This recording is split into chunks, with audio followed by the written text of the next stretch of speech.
Here go, you really.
It's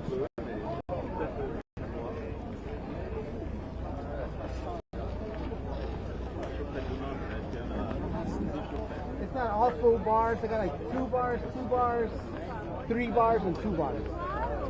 Or you had,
They must, you know what? So they must be having.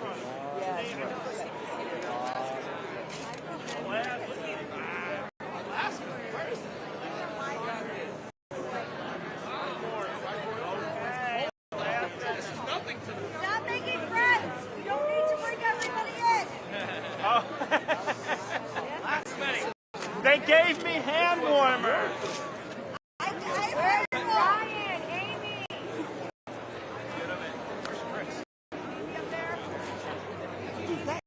Oh my God, you got separated. That's what I mean. Wow, dude. What are we doing, bro?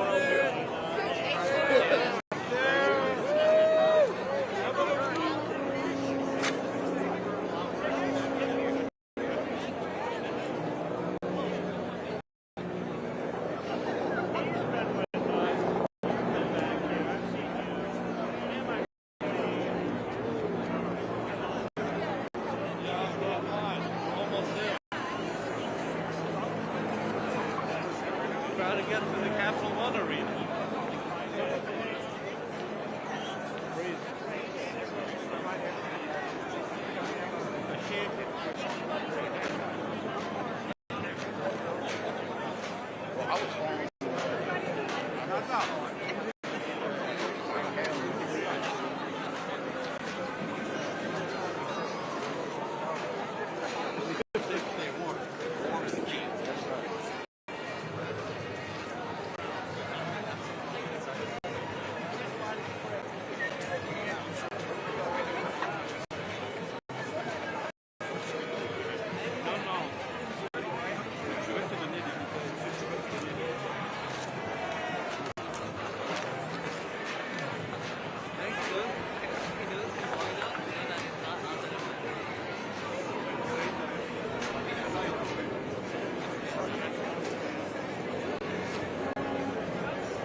I need an egg.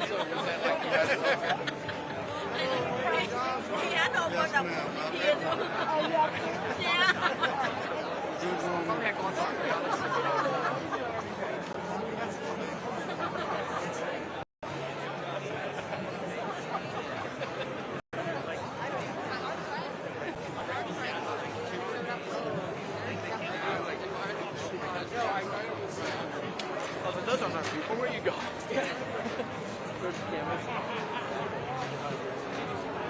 I did, yeah. I got a picture of it.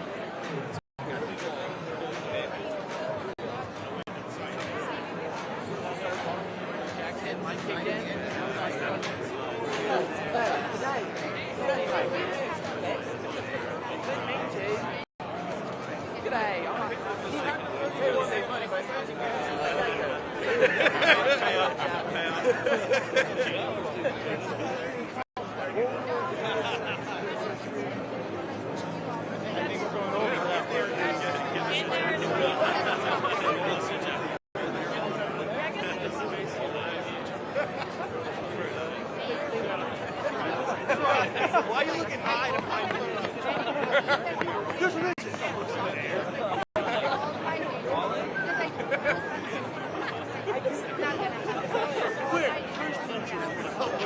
I have to see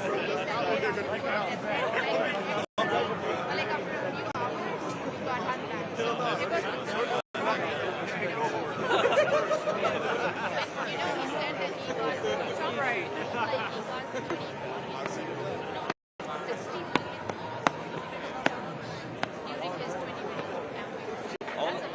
I know is I'm very ballsy leader personally.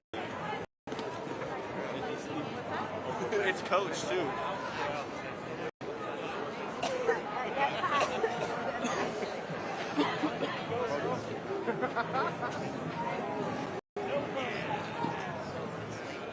Who's this dude?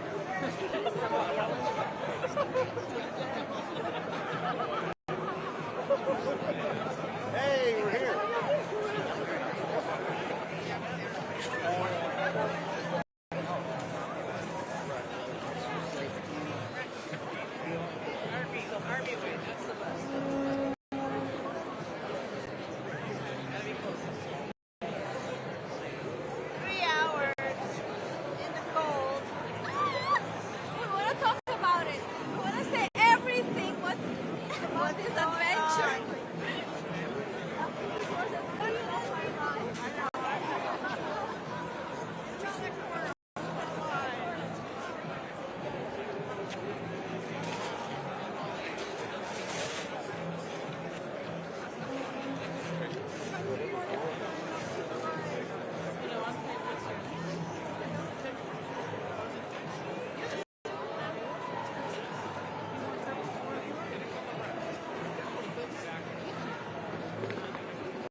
I know my head. I will be mindful. I'll go this way. I will walk this way. Just don't stand right in front. Oh,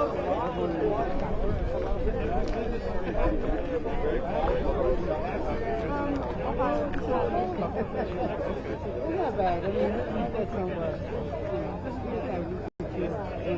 That's right. A really great town, like great family. How do I talk to them? On the world stage, they do the table. I'll send you all the information.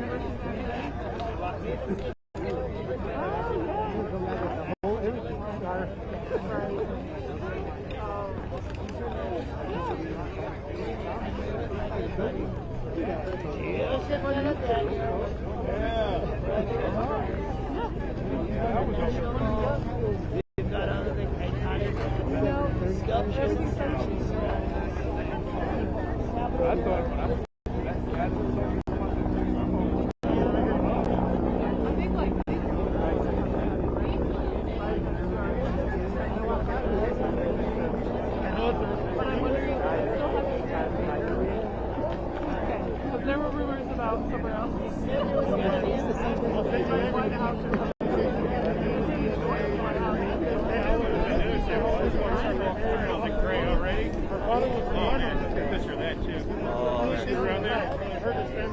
There's Trump plane coming in right there.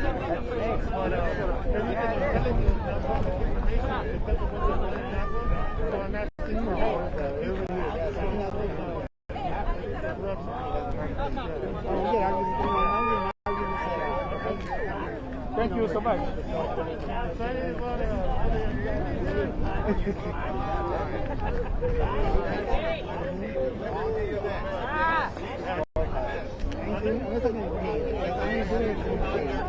Now we're one nation under LGBT, one nation under sodomites, one nation under a rainbow flag. If you're a Republican here today and you support that nonsense, you're part of the problem. You're part of the problem. There's no room for the homo in the land. There's no room for the transgender in the land. You want to make America great again, you got to make America holy again. You got to make America biblical again. You got to make America righteous again. And this is only going to happen through obedience to the Holy Bible and surrenderance to Jesus Christ. One nation under God. It's not talking about Islam. It's not talking about Buddhism. It's not talking about Catholicism. It's talking about the Lord Jesus Christ. The one who died and was crucified on the old rugged cross. And 3 days later he rose from the dead. Hallelujah. And you can never get rid of Jesus Christ. You can never get rid of his word. You can never get rid of the followers, the true followers of Christ. Even if you shut the buildings down. Even if you lock them up. Even if you persecute them. They will rise up strong and mighty with the power of the Holy Ghost. Amen. So return unto Jesus. We need a revival. Revival of righteousness. Trying to do a shot.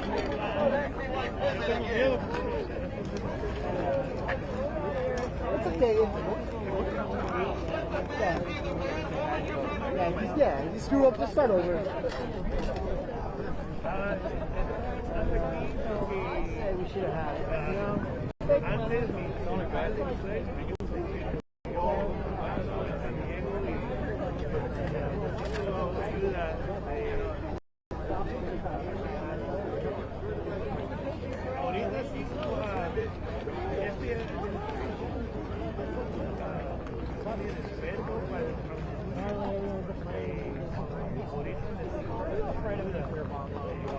Are you afraid of an arch blast? No.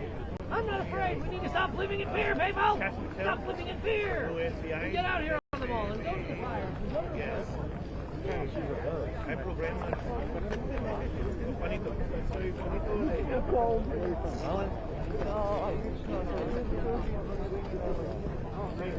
Did your house burn down?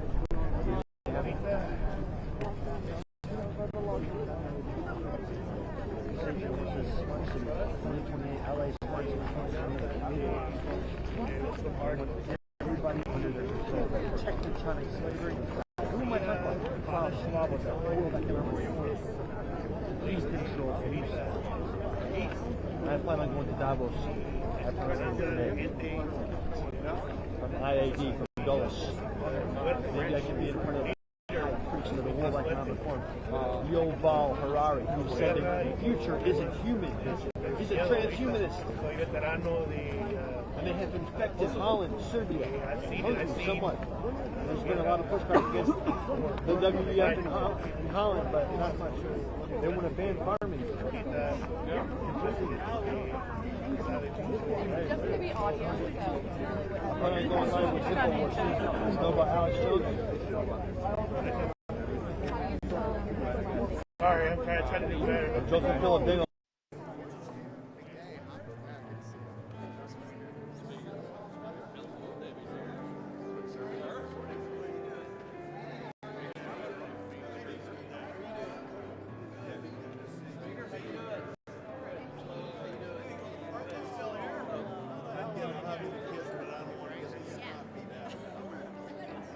Master, good to see you.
Ready, post.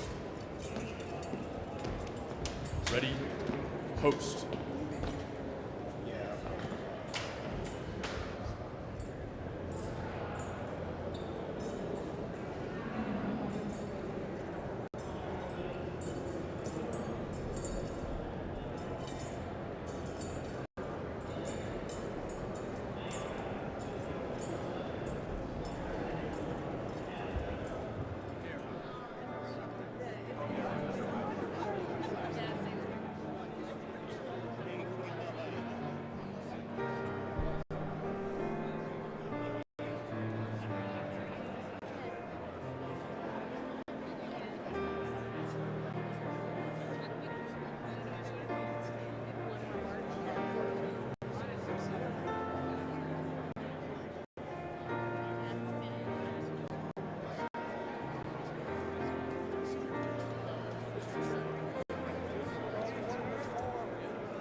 morning, Mr. Leader. Good morning. How do you feel this morning, sir? I feel great about the bills.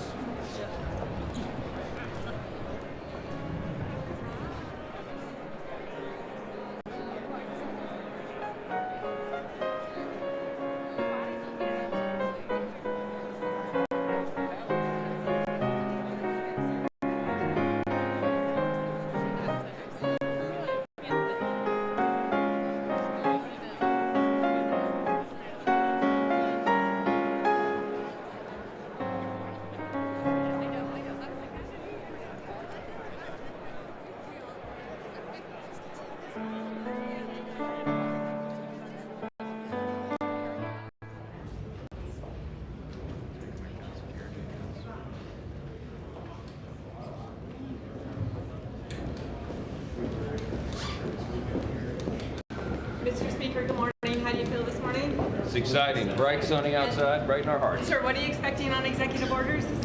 A lot. We'll see. Thank you.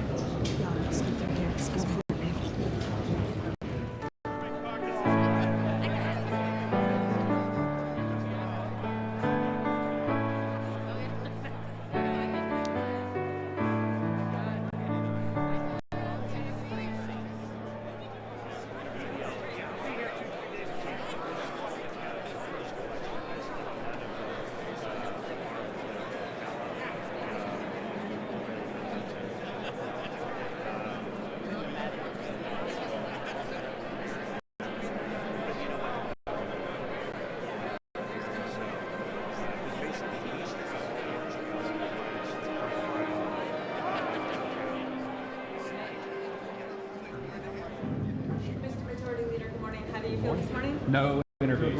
Sorry. Thank you, sir.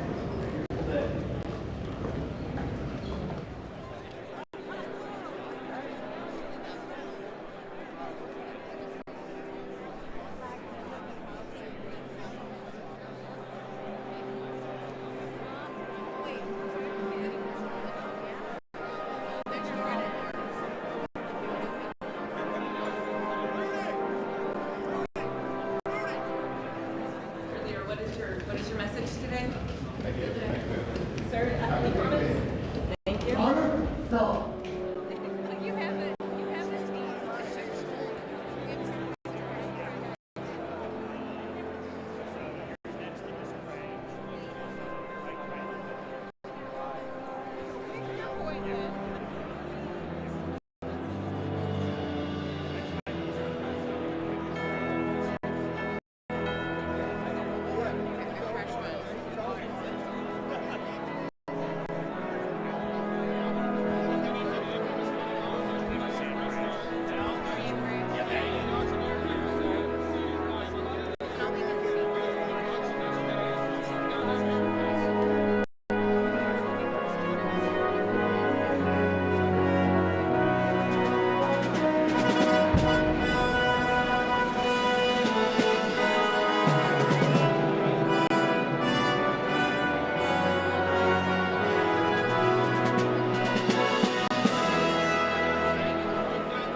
Ladies and gentlemen, the members of the United States Senate, led by Majority Leader, the Honorable John Thune, Majority Whip, the Honorable John Barrasso, and Democratic Whip, the Honorable Dick Durbin.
Good morning.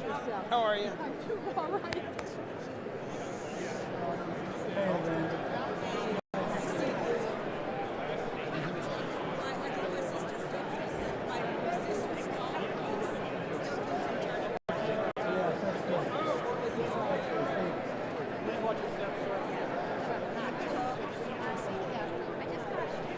Senator, right this way, please. Hey, Daisy. Sorry.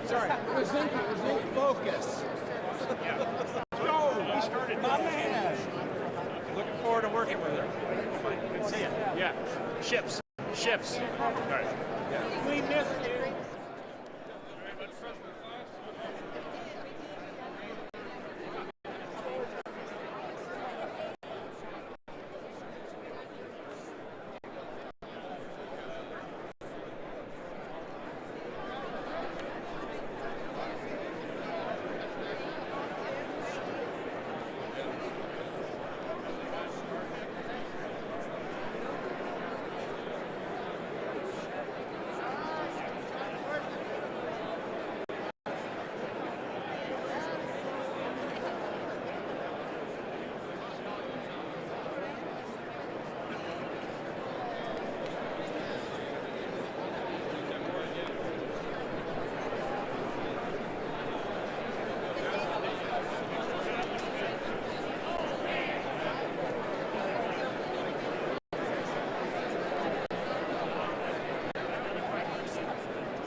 Bush's. What's up? No former member. I know. No Listen, former member. this is the third time I had to say And something. Louis go. I'm not staying. I'm from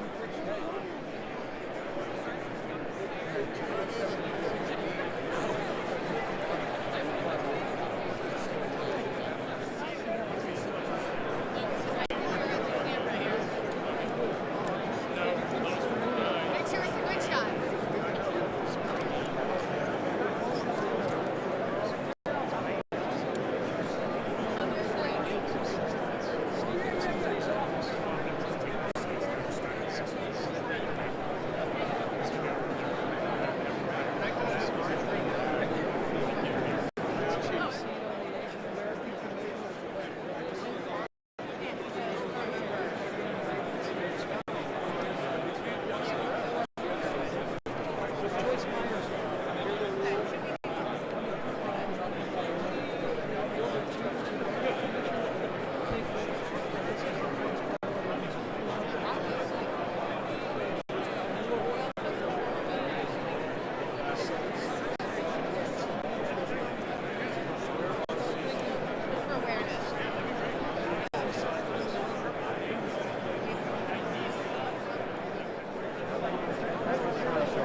with him.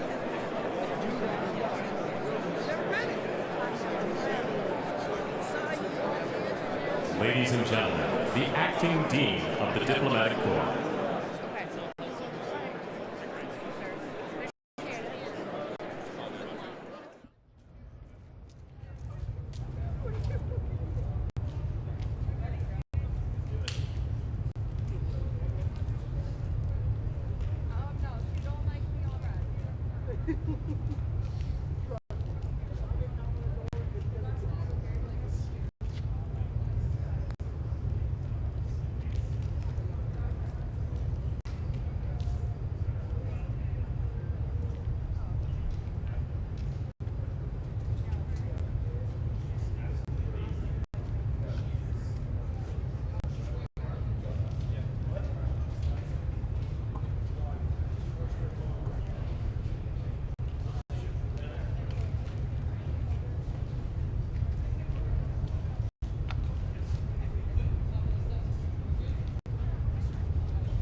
morning, sir.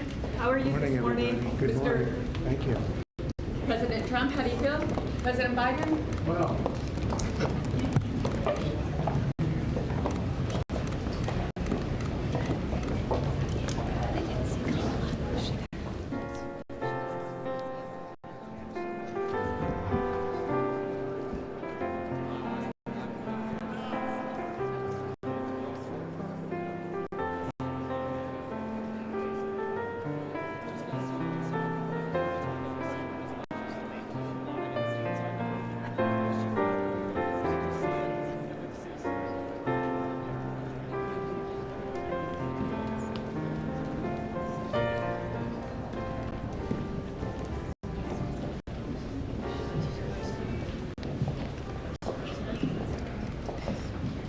Good morning, Mr. Vice President. guys. How do you feel? Any comments, sir?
Ladies and gentlemen, the President-elect's cabinet and cabinet-level designees.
So do you too. Yes. Yeah.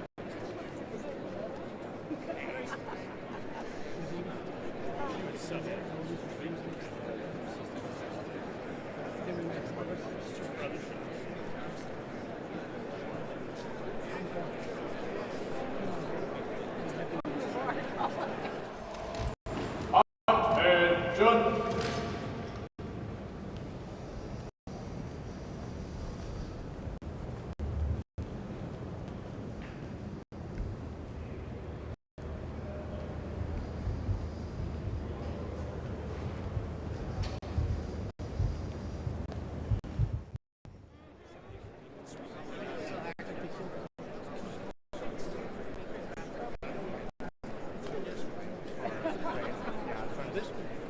Just trying to catch her eye.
Presidential Inaugural Committee.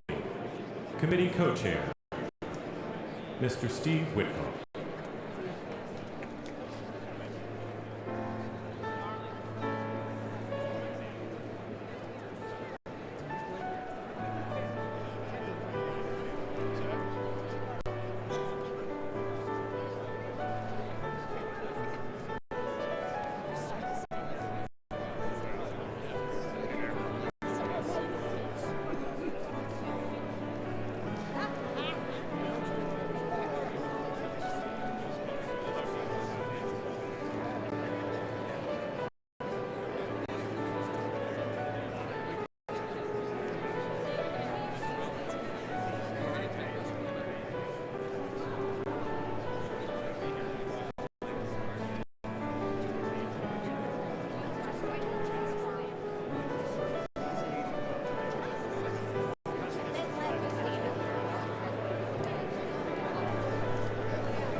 Ladies and gentlemen, at this time, please take your seats.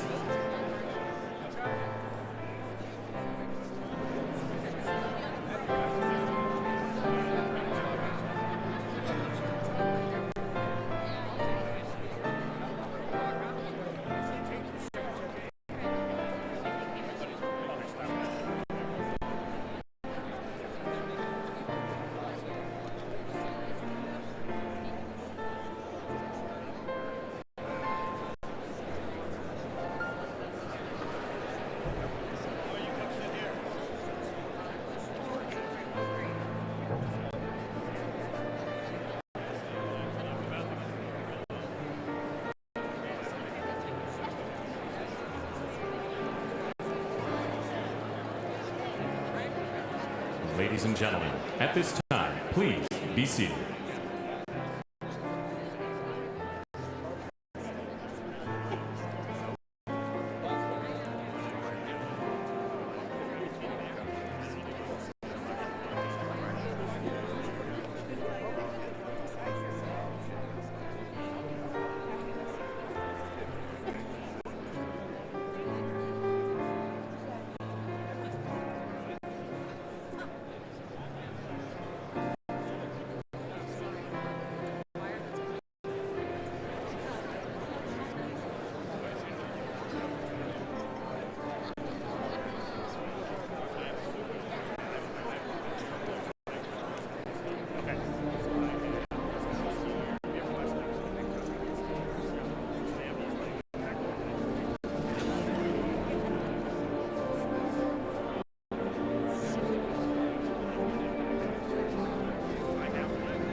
serving me's a no-no. Clean as a whistle as I pull out in my Rolls Royce.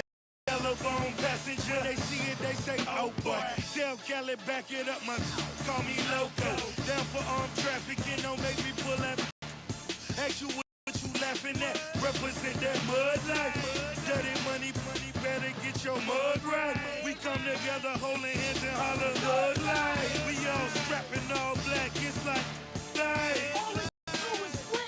you riding or what? Cause we riding tonight. Now you riding with me cause you wasn't riding. All I do is win, win, win, no matter what. Got money on my mind, I can never get it up. And every time I step up in the building, everybody hands go up.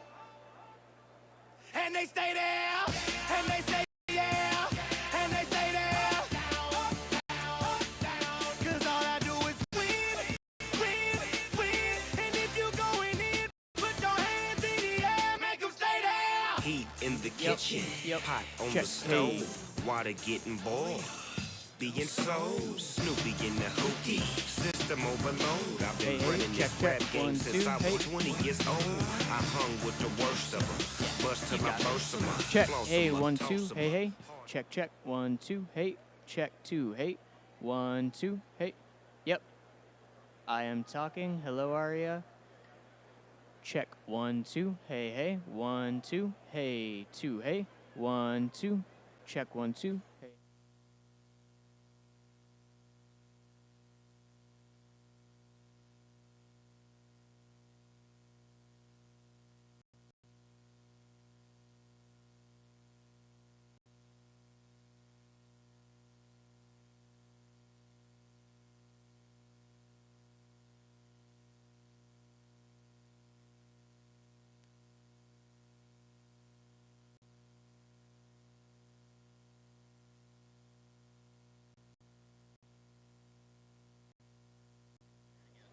Check, hey, 1, 2. Check, hey, 2, hey, 1, 2. Mic check, hey, check, 1, 2. Hey, hey. Check, 1, 2. Microphone check, Falcon check, hey.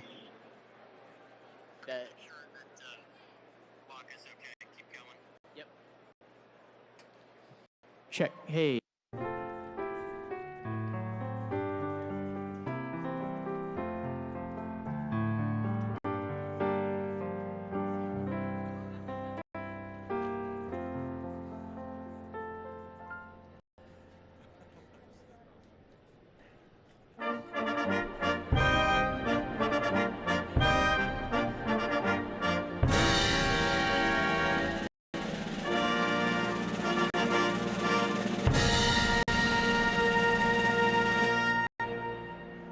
Ladies and gentlemen, former Vice Presidents, the Honorable Dan Quayle, accompanied by Mrs. Marilyn Quayle, and the Honorable Michael Pence.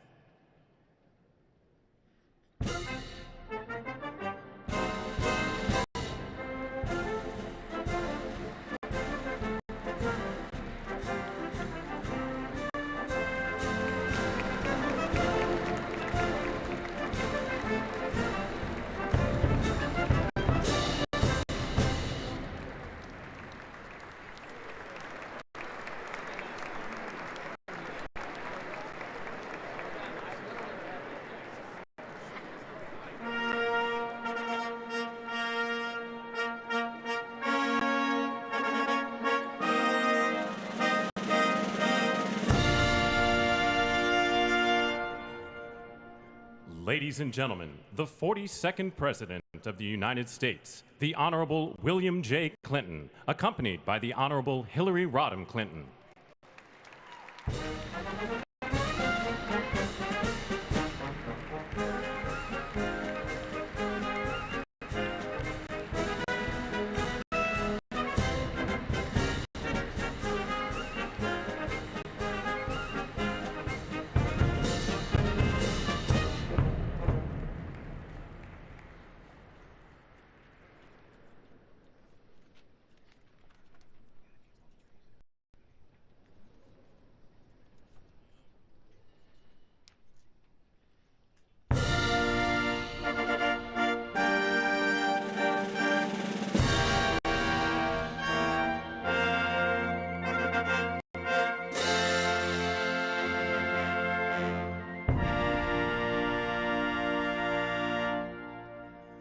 Ladies and gentlemen, the 43rd President of the United States, the Honorable George W. Bush, accompanied by Mrs. Laura Bush.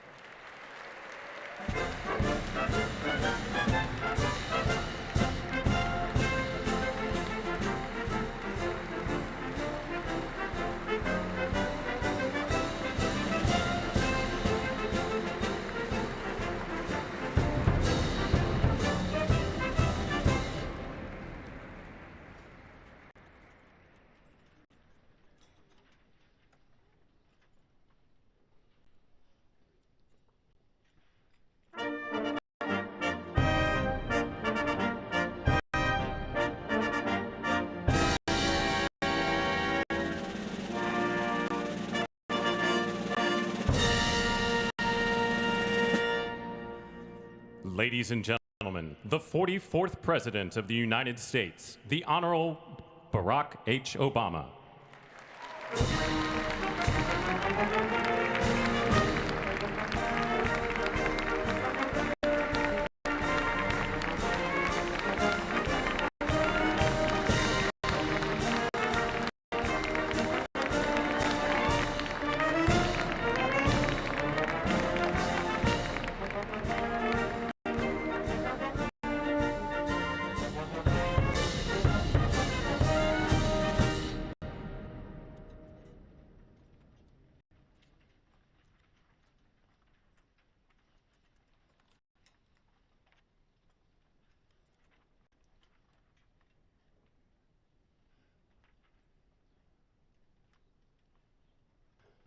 Ladies and gentlemen, the Chief Justice of the United States, the Honorable John G. Roberts, Jr., and the Associate Justices of the Supreme Court of the United States.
Tiffany Trump and Barron Trump.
Ladies and gentlemen, escorting Dr. Biden and Mr. Emhoff, the Republican Staff Director of the Joint Congressional Committee on Inaugural Ceremonies, Ms. Emily Leviner, the Senate Secretary for the Minority, the Honorable Gary Myrick, the House of Representatives Chief Administrative Officer, the Honorable Catherine Spindor, and Mr. Bruce Fisher.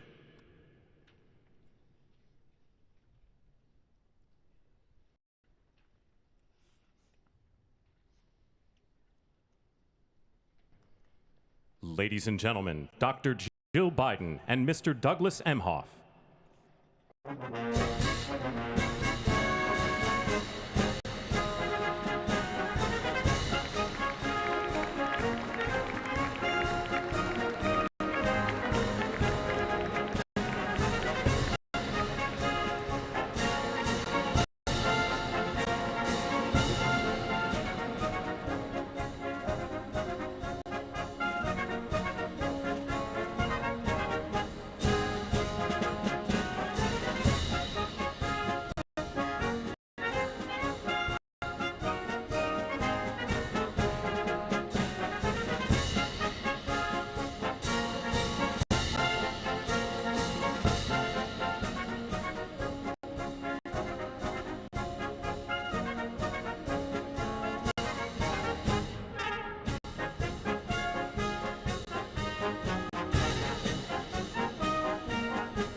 Ladies and gentlemen, performing "O America," please welcome the Armed Forces Chorus and America's tenor, Christopher D. Macchio.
The Honorable Jackie Barber, the Clerk of the House of Representatives, the Honorable Kevin F. McCumber, Mr. John Bessler, Mrs. Kelly Johnson, Mrs. Iris Weinschall Schumer, and Mrs. Jennifer Scalise.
Ladies and gentlemen, escorting the President of the United States and the Vice President of the United States, ranking member of the Joint Congressional Committee on Inaugural Ceremonies, the Honorable Deb Fischer, House Democratic Leader, the Honorable Hakeem Jeffries, and Senate Majority Secretary, the Honorable Robert Duncan.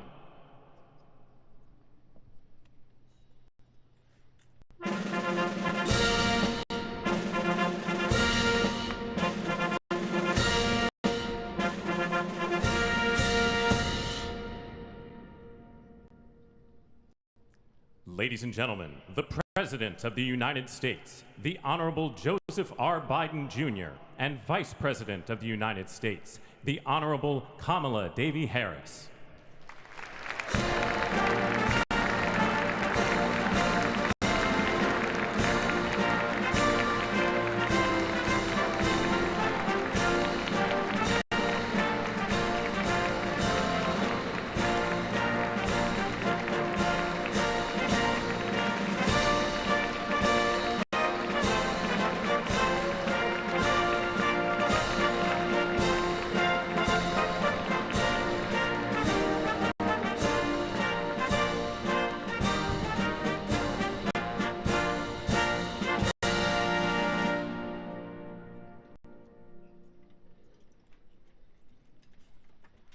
Ladies and gentlemen, escorting the Vice President-elect, the Executive Director for the Joint Congressional Committee on Inaugural Ceremonies, Mr. Michael Wagner, Senate Deputy Sergeant-at-Arms and Doorkeeper, Jason Bell, and House Deputy Sergeant-at-Arms, Mr. Sean Keating.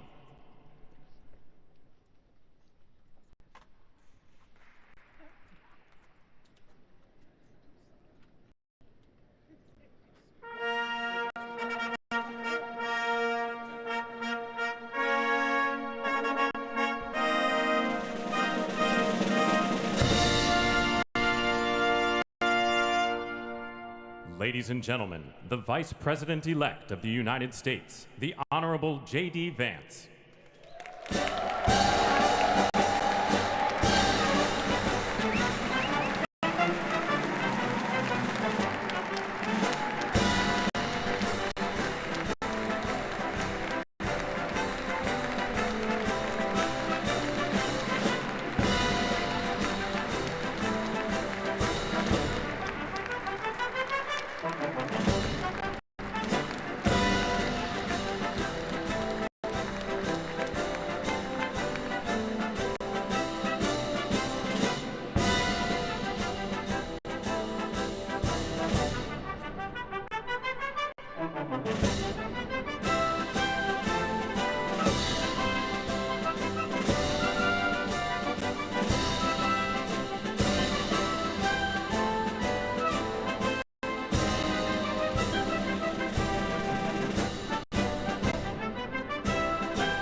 Ladies and gentlemen, escorting the President-elect, the Staff Director for the Joint Congressional Committee on Inaugural Ceremonies, Elizabeth Farah, House Sergeant-at-Arms, the Honorable William P. McFarland, Senate Sergeant-at-Arms and Doorkeeper, the Honorable Jennifer A. Hemingway, Senate Majority Leader, the Honorable John Thune, and the Joint Congressional Committee on Inaugural Ceremonies, House Democratic Leader, the Honorable Hakeem Jeffries, House Majority Leader, the Honorable Steve Scalise, Speaker of the House of Representatives, the Honorable Mike Johnson, Senate Democratic Leader, the Honorable Charles E. Schumer, Ranking Member of the Joint Congressional Committee on Inaugural Ceremonies, the Honorable Deb Fischer, and Chairwoman of the Joint Congressional Committee on Inaugural Ceremonies, the Honorable Amy Klobuchar.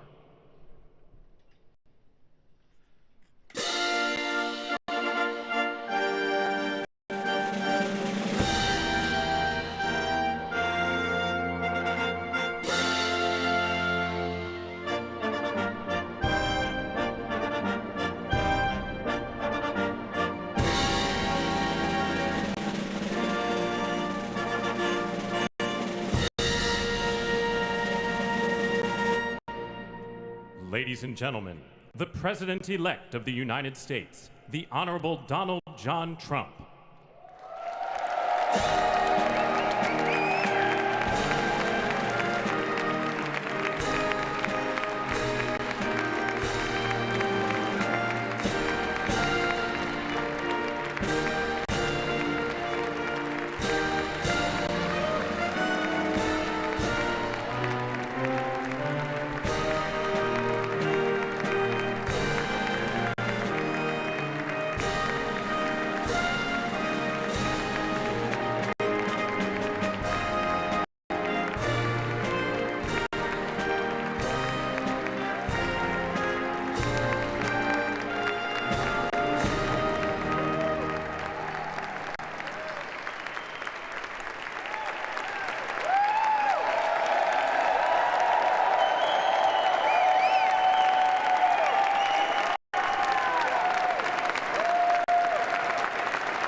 Ladies and gentlemen, please be seated.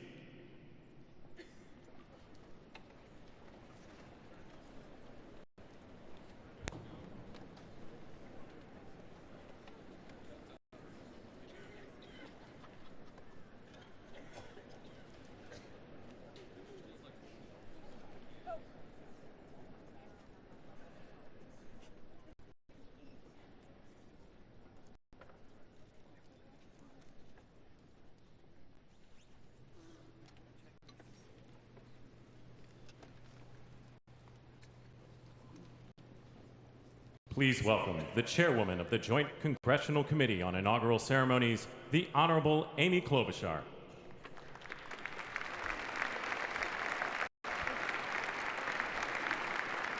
Good morning, everyone. Welcome to the 60th presidential inauguration. Today, President-elect Trump and Vice President-elect Vance will take their oaths of office, and we will witness the peaceful transfer of power at the heart of our democracy.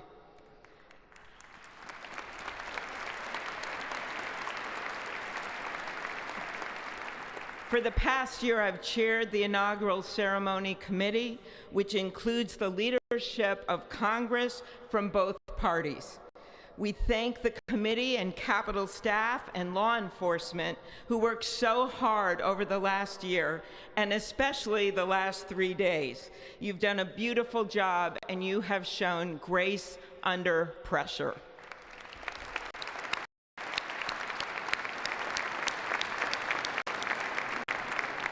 Our theme this year is our enduring democracy.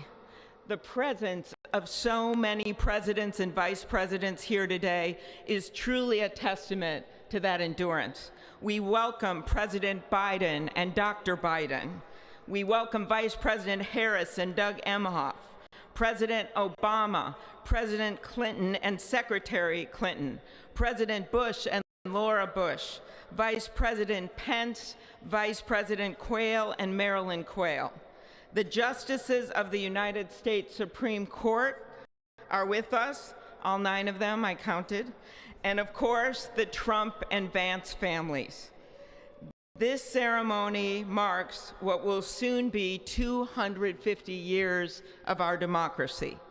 It is the moment when leaders, elevated by the will of the people, promise to be faithful to our Constitution, to cherish and defend it. It is the moment when they become, as we all should be, the guardians of our country. Through war and peace, through adversity and prosperity, we hold this inauguration every 4 years, and today it falls on Martin Luther King Day, a further reminder that we must strive to uphold the values enshrined in our Constitution, the freedoms, the liberties, and, as is inscribed on the entrance of the United States Supreme Court, equal justice under law.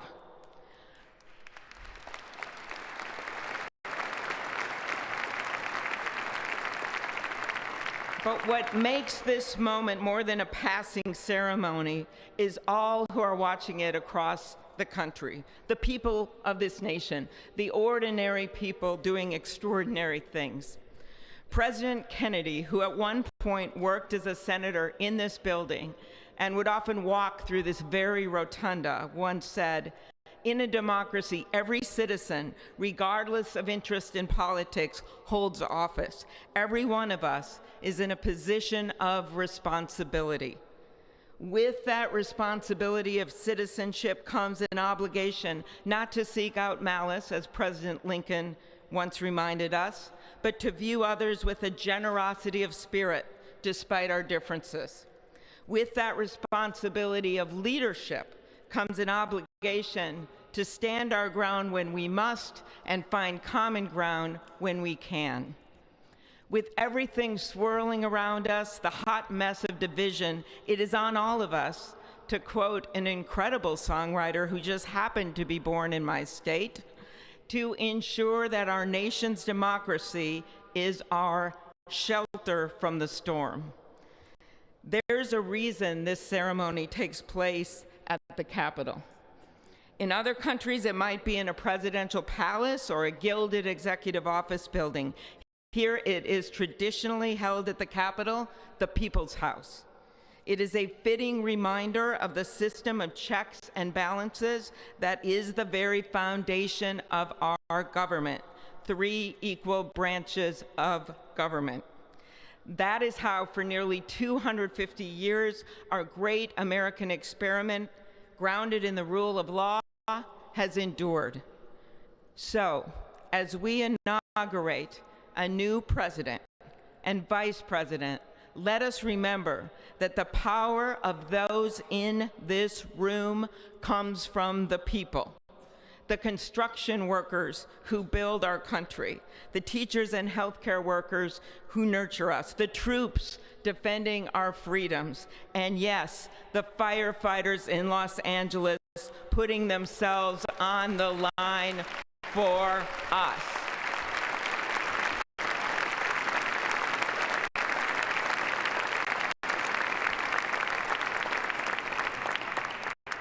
Our democracy's strength and grit must match theirs. May God bless our nation. Thank you.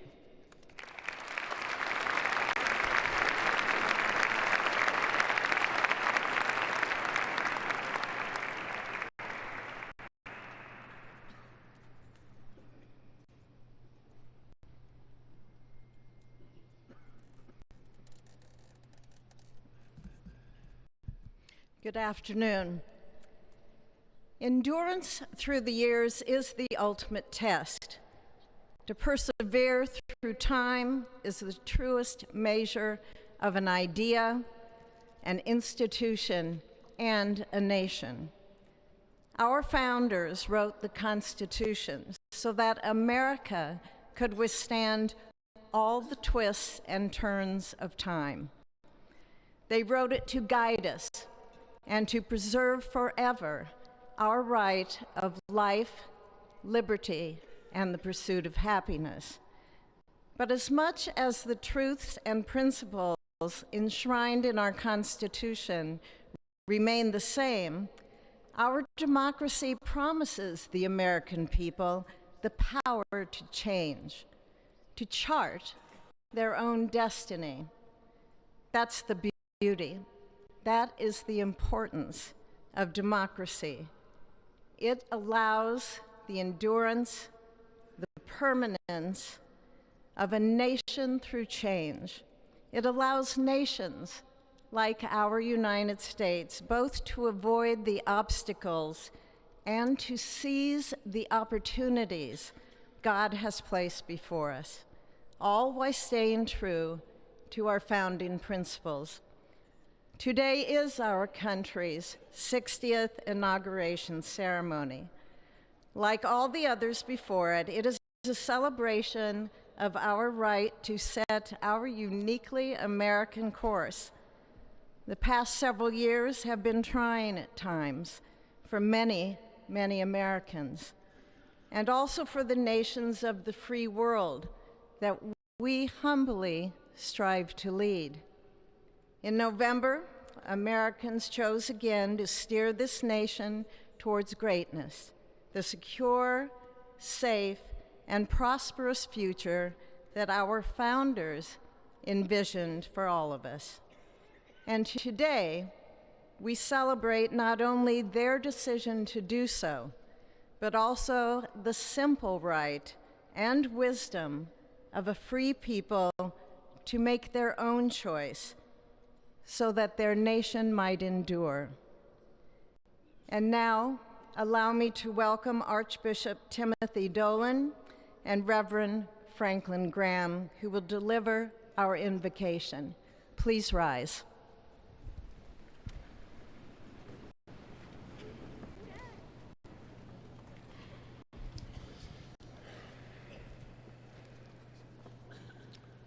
Be still and know that I am God, supreme among the nations, supreme on the earth.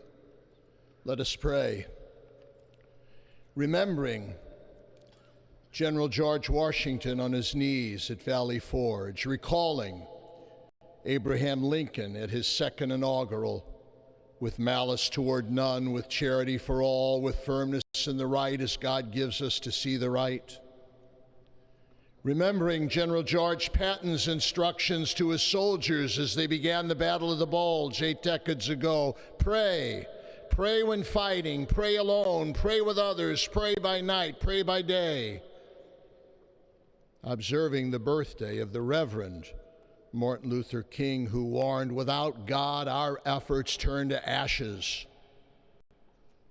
We, blessed citizens of this one nation under God, humbled by our claim that in God we trust, gather indeed this Inauguration Day to pray for our President Donald J. Trump, his family, his advisors, his cabinet, his aspirations, his vice president, for the Lord's blessings upon Joseph Biden, for our men and women in uniform, for each other whose hopes are stoked this new year, this Inauguration Day.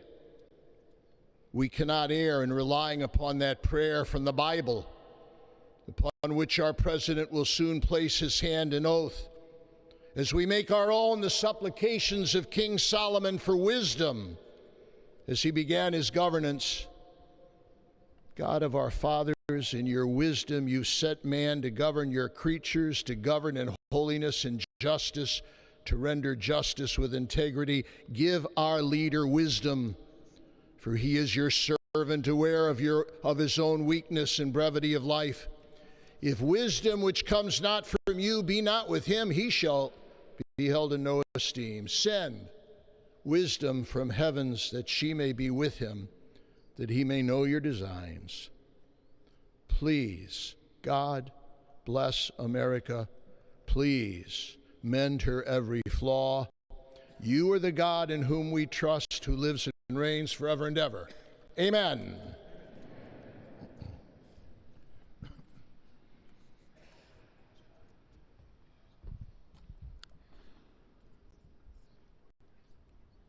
Mr. President, the last 4 years, there are times I'm sure you thought it was pretty dark. But look what God has done. We praise him and give him glory.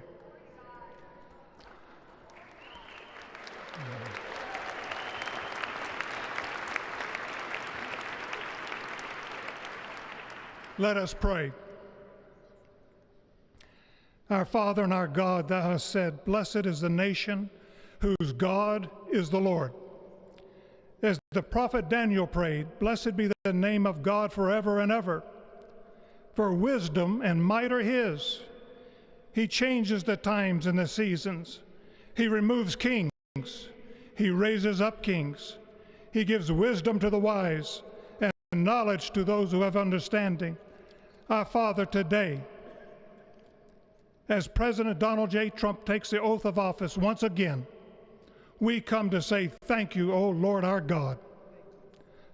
Father, when Donald Trump's enemies thought he was down and out, you and you alone saved his life and raised him up with strength and power by your mighty hand. We pray for President Trump, that you'll watch over, protect, guide, direct him. Give him your wisdom from your throne on high. We ask that you would bless him and that our nation would be blessed through him. We also ask that you would bless and protect Melania as First Lady. We thank you for the beauty, the warmth, and grace that she shows not only to this nation, but to the whole world. We thank you for Vice President-elect J.D. Vance and his wife Usha and their young family. May he be a strength to President Trump, to stand beside him, to hold up his arms like Aaron held up the arms of Moses in the midst of battle. The prophet Samuel reminded the people, it was you that brought them up from the land of Egypt. And he said, now stand still, that I may reason with you before the Lord. So, Father, we take this moment to stand still, to remember the great things that you have done for this nation. Thank you for the protection, the bounty, the freedoms that we so enjoy. We remember to keep our eyes fixed on you, and may our hearts be inclined to your voice. We know that America can never be great again if we turn our backs on you. We ask for your help, and we pray all of this in the name of the King of Kings, the Lord of Lords, your Son, my Savior, and our Redeemer, Jesus Christ. Amen. Ladies and gentlemen, please welcome Associate Justice Kavanaugh to administer the Vice Presidential Oath of Office.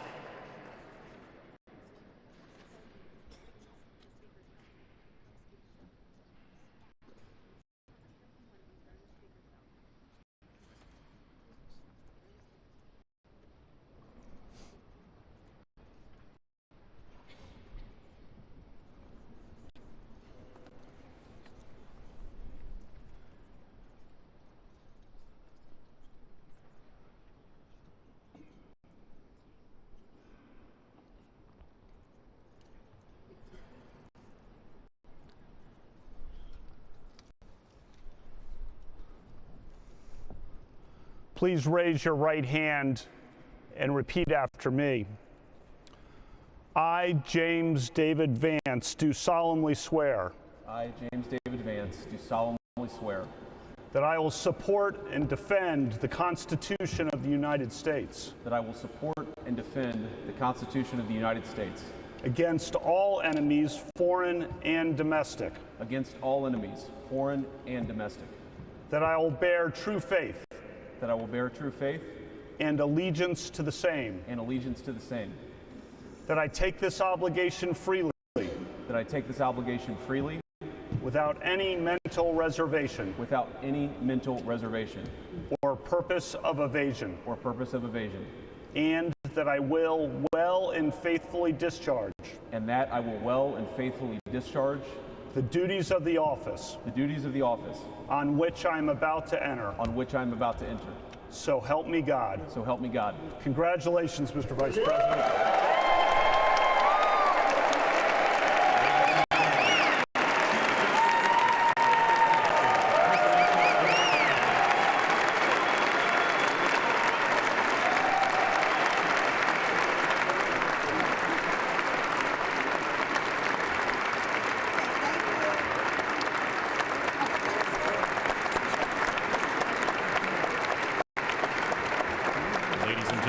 Please welcome Chief Justice Roberts to administer the Presidential Oath of Office.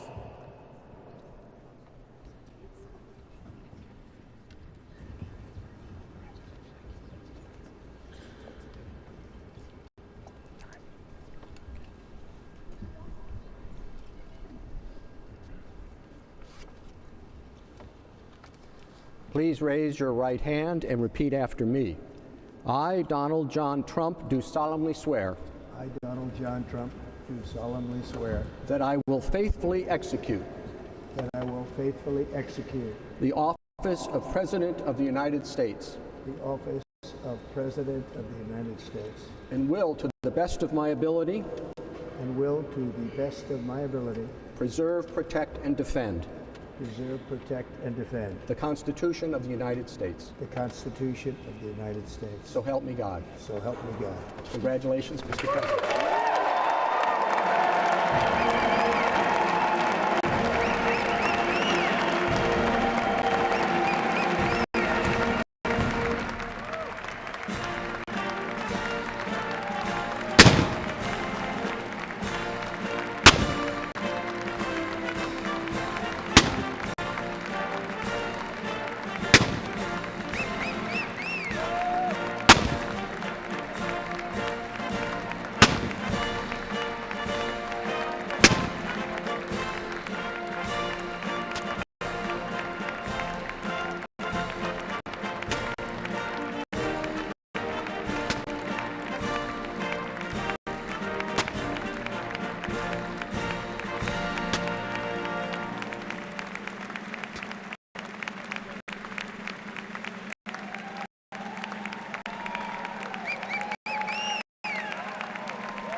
It is my honor and pleasure to introduce to you the 45th and the 47th President of the United States of America, Donald J. Trump.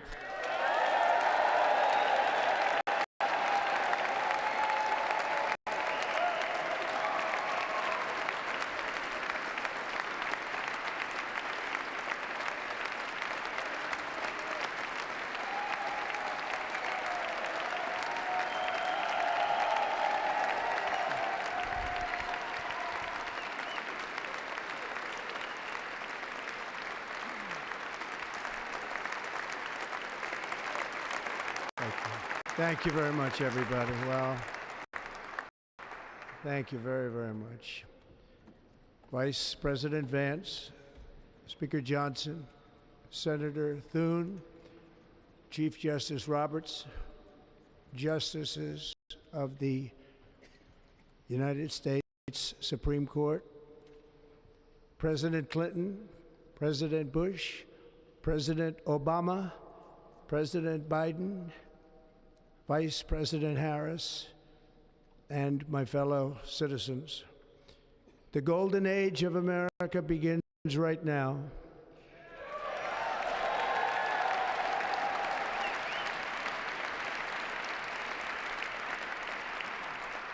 From this day forward, our country will flourish and be respected again all over the world. We will be the envy of every nation, and we will not allow ourselves to be taken advantage of any longer. During every single day of the Trump administration, I will very simply put America first.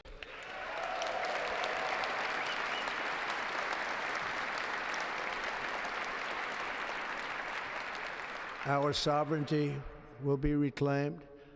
Our safety will be restored. The scales of justice will be rebalanced. The vicious, violent, and unfair weaponization of the Justice Department and our government will end.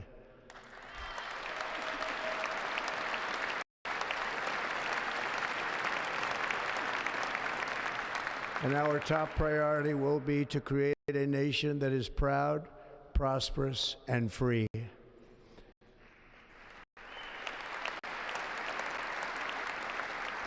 America will soon be greater, stronger, and far more exceptional than ever before. I return to the presidency confident and optimistic that we are at the start of a thrilling new era of national success. A tide of change is sweeping the country, sunlight is pouring over the entire world, and America has the chance to seize this opportunity like never before. But first, we must be honest about the challenges we face.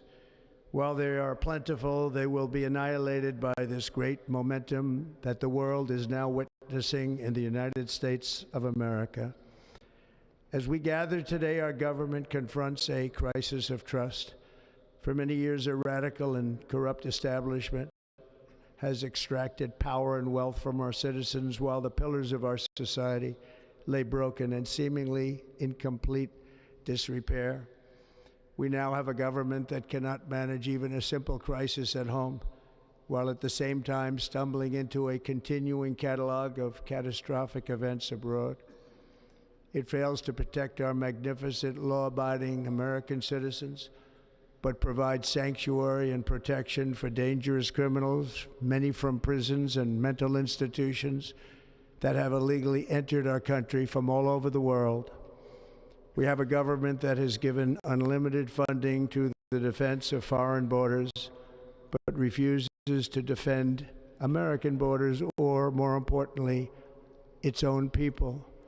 Our country can no longer deliver basic services in times of emergency, as recently shown by the wonderful people of North Carolina, been treated so badly.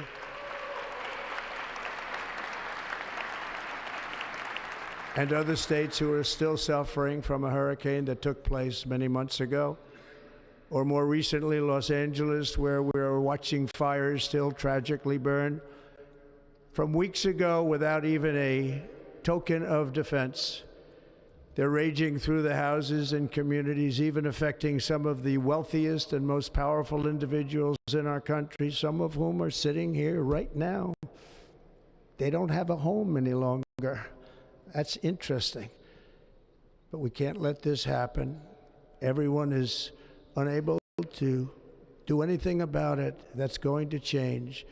We have a public health system that does not deliver in times of disaster, yet more money is spent on it than any country anywhere in the world. And we have an education system that teaches our children to be ashamed of themselves in many cases, to hate our country despite the love that we try so desperately to provide to them.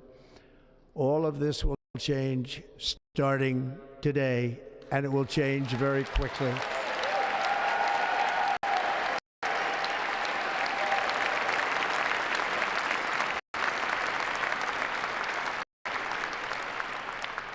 My recent election is a mandate to completely and totally reverse a horrible betrayal and all of these many betrayals that have taken place, and to give the people back their faith, their wealth, their democracy, and indeed their freedom.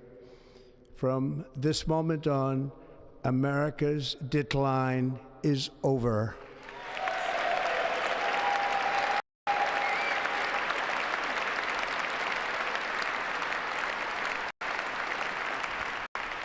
Our liberties and our nation's glorious destiny will no longer be denied, and we will immediately restore the integrity, competency, and loyalty of America's government. Over the past 8 years, I have been tested and challenged more than any president in our 250-year history, and I've learned a lot along the way. The journey to reclaim our republic has not been an easy one, that I can tell you. Those who wish to stop our cause have tried to take my freedom and indeed to take my life. Just a few months ago in a beautiful Pennsylvania field, an assassin's bullet ripped through my ear. But I felt then, and believe even more so now, that my life was saved for a reason. I was saved by God to make America great again.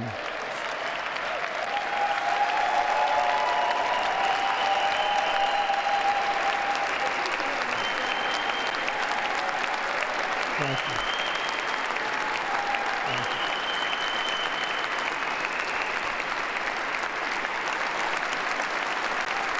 Thank you very much.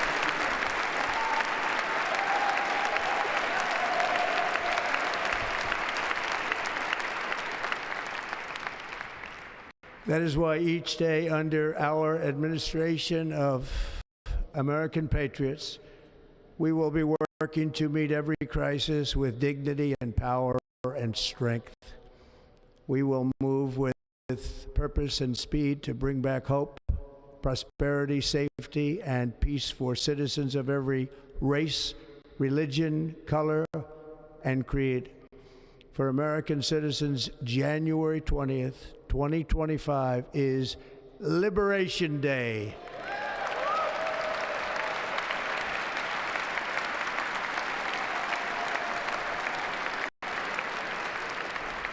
It is my hope that our recent presidential election will be remembered as the greatest and most consequential election in the history of our country. As our victory showed, the entire nation is rapidly unifying behind our agenda with dramatic increases in support from virtually every element of our society, young and old, men and women, African Americans, Hispanic Americans, Asian Americans, urban, suburban, rural, and very importantly, we had a powerful win in all 7 swing states, and the popular vote, we won by millions of people.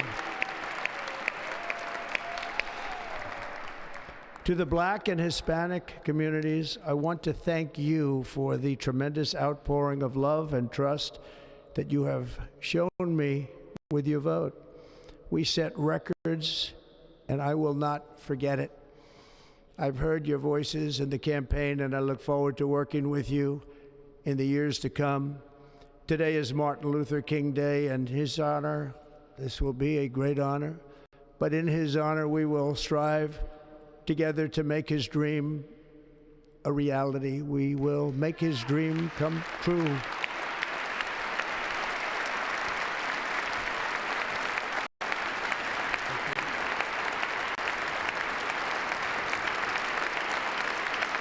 Thank you. Thank you. National unity is now returning to America, and confidence and pride is soaring like never before. In everything we do, my administration will be inspired by a strong pursuit of excellence and unrelenting success. We will not forget our country. We will not forget our Constitution, and we will not forget our God. Can't do that.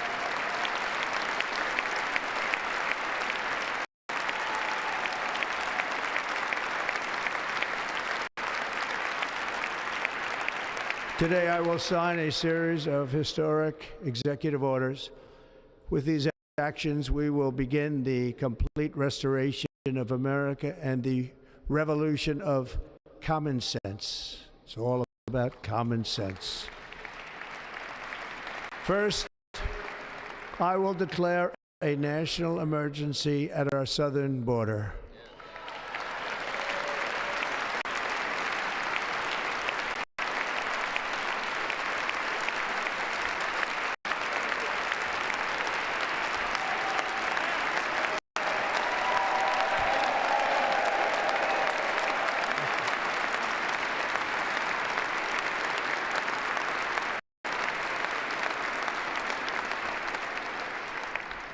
All illegal entry will immediately be halted, and we will begin the process of returning millions and millions of criminal aliens back to the places from which they came. We will reinstate my Remain in Mexico policy.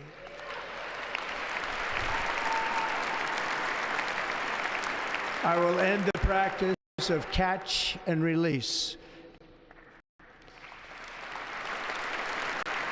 And I will send troops to the southern border to repel the disastrous invasion of our country.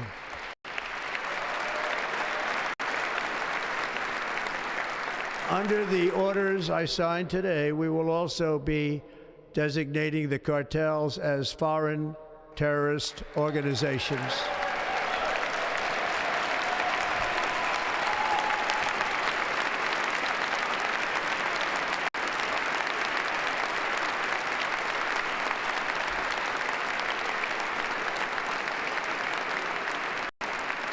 And by invoking the Alien Enemies Act of 1798, I will direct our government to use the full and immense power of federal and state law enforcement to eliminate the presence of all foreign gangs and criminal networks, bringing devastating crime to U.S. soil, including our cities and inner cities.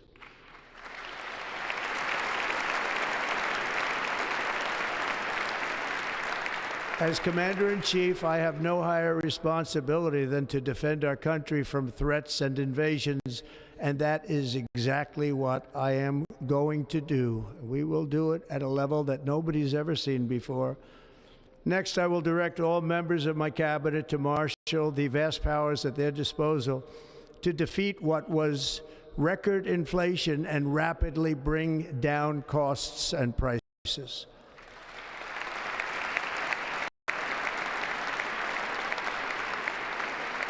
The inflation crisis was caused by massive overspending and escalating energy prices, and that is why today I will also declare a national energy emergency. We will drill, baby, drill.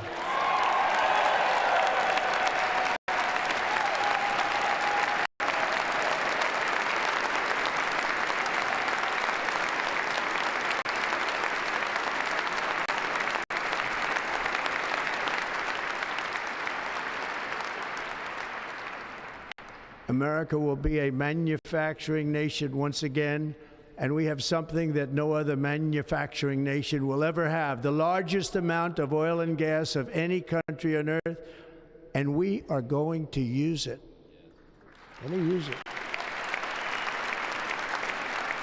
We will bring prices down, fill our strategic reserves up again, right to the top, and export American energy all over the world. We will be a rich nation again, and it is that liquid gold under our feet that will help to do it. With my actions today, we will end the Green New Deal, and we will revoke the electric vehicle mandate, saving our auto industry and keeping my sacred pledge to our great American auto workers.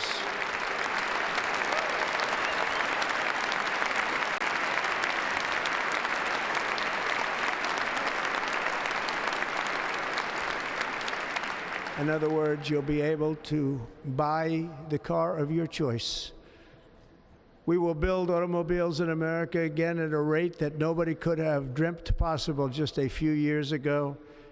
And thank you to the auto workers of our nation for your inspiring vote of confidence. We did tremendously with their vote. I will immediately begin the overhaul of our trade system to protect American workers and families. Instead of taxing our citizens to enrich other countries, we will tariff and tax foreign countries to enrich our citizens.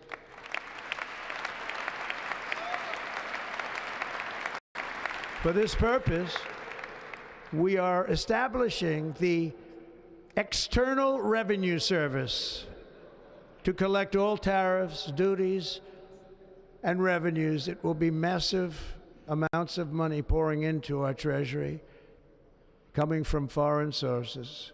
The American dream will soon be back and thriving like never before to restore competence and effectiveness to our federal government. My administration will establish the brand new Department of Government Efficiency.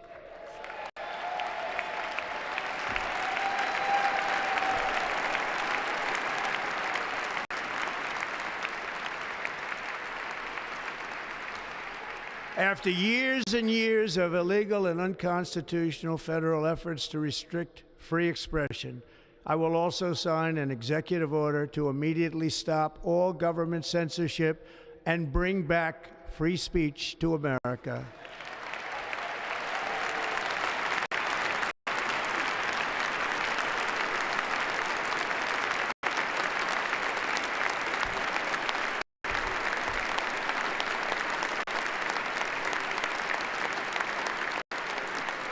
Never again will the immense power of the state be weaponized to persecute political opponents, something I know something about.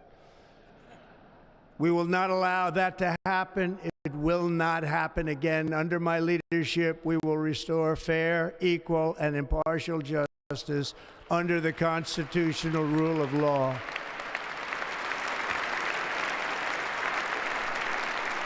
And we are going to bring law and order back to our cities.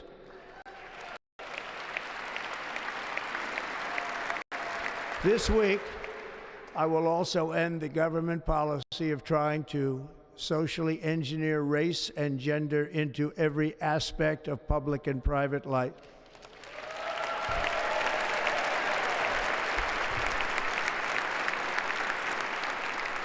We will forge a society that is colorblind and merit-based.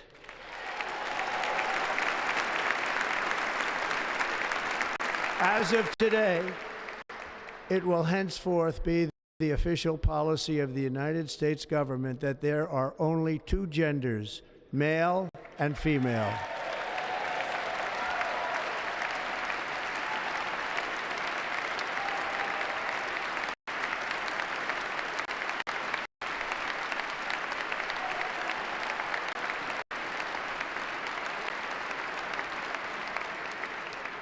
This week, I will reinstate any service members who were unjustly expelled from our military for objecting to the COVID vaccine mandate with full back pay.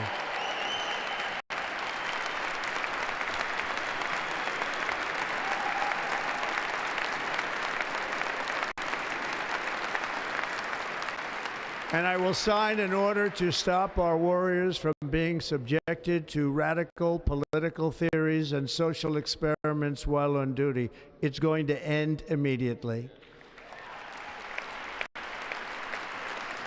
Our armed forces will be free to focus on their sole mission, defeating America's enemies.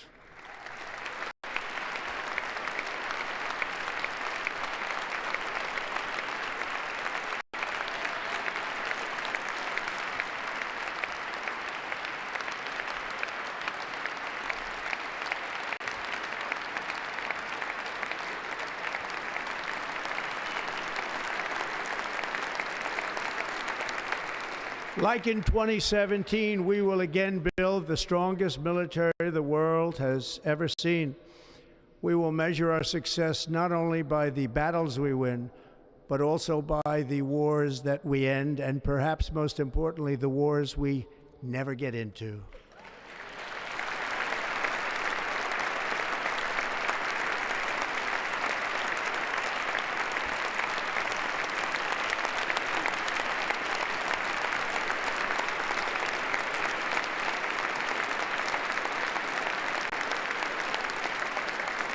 My proudest legacy will be that of a peacemaker and unifier. That's what I want to be, a peacemaker and a unifier. I'm pleased to say that as of yesterday, one day before I assumed office, the hostages in the Middle East are coming back home to their families.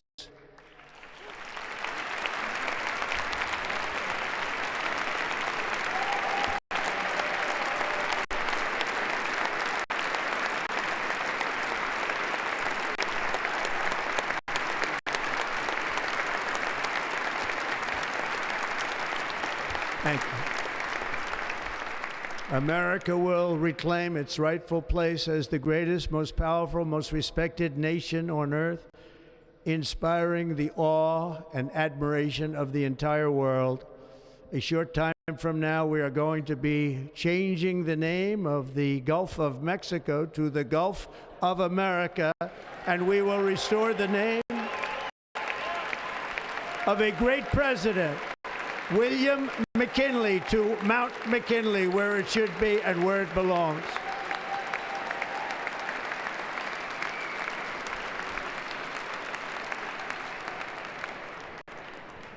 President McKinley made our country very rich through tariffs and through talent. He was a natural businessman and gave Teddy Roosevelt the money for many of the great things he did, including the Panama Canal, which has foolishly been given to the country of Panama after the United States. The United States, I mean, think of this, spent more money than ever spent on a project before and lost 38,000 lives in the building of the Panama Canal. We have been treated very badly from this foolish gift that should have never been made, and Panama's promise to us has been broken. The purpose of our deal and the spirit of our treaty has been totally violated. American ships are being severely overcharged and not treated fairly in any way, shape, or form, and that includes the United States Navy. And above all, China is operating the Panama Canal, and we didn't give it to China, we gave it to Panama, and we're taking it back.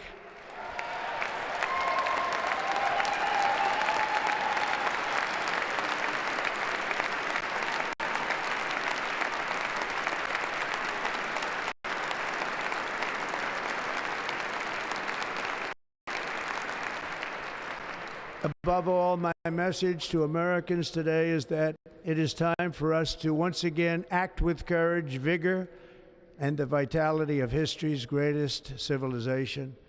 So as we liberate our nation, we will lead it to new heights of victory and success.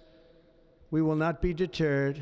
Together we will end the chronic disease epidemic and keep our children safe, healthy, and disease-free. The United States will once again consider itself a growing nation, one that increases our wealth, expands our territory, builds our cities, raises our expectations, and carries our flag into new and beautiful horizons. And we will pursue our manifest destiny into the stars, launching American astronauts to plant the stars and stripes on the planet Mars.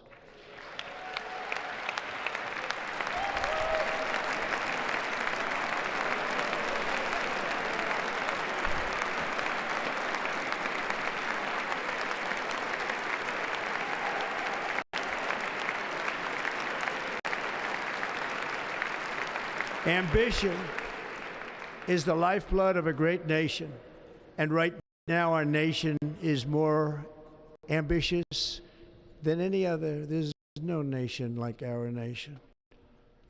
Americans are explorers, builders, innovators, entrepreneurs, and pioneers. The spirit of the frontier is written into our hearts. The call of the next great adventure resounds from within our souls. Our American ancestors turned a small group of colonies on the edge of a vast continent into a mighty republic of the most extraordinary citizens on earth. No one comes close. Americans pushed thousands of miles through a rugged land of untamed wilderness.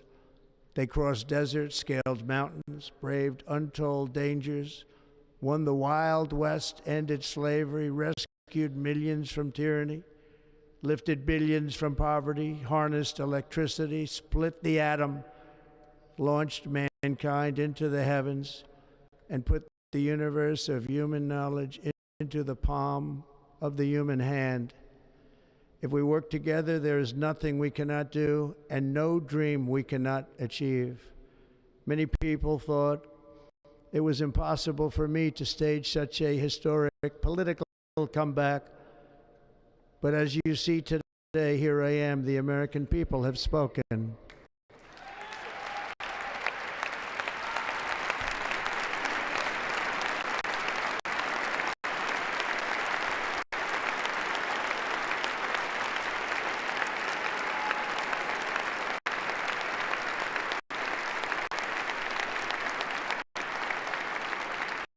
I stand before you now as proof that you should never believe that something is impossible to do.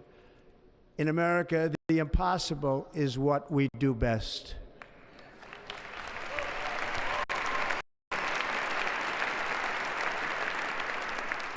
From New York to Los Angeles, from Philadelphia to Phoenix, from Chicago to Miami, from Houston to right here in Washington, D.C., our country was forged and built by the generations of patriots who gave everything they had for our rights and for our freedom.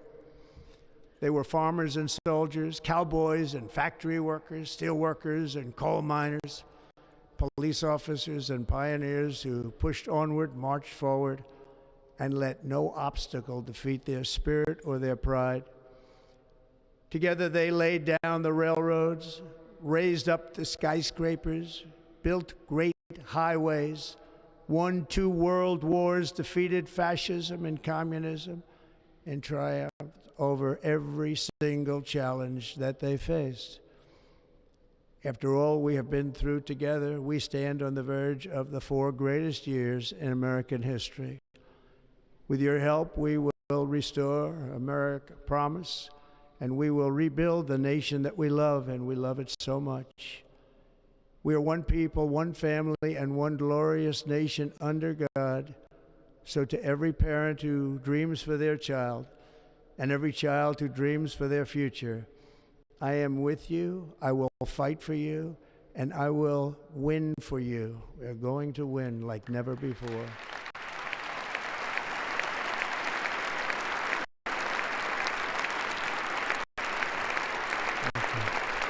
Thank you.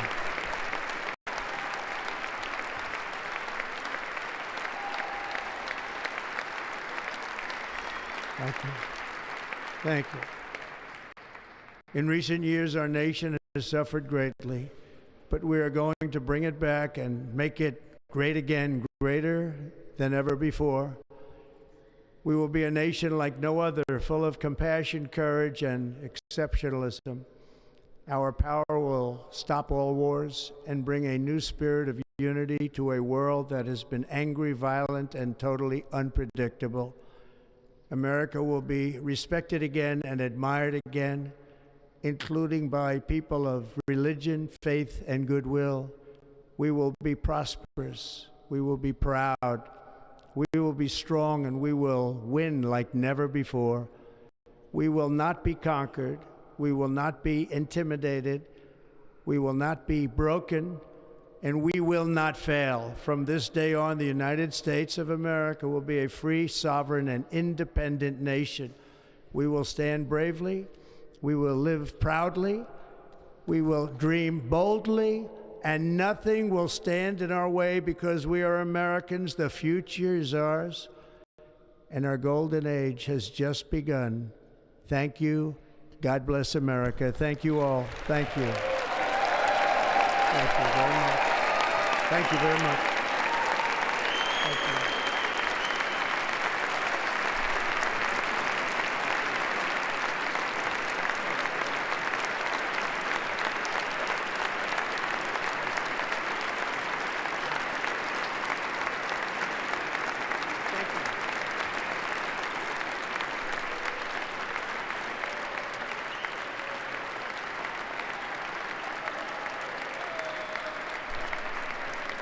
Ladies and gentlemen, performing America the Beautiful, please welcome the Armed Forces Chorus and Carrie Underwood.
If you know the words, help me out here.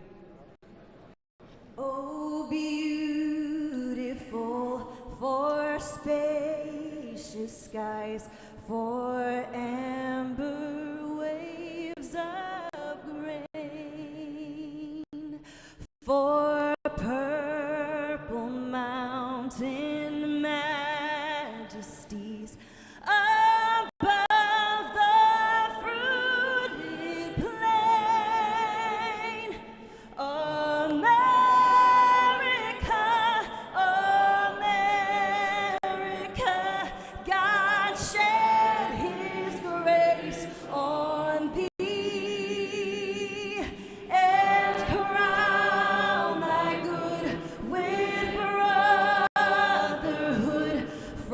from sea to shining sea.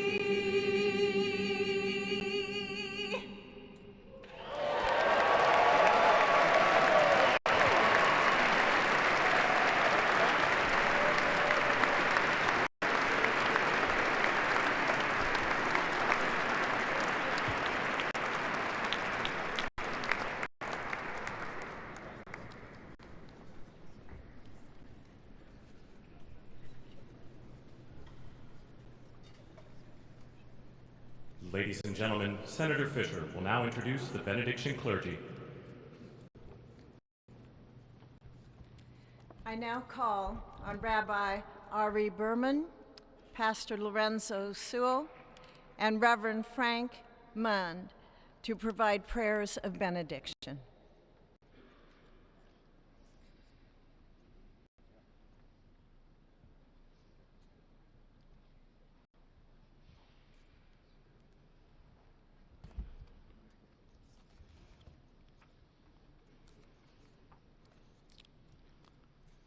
Let us pray.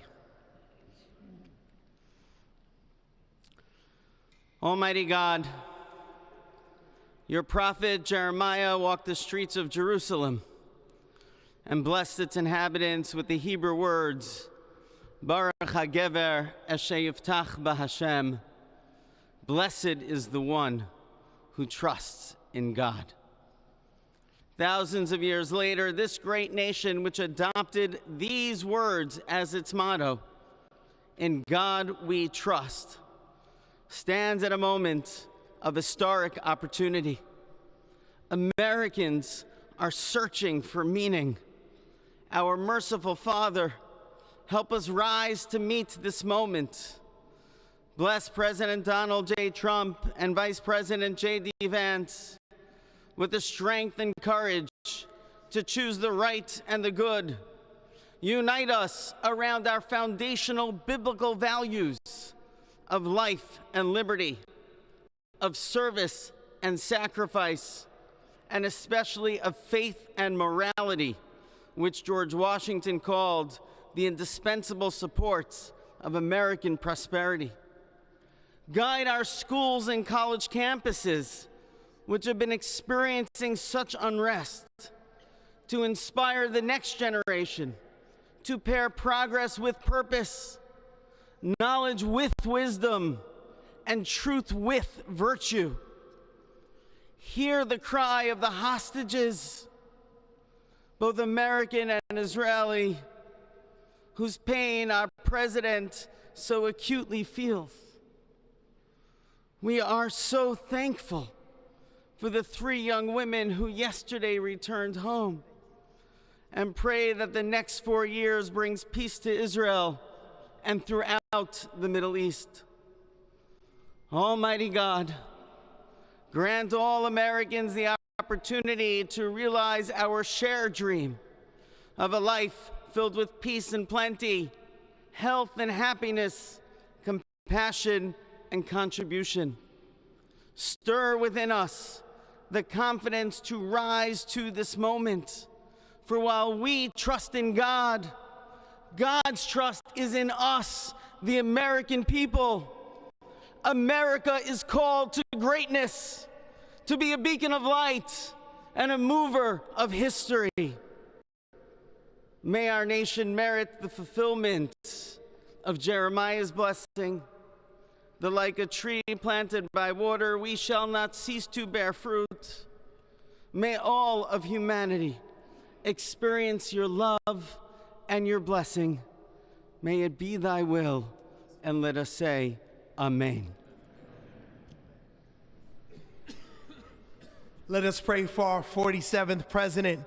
Heavenly Father, we're so grateful that you gave our 45th and now our 47th president a millimeter miracle. We are grateful that you are the one that have called him for such a time as this, that America would begin to dream again. We pray that we would fulfill the true meaning of our creed, that we hold these truths to be self-evident, that all men are created equal, We pray that you use our president, that we will live in a nation where we will not be judged by the color of our skin, but by the content of our character. Heavenly Father, in the name of Jesus, we are so grateful today that you will use our 47th president so we would sing with new meaning, my country, 'tis of thee. Sweet land of liberty, of thee I sing. Land where my fathers died, land of the pilgrim's pride, from every mountainside. Let freedom ring, and because America is called to be a great nation, we believe that you will make this come true. So let freedom ring. From the prodigious hilltops of New Hampshire, let freedom ring. From the mighty mountains of New York, from the heightening Alleghenies of Pennsylvania, let freedom ring. From the snow-capped Rockies of Colorado, let freedom ring. From the curvaceous hilltops of California, but God, we're asking you not only that, let freedom ring from Stone Mountain, Georgia. Let freedom ring from Lookout Mountain of Tennessee. Let freedom ring from every hill and every molehill in Mississippi, from every state, every city, every village, and every hamlet. And when we let freedom ring, we will be able to speed up that day where all of your children, black men and white men, Protestant and Catholic, Jew and Gentile, will be able to sing in the meaning of that old Negro spiritual, free at last, free at last. Thank you, God Almighty. We are free at last. If you believe where the Spirit of the Lord is, there is liberty. Come on, put your hands together and give your great God great glory.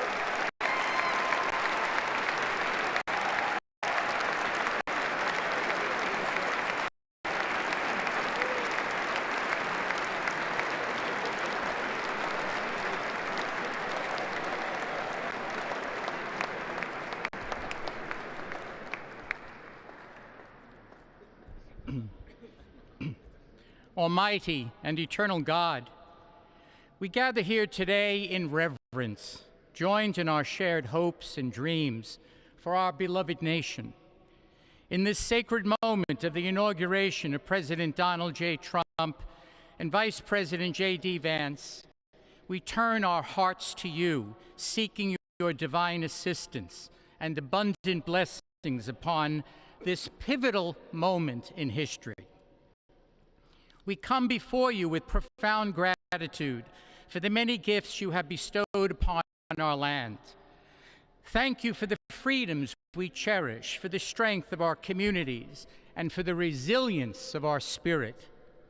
As our President and Vice President embrace their newly appointed roles, we humbly implore that your everlasting love and wisdom will envelop them. Grant them the clarity of mind to navigate the challenges that lie ahead, and the compassion to serve all citizens with fairness and integrity. May their hearts be filled with a giving spirit and sincere understanding for those whom they represent. May they be beacons of hope in times of uncertainty and prophetic voices in defending the dignity of all created life. We pray for a spirit of collaboration to flourish in our government and across our nation, fostering an environment where dialogue and heartfelt listening will prevail over division or discord. May each decision made by our President and Vice President reflect the values of justice and peace. As we embark on this new chapter, we also seek your comfort, O God, for those who feel lost or disheartened. In this time of transition, may your light shine upon them, reaffirming their belief in a brighter tomorrow. May we all strive to lift one another, supporting our fellow citizens with kindness and empathy, recognizing that together we can overcome any adversity. Grant us the strength to endure, the courage to face our fears, and the clarity to see the light that remains, even when clouds of uncertainty may gather. Inspire our new leaders to be champions for the vulnerable and advocates for those whose voices are often silenced. May they pursue policies that promote the well-being of all, seeking to build bridges that will foster unity and belonging. As we stand witness to this inauguration, we hold fast to our faith in the goodness of each of us and the possibility of change. We trust that with your guidance, O God, our nation can move forward to a future filled with promise, prosperity, and understanding. And finally, we lift our hearts in gratitude for the beloved parents of President Trump. Without Mary and Fred Trump, this day would never be the miracle that has just begun. From their place in heaven, may they shield their son from all harm by their loving protection, and give him the strength to guide our nation along the path that will make America great again. Let us go forth now with these words of President Trump's emblazoned on our hearts. As long as we have pride in our beliefs, courage in our convictions, and faith in our God, then we will not fail.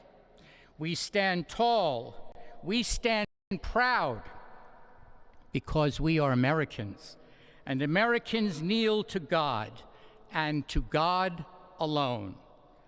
Amen.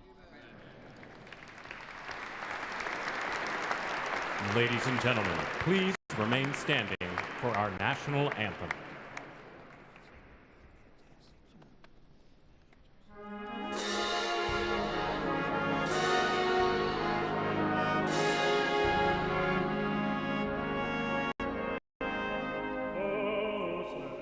Can you say, oh, the guns are they light? What's a proudly we hailed at the twilight's last gleaming, whose blood stripes and bright stars through the perilous fight of the ramparts we watched were so gallantly streaming, and the rockets had gleamed, the bombs bursting in earth gave proof through the night that our flag was still there. Oh, say does that song take us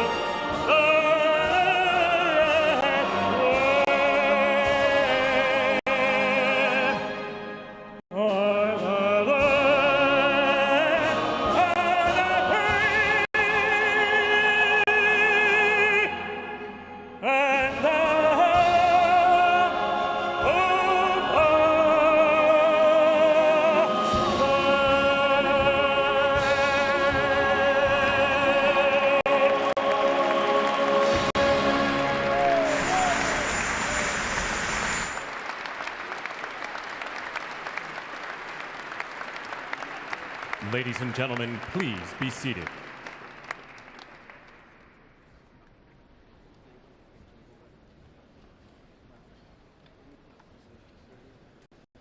Ladies and gentlemen, please remain at your seats while the President and official party depart the platform.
ahead, huh?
Ladies and gentlemen, we are here as witnesses to President Trump's triumphant return to the White House.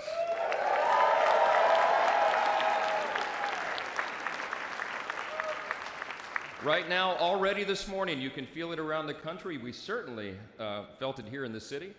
America is coming together and roaring back again, and it begins today, as the President just told us. I know we'd all rather be gathered together on the National Mall with hundreds of thousands of our closest friends, but our disappointment is well overcome with our excitement for the future that we feel today. We have the chance to make the next 4 years the most consequential period in our nation's history. And as Speaker of the House, it is my great pleasure, my great honor, to introduce to you the man who will lead us to this new golden age, the decisive winner of the Electoral College and the popular vote, the 45th and the 47th and the greatest president of our lifetimes, Donald J. Trump.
Well, thank you all so much for being here. And was that a hell of a speech or what? That was, man. That was a good way to start it off. You know, I didn't know exactly what the president would put in that speech, and I hoped to myself that he wasn't going to hold back, and sir, you didn't hold back. That was a hell of a way to start the next 4 years. But I just want to say from the bottom of my heart, and I know I speak for the president and for all of us, thank you, thank you, thank you for making this possible. We love you. We wouldn't be here without you, and we're going to make America great again together for the next 4 years.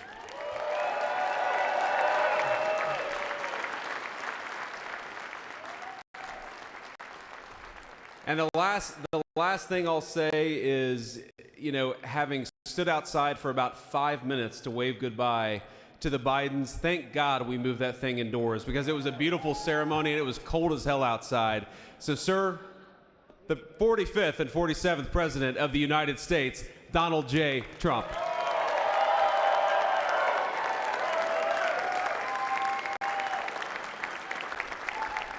No, he's right. I said, oh, look at this beautiful sunny day. We blew it. And then I went outside and we were freezing. You would have been very unhappy. The sun was very deceptive, I will tell you. It is cold out. And I'm sort of saying, you know, that was so beautiful today. Maybe they should do it there every 4 years. Does that make sense? I don't know. Because, you know, the outdoor thing is really good, but it gets a little cold around this time of the year, as some people have noticed. And a lot of times they suffer through it. There was no suffering in that room. It was 72 degrees. It was perfect with the best acoustics I think I've ever heard in a room. This is not so bad either. But I just want to say, you're a younger, far more beautiful audience that I just spoke to. And I want to keep it off the record. I want to keep that off the record. Because I don't want to have all those big shots up there. I don't want to think you're more powerful than them, you look better than them, and I love you. Now, we just had a great time. We just had a great day. This was amazing. You know, when you think we took a journey, I mentioned in the speech, a lot of people said that was not a journey that was possible, and it was indeed possible. I didn't really know too much about what they were saying when they said that, but a lot of people felt it, and we hooked up with J.D. very early. I watched J.D. over a period of time. I endorsed him in Ohio. He was a great senator, and very, very smart. The only one smarter than him was his wife. That was, I would have chosen her, but somehow the line of succession didn't work that way, right? But now she's great, and he's great. This is a great, beautiful couple, and unbelievable career. I just said to him, you are very upwardly mobile, because he hasn't been doing it that long, but he picked it up so quickly. Remember, the first week was a little bit like the fake news was hitting him really hard. And I said, ooh, this may be tough, but after that, it was smooth sailing for him. He took on everybody. He took on the meanest. I don't want to use the word corrupt because we're into a new system, so let's wait till the corruption begins, because it will. But he took on some pretty mean people, and he handled it well. I want to also congratulate Mike Johnson for the job that he's doing.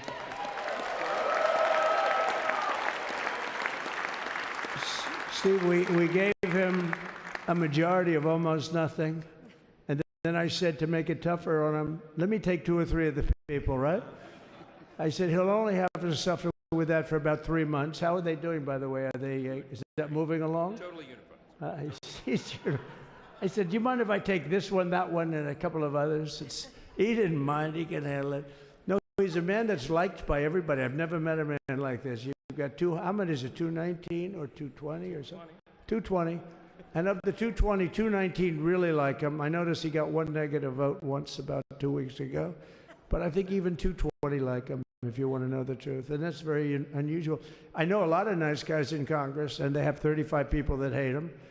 So if you have 35 people that hate you and you only have 1 or 2 or 3 votes, you'll have 5, I think. But that's going to be like, the good news is when we get to that 5 number, it's going to feel like a massive majority. You could be really nasty to a couple of them at least, you know? So it's going to feel like hitting your head on the wall and stopping. It feels so good to stop, but he's done a fantastic job. And Steve Scalise is, he's our hero because, I was with him. You talk about being shot. I was with him. He got some bad ones, and his incredible wife, and she really loves him. You never know about that. I've been with other people. They were doing poorly, and the wife is like looking at her watch. She can't get out of the hospital fast enough. How's he doing? Oh, I don't know. He's all right. That woman was a mess. She was crying and crying. No, they're going to take him. They're going to take him. I told Steve when he finally woke up, it was a while too. The doctor told me it was the most blood they've ever transfused in any patient. They've never done anything like it. And here he is, the picture of strength, right? And he's been a great friend of mine, right? With a family, because of a family. And what a job you did. It worked out pretty much better than we even thought, right? And I did have a couple of things, to say that were extremely controversial. And between J.D. and Melania and anybody else that heard, please, sir, it's such a beautiful unifying speech. Please, sir, don't say these things. I said, I'm telling you, it's going to play great. They say, you're right. For this group of people, it's going to play great. You're the only ones I hurt by not, but we had some beauties, didn't we, Melania? She said, sir. Calls me sir when she's angry. No, I'm only kidding. I better say I'm only kidding, or the press is going to pick that one up loud and clear. No, but she said, no, I think it would be terrible. It's such a nice speech. I think it's, it all depends on your delivery. How was the delivery? Was it good? But she said it's such a beautiful speech. You can't put things in there that you were going to put in. And I was going to talk about the J6 hostages, but you'll be happy because, it's action, not words that count. And you're going to see a lot of action on the J6 hostages. See a lot of action.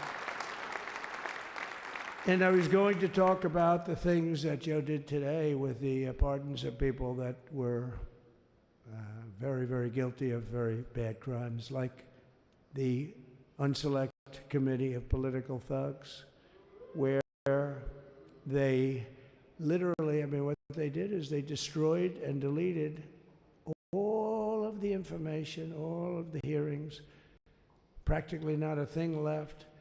They deleted all the information on Nancy Pelosi having turned down the offer of 10,000 soldiers. You wouldn't have needed 10,000. You could have had 500, and it would have stopped. Because we may have 1 million people that day, the people that were there. You don't see any photographs, but we have a lot of great photos. But you don't see those photographs. They don't put them in. They show the people at the Capitol. But I was talking about that. I was going to talk about that. They said, please don't bring that up right now. You can bring it up tomorrow. I said, how about now in front of the very... I'll bring it up right now. You know, this little time delay is good because we're getting great reviews on the speech. Now watch. They'll take the speech and say, I didn't like it because he left there and he talked to people. But we're giving you a little more information than we gave upstairs. But no, they pardoned a lot of people. They pardoned, before we even get to today, they pardoned, 33 murderers, absolute murderers, the worst murderers. You know, when you get the death sentence in the United States, you have to be bad because they don't give it much. And he pardoned almost everybody having a death sentence. And if you went through the crimes that were committed, you wouldn't even believe them. The level of violence, the people that were killed, the innocence of people that were killed, and children killed by these people. And he pardoned them for whatever reason. He spared them, and but they didn't spare the people that they killed. And you know, who knows what happens in the future. It's one of the worst because a lot of times they let them out early after that. You know, they say you're going to be in for life, but then all of a sudden they get let out for good behavior, and then they go on a rampage. You know, it's one of those little things, right? But I was going to talk about that. But I was really going to talk about the level of, you know, what's going on. Why are we doing this? Why are we trying to help a guy like Milley? Why are we doing Milley? He was pardoned. What he said, terrible what he said.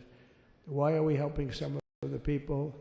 Why are we helping Liz Cheney? I mean, Liz Cheney is a disaster. She's a crying lunatic and crying Adam Kinzinger. He's a super crying. I never saw the guy not crying. He's always crying.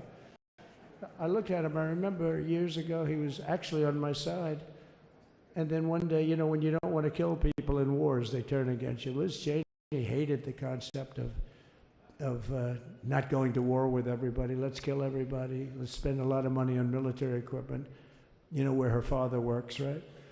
And, but what she did was incredible. Think of it. They destroyed and deleted all of that information that went on for almost 2 years against Trump. And the reason they did, because it was all false. Like the person that said, I tried to strangle a Secret Service agent. That's one of the toughest human beings I think I've ever seen. I actually had a friend saying, please don't change that, sir. You are the coolest sucker in history. Remember, she said, I put my hands around his neck because he wouldn't go to the Capitol. Made up fiction. And I was rebuffed. And the guy on the right is a massive weightlifter, probably stronger than me. Do you think he's stronger than me, honey? You know who I'm talking about. Possibly stronger than me. Slightly younger than me, like, I won't say how many years because I don't want to talk about that, but a lot of years. But I had a friend that said, why are you disputing that story? That's the coolest story I've ever heard. That I would attack a karate champion, get slightly rebuffed, and then throw my arms around a guy with a neck about this big. Even though there are bars, you know, there are bars, you can't really do that anyway. So I wanted to talk about that. But all of that stuff got deleted. And the reason it got deleted is they were all caught in lies. You know, Secret Service testified, and they said it didn't happen. Actually, the two guys were very embarrassed. They're suffering because their friends are saying, did Trump really do that to you? But they gained a whole new respect for me. But it was just make-believe stuff, and there were a lot of make-believe stories made up. So rather than suffer the wrath, like the story with Nancy Pelosi, I offered her 10,000 soldiers. She knows it. She admitted it on tape that her daughter made. She's a videographer or whatever you call her, which I'm glad she is. Oh, she can't be in good stead with Nancy. But Nancy said it was my responsibility as she's leaving the Capitol. She said it was, and it was. She's in charge of security at the Capitol. But I offered them up to 10,000 soldiers, even more. One time I said more, as many as you need. But you needed 400 or 500. If 4 or 5, you 10,000, that would be more than the number of people there by lot. But we offered her 10,000. Think of it, 10,000 soldiers. In other words, J6 wouldn't be J6, there would have been no J6. But she rebuffed them. She didn't like it. No, she didn't like it. Maybe she wanted that to happen, but she's guilty as hell. And now we would have to go through the process because they destroyed all evidence. They deleted everything. There's virtually nothing left. The other fake story and so many other fake stories. And many people came out on our side, and those people now would got to find them. There's nothing left. So that's a criminal offense. If that were a civil case, it would be a criminal offense. If that happened civilly where you did that, it would be a criminal offense. So I decided I'm not going to make this speech complicated. I'm going to make it beautiful. I'm going to make it a unifying speech. And then when they said we have a group of people that are serious Trump fans, I said, this is the time to tell those stories.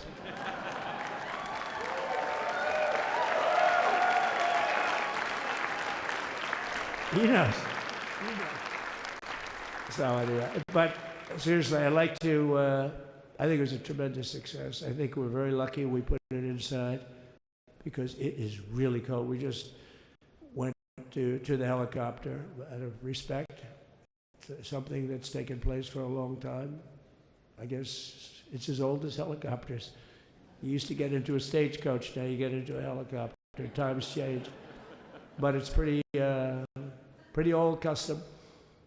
And it's a beautiful custom, actually. It's a beautiful custom. I wish we could have had a better relationship. I wish we could have had a better relationship between Republicans and Democrats. I was with Senator Schumer. I said, Chuck, I think it's time we all start getting along a little bit because it doesn't make sense. I mean, we literally never get a Democrat vote. They never get a Republican vote, almost. And although there is a bill coming up very shortly that we have a lot of Democrat votes, right? It's going to be a very beautiful bill. We're going to have a deciding, I would say, within a week or so, I think. And it's going to be a very good bill. You all know what I'm talking about. So I just want to thank you all for being here. You have been our fans from day one. All these people all over. You've been our fans. This has been there's never been anything like it. There's never been anything like it. This has been a movement like no movement ever in history for probably any country, let alone this country. You know, if somebody's running for president, and if they go out and they announce they're going to Arizona, they're going to Nevada, they're going to someplace, if you have 200 or 300 people, that would be standard. Ronald Reagan would go out.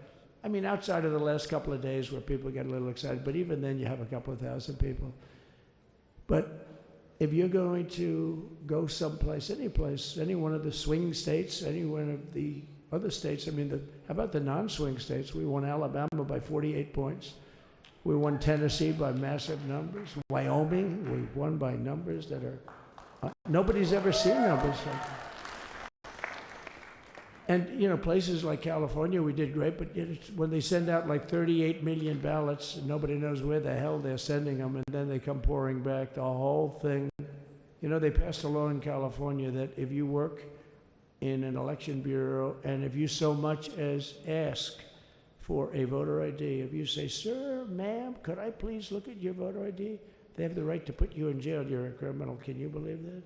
There's only one reason that happens. They want to cheat.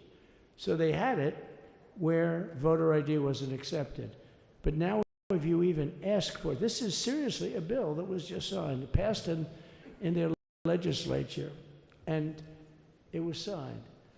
And I think when we get things cleaned up and we get back to a little bit of normalcy, I'm going to ask the speaker to really get involved, because I think we would have won the state of California, because, you know, if you look at my numbers with Hispanic, we're at 56%.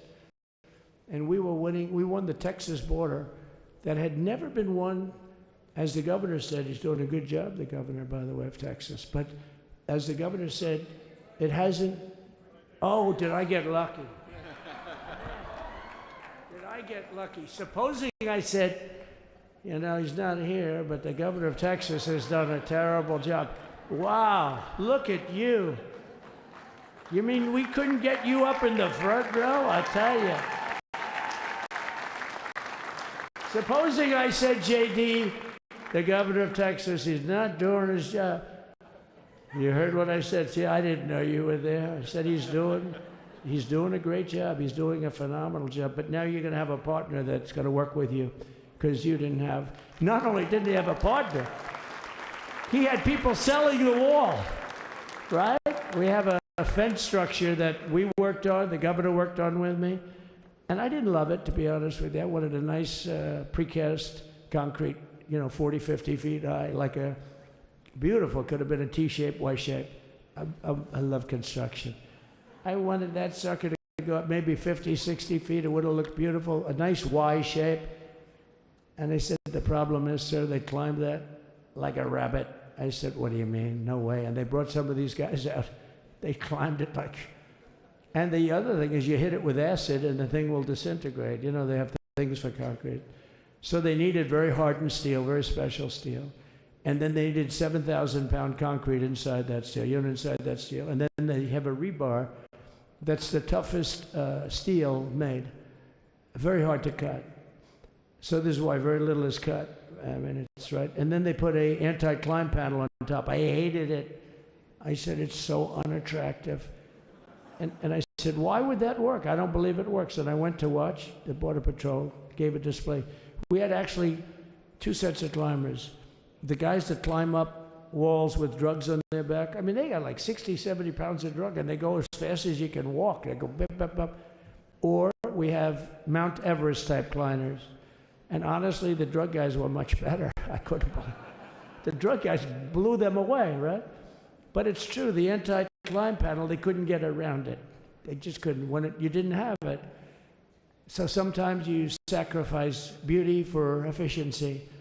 And we did. So we built this wall, and we built over 500 miles of wall. That's why we had such good numbers. The famous chart that came down, very thankfully, the chart that came down on my right, Governor, had I not looked over there, I'm not speaking right now. You might be speaking here. You want to know the truth? You, JD, you've got a lot of great people in this party, but I got very lucky, but we had the best numbers we've ever had. But I bought, what happens is when you fill it up, it's like water. You fill it up. Now we have 571 miles of wall. And they would always say, when we renovated a wall, so there'd be like a piece of plywood sitting there for 60 years, or a 2x4 sitting for 60 years on the ground and rotting. Because, and they'll say, you didn't build a new wall. Here we're building 50 feet up in the air, and 30 feet sections, 50-foot sections, all steel, all concrete, all everything. And all, by the way, they don't even want me to say this, but what the hell, doesn't take that long time. They were all wired for all of the equipment. We put wires in everything so they can easily wire for all the different types of equipment. And if there's a doubt, we have to wire. Whenever we just look, you just find the wires all over the place up top, so we can just hook it up. We don't have to have wires on the outside, which wouldn't do too well, right? So anyway, we built an extra 200 miles of wall, and the governor wanted to buy it. He tried to buy it, and they wouldn't sell it to him. He wanted to put it up himself. Could have been done in 3 to 4 weeks, 200 more miles, because when you do it now, they just keep going further out, getting around. So we did an extra 200 miles, and it was all bought. And they announced that they're not going to put it up. And that's when I realized they wanted open borders, and that's when I realized that people are going to come pouring through the wall like nobody's ever seen before. But you've seen it. A lot of you are here because of that. I made it my #1 issue. They all said inflation was the #1 issue. I said I disagree. I think people coming into our country from prisons and from mental institutions is a bigger issue for the people that I know. And I made it my #1. I talked about inflation too, but how many times can you say that an apple has doubled in cost? I'd say it, and I'd hit it hard, but then I go back to the fact that we don't want criminals coming into our country. We don't want the jails of every country in the world virtually being deposited into the United States, and that man had to suffer with it. And he did an unbelievable job. I'll tell you, he was a very popular governor, but now he's like an unbeatable governor because of your border policies. He was fantastic. And he really was. So. Governor Abbott he's a great man, great leader, and but it did make him very more. Did you do it? You didn't do that for politics. You did it because you wanted to do the right thing. But I'll tell you, it sure as hell worked for politics too. It's self-preservation. That's right. But no, because the people are demanding it. The people of Texas are demanding it. The people are demanding it all over. So anyway, so we built it, and they wouldn't let us use it. They wouldn't let the governor use it, and other governors, they wouldn't let him use it. But he was the leader of the pack and did a great job. And then we heard about a month ago that not only wouldn't they let us use it, they were selling it. They were going to sell it for 5 cents on the dollar. Now, 5 cents on the dollar then, but today it would cost more than twice as much to build because we bought it like 6 years ago. And it was just sitting on the ground, and that does not do well for the whole thing. But it was just sitting on the ground, and I heard about it, and I called the governor, and I called a lot of people, your attorney general. And here's the story. They were going to buy it, and these are great business people. They were going to buy it for 5 cents on the dollar or less, and they were calling us up, we'll sell it to you for 200 cents on the dollar. In other words, it will cost you twice as much, so it's 200 cents on the dollar. I said, can somebody explain that to a judge? I mean, how corrupt is that? You'd think they'd say, maybe we'll sell it to you for 20 cents, 30 cents, but not 200 cents.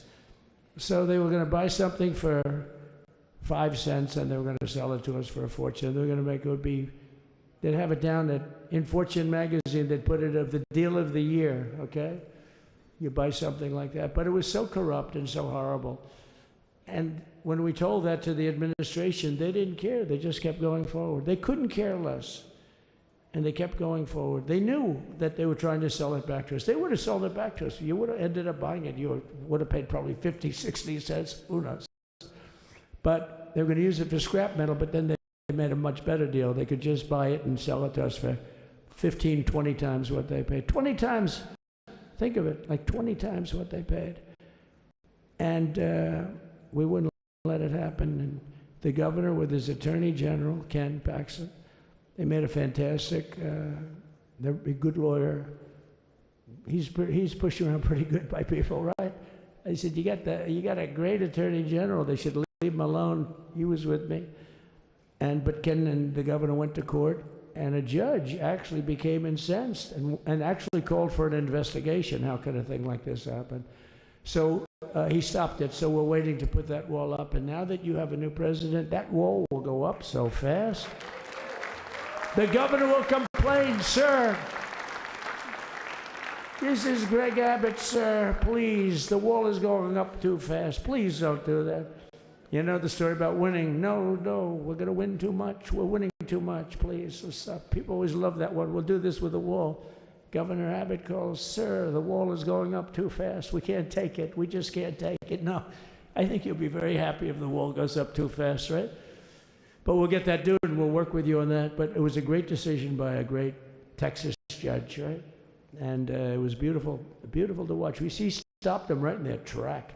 I mean, they were literally loading this stuff onto trucks. It was terrible. Honestly, it was terrible. And he wouldn't take it. So I'm so glad I mentioned that they have a really good governor in Texas. And I swear, I didn't know he was here. I swear to you, it sounds like a setup. I didn't know you would end. Did I get lucky? I said the right thing. Because there have been moments when I wasn't so happy with him, you know? But not too many, I can tell you that. So anyway, it's good to see you too, Governor. Great. But I just want to thank everybody. You've been incredible. I recognize so many of you. It's so crazy.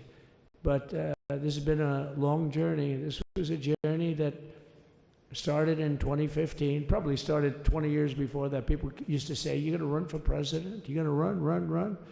And I always said, no, I don't want. And then one day I said, let's give it a shot. And what I talked about then was the border, too. I think it probably was the #1 issue for me. Back in 2015, 2016, I talked about the border. And now I talked about the border, but this border is much worse. We fixed the border. It was totally fixed. There was nothing to talk about. 2020, by the way, that election was totally rigged, but that's okay. It was a rigged election. You know the only thing good about it? It showed how bad they are, showed how incompetent, and frankly, historically, this is a much bigger event. If that would have gone like it should have. The bad thing about it is some bad things happen, like a lot of people in our country that wouldn't be in our country right now. So, you know, that's the bad part. But I will say that it started in 2015, and right from the beginning, we went to the top. Day one, they announced Trump, and Trump went to #1 and stayed there for the whole primary. And then we took on Hillary. She didn't look too happy today. We took on Hillary. A very nice person, but we took on Hillary and we defeated Hillary, and then we did much better the second time in 2020. You know, we got millions more votes. We got millions, like 10, 12 million more votes than we did the first time. No president has ever gotten that many more votes. I got like 9 million more than anybody else had ever gotten, and they said we lost. And because of that, I said to Melania, what do you think? And she said, you want to do this again? And had we lost, and had I thought we lost, I wouldn't do it again, because that's like the ultimate poll, right? But I knew how well we did, and this time we made it too big to rig. It was so big. They tried. They tried like hell in the butt. They tried to do it, and around 9:02, they gave up. Last time they did bad things, but this time they just said, yes.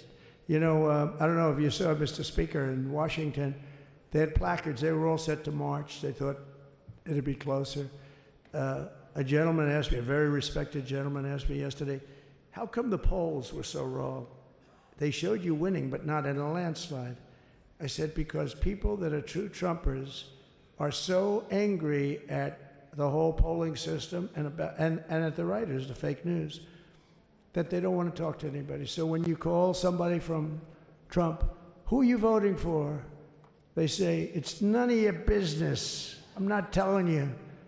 And that was probably 40% of the people they called. So they would discard that one, and they didn't show that. And then when the election happened, you know, the vote came, and it was much different, much higher than, we're going to win, but they really thought, they couldn't believe, the one man said, I mean, it was so much higher. We won all 7 swing states. We won the popular vote by millions of votes, which is hard for a Republican. I'll tell you who came through. The unions came through. The auto workers were great. The Teamsters were great. The firemen were great. I think almost every union was great. The only one that weren't great, although Sean was great, and the Teamsters, Sean O'Brien, the head of the Teamsters, was fantastic. But generally speaking, the head of the union was against Trump, but the union would be with us for like 80, 85%. Look what we did with the auto workers in Michigan. Look what we did with the Teamsters. The Teamsters were unbelievable. They were a solid Democrat vote, and they voted for Trump. So we had a great experience. This has been, now we have to go to work and get it done, because we have to do something that's going to be great. We're going to turn our country around. And we're going to turn it around fast. And I think this was a better speech than the one I made upstairs, okay? I think this was better, JD. I think this was much better. And I got to see my friend. So, Governor, take care of yourself. You call me, we'll start working. You know what that means with him? He's going to be calling me tomorrow morning at about 6. And I said, how about next week? You call me and we're going to get it started real fast. We'll really help you a lot. You've done a fantastic job protecting something which is, it's not supposed to be for the states. And amazing job you've done. Thank you very much. And I want to thank everybody. And I have a First Lady who's been incredible. She's been incredible. I shouldn't say this. I'm going to get hell when I say this, but her feet are absolutely aching, you know, those heels. And we thought we were leaving, we were going home. Sir, would you be able to go down and say hello to some of your other fans that are here? I said, oh, I didn't know that. Wow. Did you get to see pretty clearly the picture, I hope? Good. That's good. But because you wouldn't want to make the same speech again, right? But she said, darling, I love you so much, but my feet are killing me. I said, honey, let me just see how far it is. I asked the person. Oh, not that long, maybe 400 or 500 yards. That's 5 football fields. I said, can you make it? She said, we're going to make it no matter what. We're going to make it because we have to go. Right? Right? And then we went out to the helicopter, though, just prior to this and said goodbye. And it's a custom. And the wind is blowing like crazy. And with the hat that she's wearing, she almost blew away. We almost lost off her. She was being elevated off the ground. She almost blew away. No. So we all appreciate it because she's been a great First Lady. A beautiful and a great First Lady. And they love our First Lady. You know, JD, whenever I make a speech, I see hundreds of times, we love our First Lady. We love, and they do, and they should. She's great. So I just want to thank you. Thank you very much.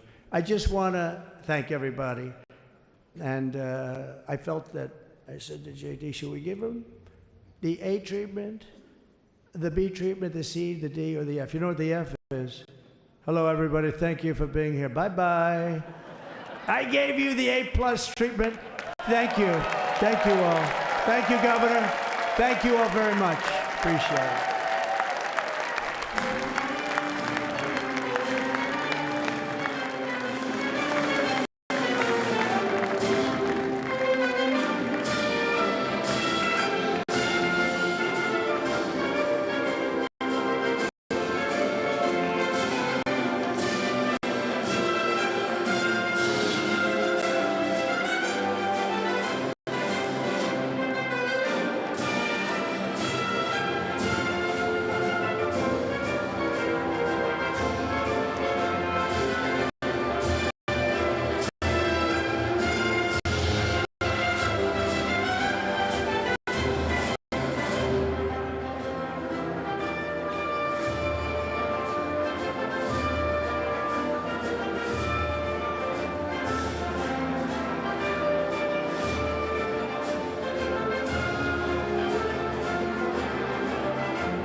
was a great event.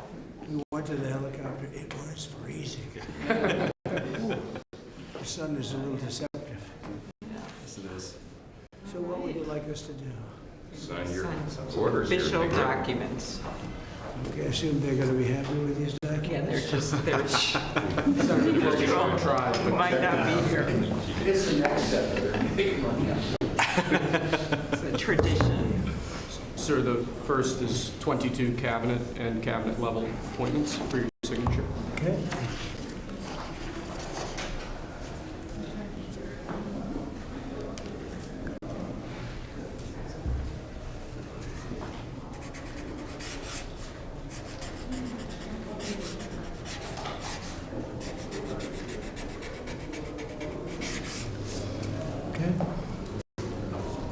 The next one will be, excuse me, the next one will be 47 sub-cabinet level appointments, sir.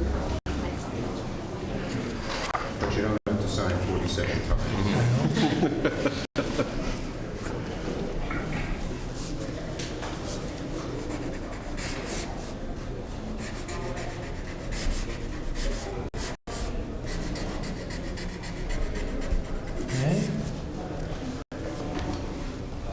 Thank you, sir. You now have 31 acting designations and appointments to effectively take control of the government. Let's do that. Yeah, that's important. That's important, isn't it?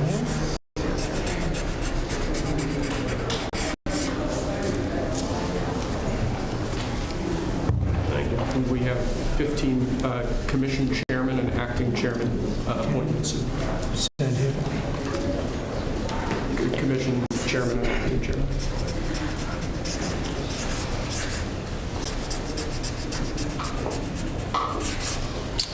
He was #1 at Harvard also. You know that? Good counsel. They have something in common. Thank you, sir. Lastly, we have a proclamation ordering that on all future inauguration days, including this inauguration day, that flags shall be flown at full mast. Very important.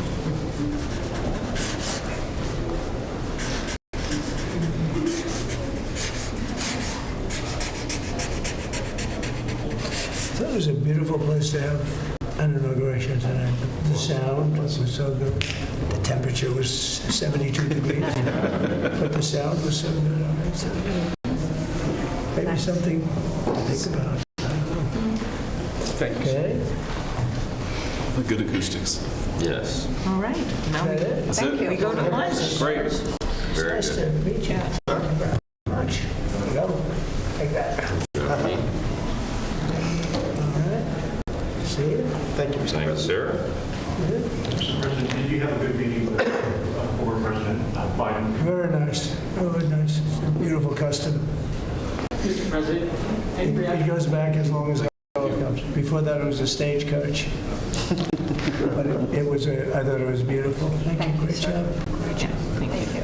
Mr. President, do you have any reaction to the pardon President Biden did at the last minute? Well, I'm not going to discuss it now. I think it was unfortunate that he did that. We won't discuss it now. There's plenty of time to discuss it.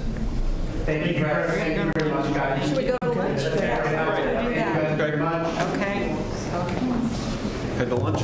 Ready for lunch? Okay. Thank you.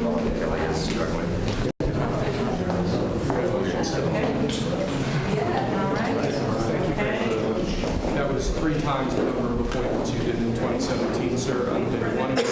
Plenty of time. Just getting started. A lot of good work to do. So where are we going to stop? That's good counsel. Trying to look through your documents. That's when they get free.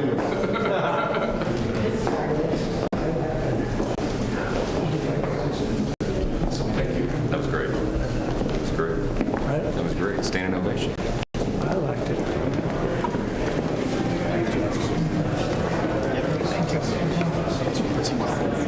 We're going to go right to the right.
Ladies and gentlemen, please be seated.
Ladies and gentlemen, at this time, please rise for the introduction of the official party.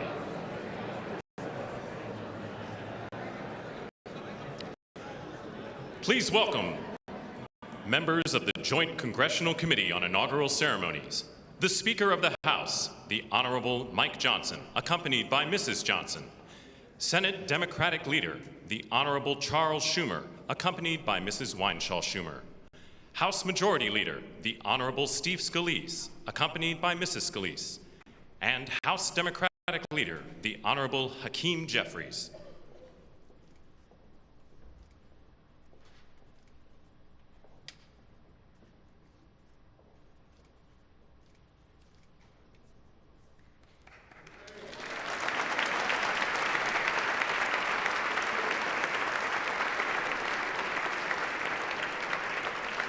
Please remain standing for the honors and the invocation.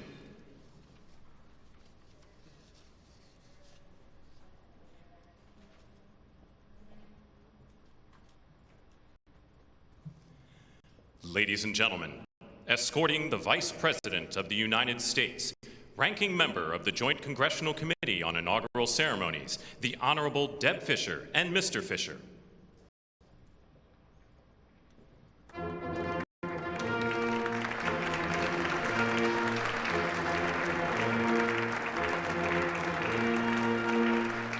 Ladies and gentlemen, the Vice President of the United States, the Honorable J.D. Vance, accompanied by Mrs. Vance.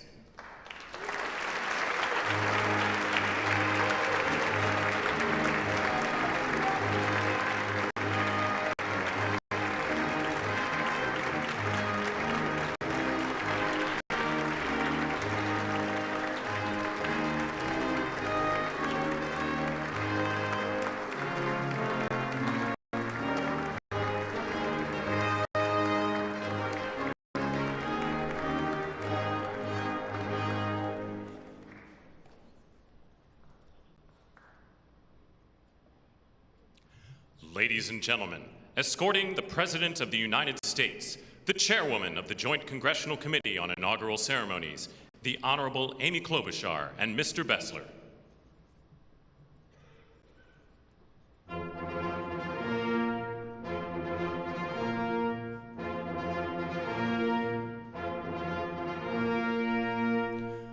Ladies and gentlemen, the President of the United States, the Honorable Donald John Trump and Mrs. Trump.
I have a feeling people are very hungry, so I'm going to get this started. Mr. President and Madam First Lady, Mr. Vice President and Madam Second Lady, my colleague Senator Fisher, distinguished guests including the Speaker, Leader Jeffries, and Senate Leaders Thune and Schumer, on behalf of the United States Congress, welcome to the 60th inaugural lunch. Big surprise, we are featuring Nebraska beef and Minnesota apples for dessert. We are here in Statuary Hall, where these luncheons have taken place since President Reagan's first inauguration in 1981, and where the House of Representatives once met over 150 years ago. That would be before you were born, Mr. Speaker. In 1864, after the new House wing of the Capitol was built, and in the midst of the Civil War, Congress dedicated this chamber to host statues chosen by every state. Walking into the hall, we all passed under the arch, holding the marble Car of History clock. The statue shows Cleo, the Greek muse of history, holding a book to record events as they happen. And as you can see, she's heard a lot of stuff. And as she rides her chariot forward into the future, she looks behind her to remember the past. She remains here as she has for hundreds of years, a reminder that history will remember the events of the present, and it is on us to write that history right now. Speaking of art, the painting right here before you, I chose this painting for this lunch this summer, and it's titled American Horizon. It's by Jane Wilson, who grew up on her family farm in Seymour, Iowa. Coming from the middle of our country, Senator Fisher and I both like the painting because the artist is from America's heartland, but the horizon could easily be Florida, Mr. President. I will also note that this is the first time in history we are featuring the work of a woman artist at this lunch, and we thank the Art Institute of Chicago for their assistance. Looking at the vast open landscape of this painting, we're drawn to the bottom of the frame where the land or the water, depending on where you're from, meets the sky, and the horizon endures. The enduring horizon is especially meaningful for us today as we mark our enduring democracy as we approach its 250th anniversary. It's a reminder that what's over the horizon is our next chapter. And it is my prayer that the people in this room can write that chapter together.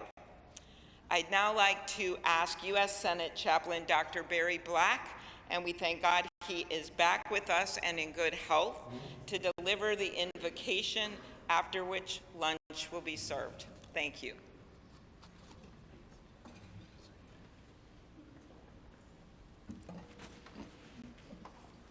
Let us pray.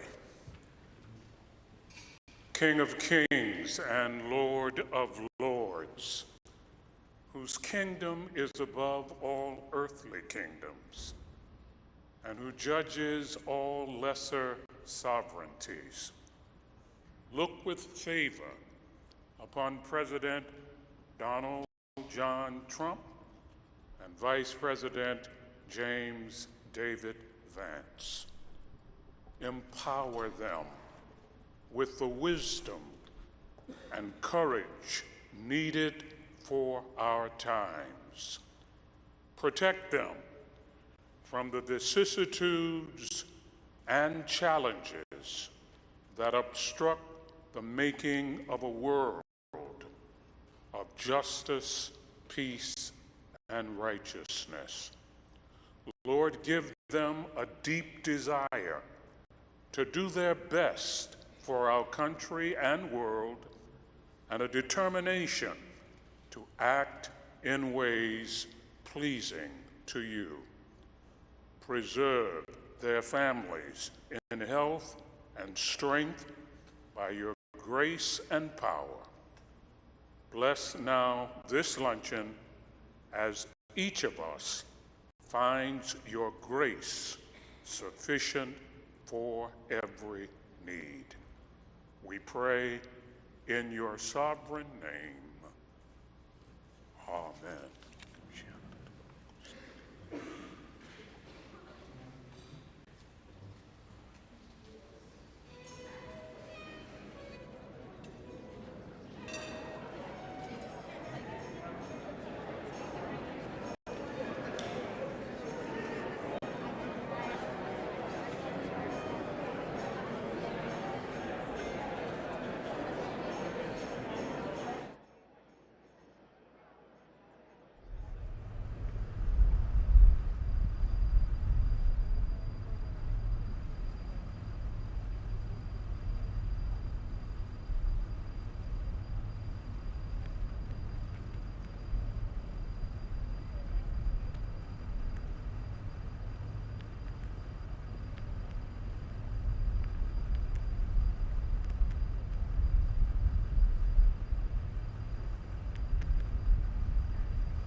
We're in that lunch hour now.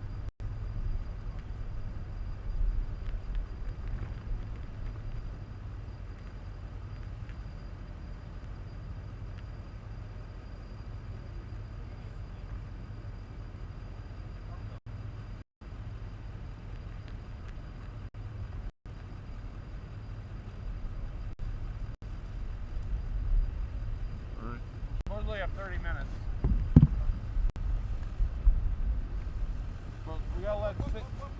We gotta let 6 know he's hot. And 7's hot. No camera operators. Yeah. They're just locked. No one's gonna take them. But they're just showing me stuff. Let me go let him know. Hey, Tom. They're dark.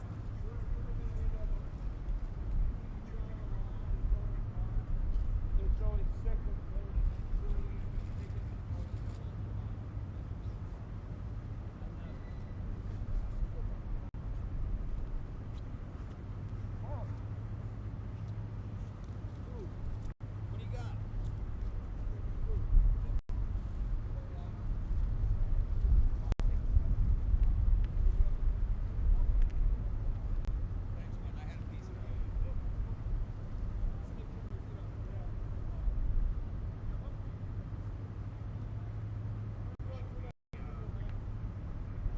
$77 million Americans voted for Donald Trump to make sure that it is always America first.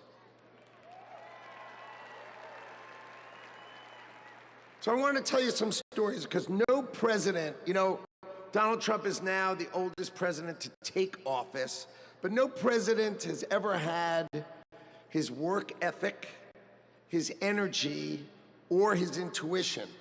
So when the president sees a problem, he calls it out. You know it, right? He's the one who said fake news. He's the one who said the swamp. He's the one who said the deep state. We've all heard him say it, and now we all know it's true. And his intuition is always right, so he starts talking about bad trade deals. You know, that's what he thinks. So let me tell you a story about the last day on the campaign trail. So I went to meet the president in North Carolina, okay? He gets up in the morning at 8 o'clock. We get in the motorcade, he gives a speech.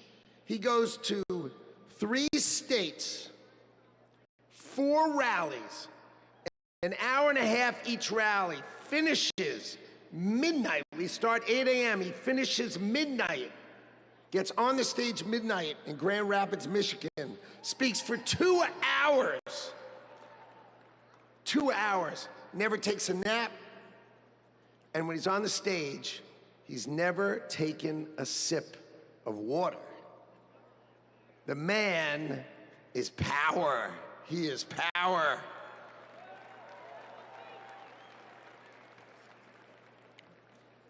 See, no other president will let the administration do it. He's going to help us fix America.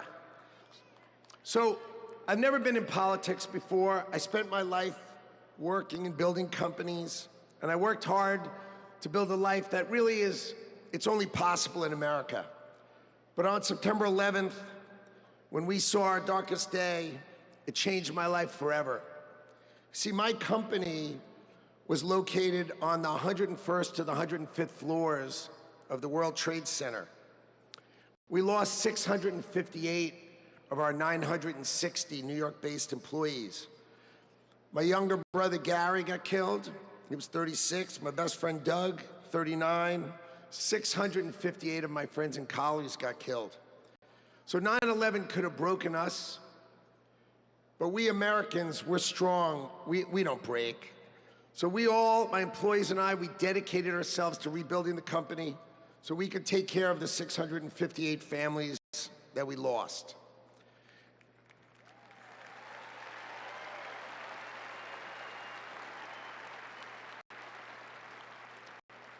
And I want you to know, we received thousands and thousands of cards and letters, and most importantly, we received all of your prayers, and that mattered to us and helped carry us through. So the events of September 11th, they instilled in me a sense of community and dedication for the country. So when the president asked me to join him in his administration, I jumped at the chance. So I was the co-chair of the transition team, which helped pick for the president and helped sort of set him up so he could pick all the nominees. And then I'm really proud to tell you that he was nominated, President Trump has nominated me to be the next Secretary of Commerce for the United States to serve all of you.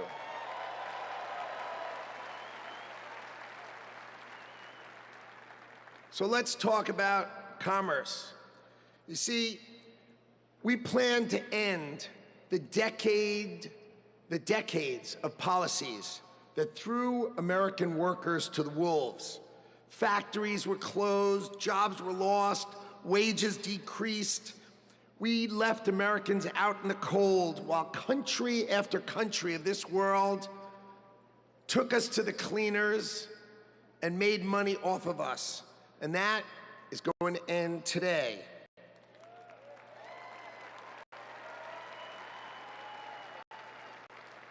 At the start of the 20th century, America was the richest country on earth, and we defended our workers from unfair trade policies with tariffs.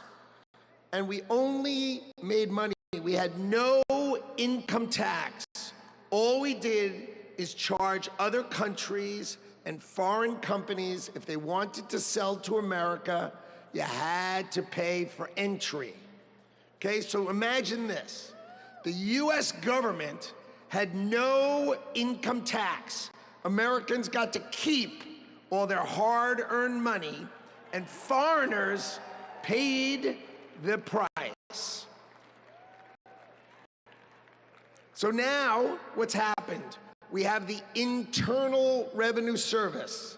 That means charge us internally. Now imagine politicians who can't even balance their own checkbook, taking our money, and what do every year? Let's just take more, let's just take more, let's just take more.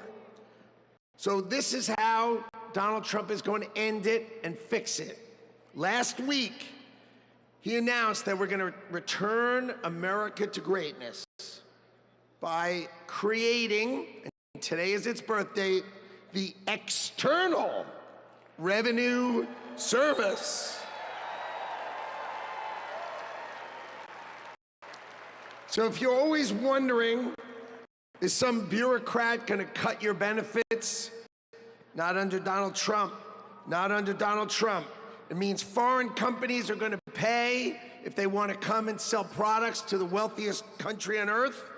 And if they want to compete with American workers, then let's just not tax our American workers. It means creating level playing fields. And it means that America will be great by reducing the taxes that we pay and driving the ones that they pay.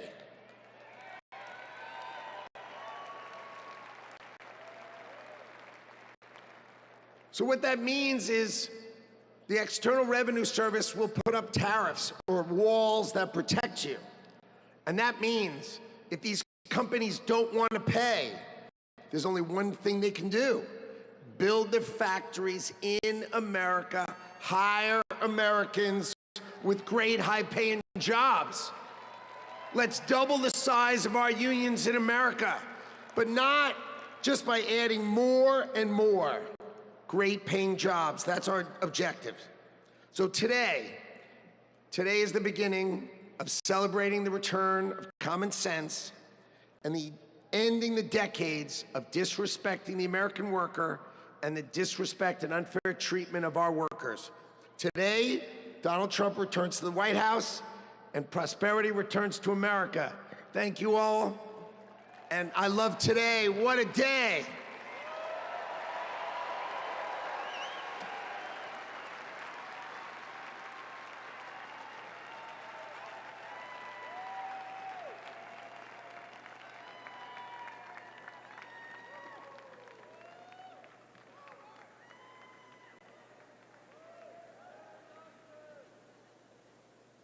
Ladies and gentlemen, please welcome to the stage Governor Glenn Youngkin.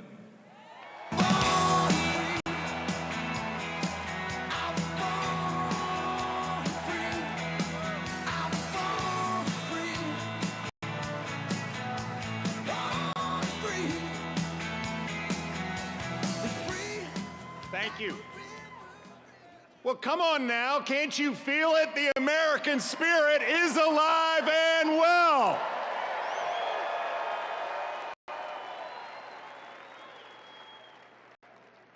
This is the dawn of the golden age of America because we inaugurated the 47th President of the United States of America, Donald J. Trump.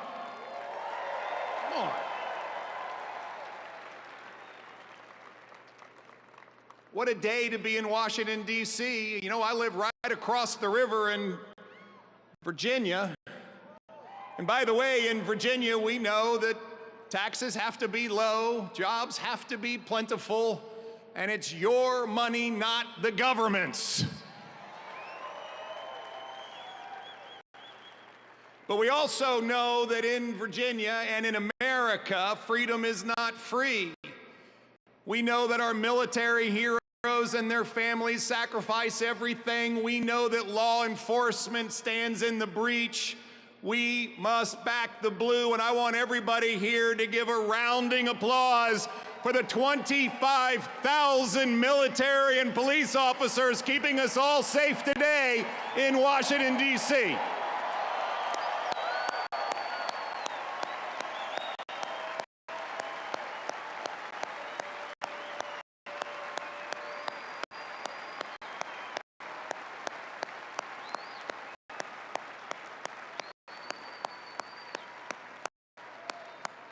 God bless America. My friends, we are standing here on the dawn of a new age, and we are seeing the sun set. The sun set on weakness, the sun set on wokeness, and the sun set on a wide open border that has turned every state into a border state. We are seeing the dawn of a prosperous America, the dawn of a secure and safe America, and the dawn of a world that sees peace because we have a strong America.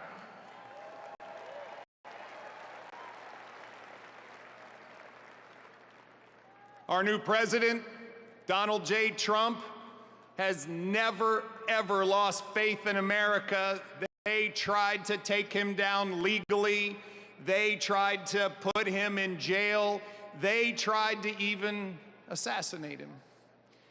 And he never gave up on America, and America, we will never give up on him.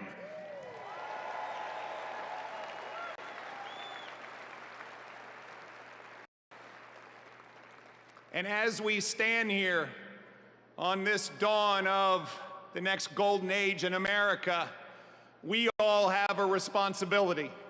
It is our responsibility to stand every day in support of this administration, to do everything that we possibly can do for America's success. President Trump deeply believes this, and both he and J.D. Vance have already gone to work. He is signing executive orders. He is closing the border. He is bringing down inflation. He is stepping into the breach. Ladies and gentlemen, it is time for America to be prosperous again. It is time for America to be safe again. It is time for America to be strong again. And it is time for America to be great again.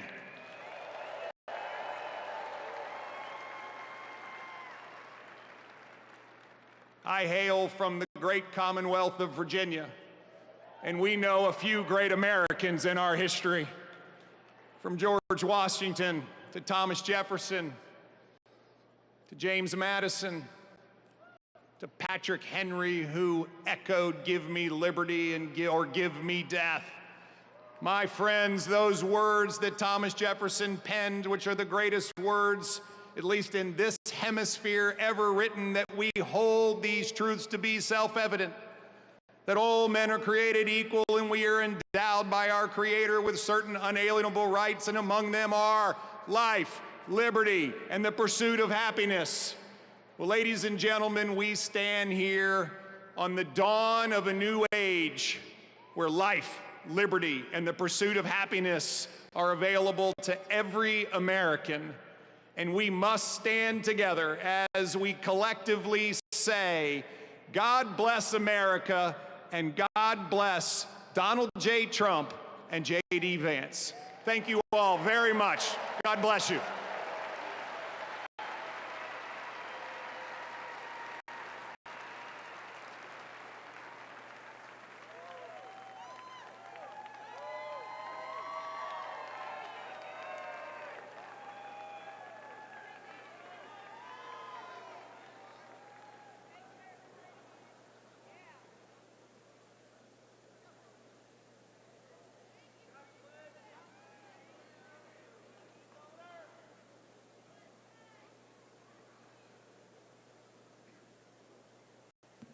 Ladies and gentlemen, please welcome to the stage, Mr. Elon Musk.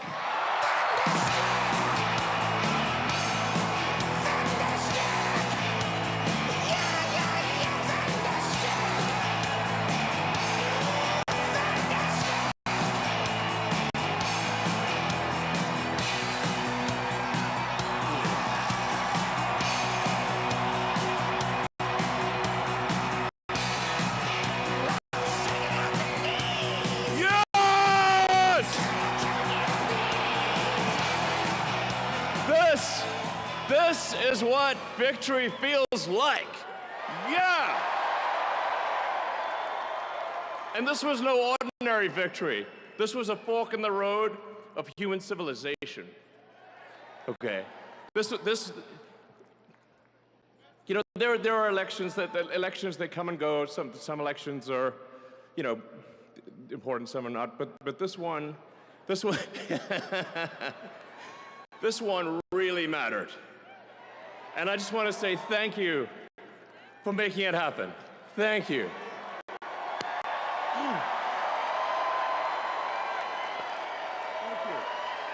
My heart goes out to you. It is thanks to you that the future of civilization is assured. Thanks to you. We're going to have safe cities, finally, safe cities. Secure borders, sensible spending, basic stuff. And we're going to take Doge to Mars.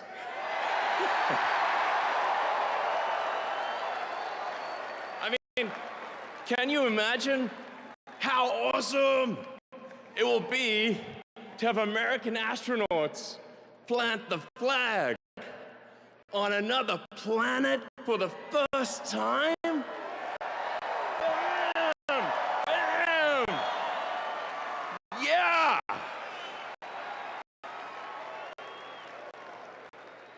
How inspiring would that be?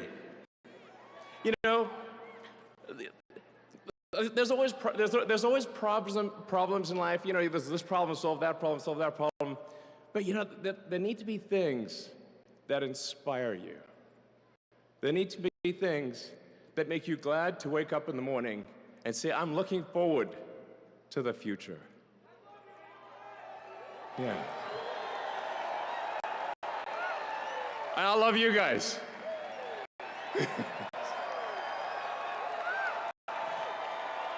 So,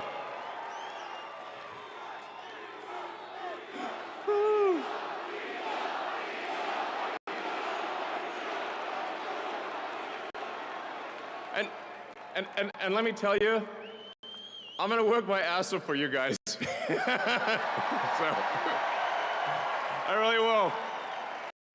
I really will. So, and yeah, but I'm super fired up for the future. It's going to be very exciting.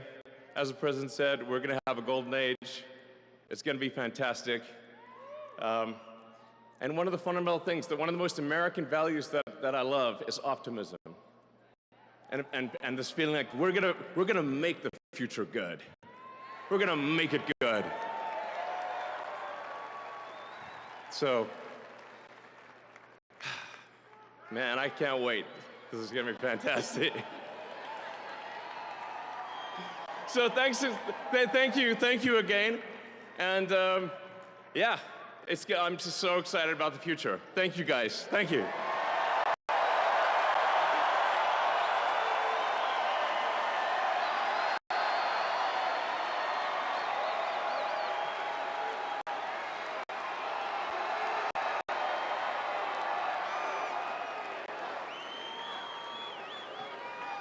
Ladies and gentlemen, please welcome to the stage, Kash Patel.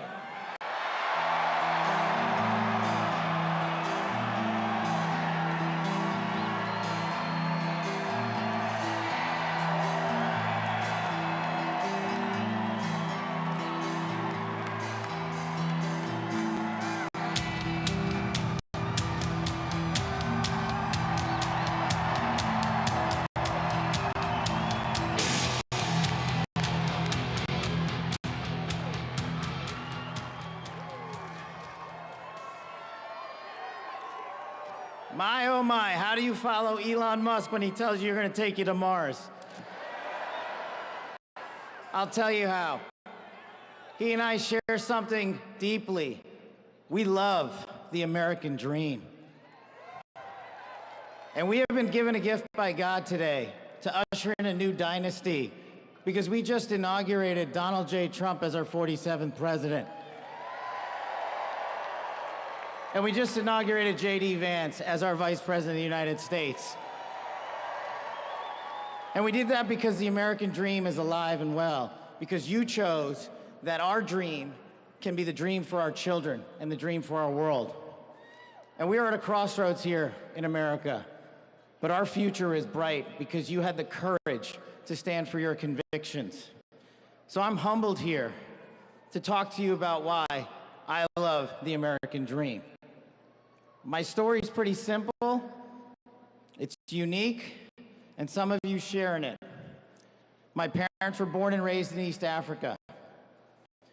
My father in the 1970s fled a genocidal dictatorship in Uganda, where he saw 300,000 of his countrymen murdered, where he saw what lawlessness would do if it was allowed to break through the system of constitutional justice. He fled, like so many others. He married my mother. They moved here. They waited in line. They stood in line because the American dream was worth standing in line for.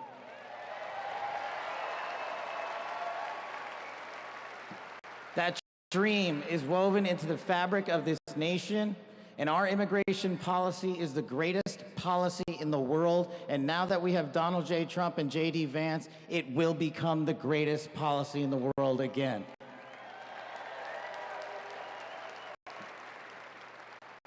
But dreams and hopes aren't enough, my friends.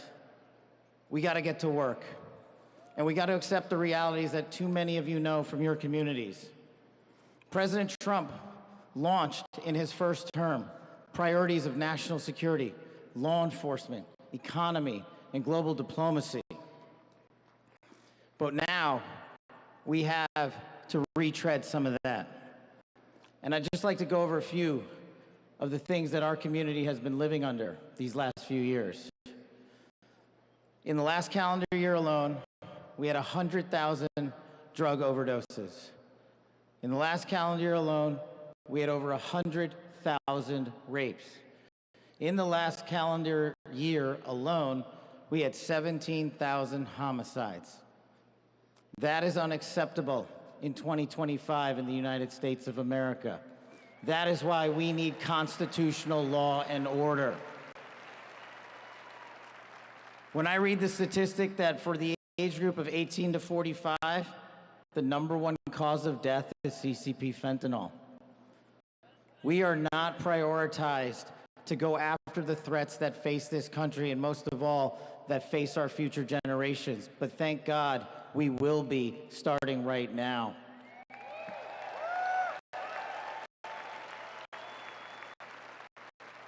President Trump and J.D. Vance's leadership and administration will usher in the priorities that I cherished during my 16 years in government service.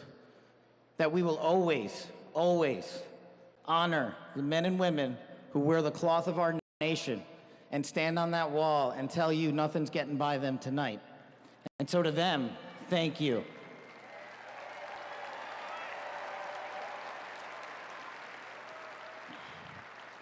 To our teachers and our frontline workers and our first responders, y'all choose to show up every single day for our children, for our communities, and we will now show up for you. Thank you for keeping us safe.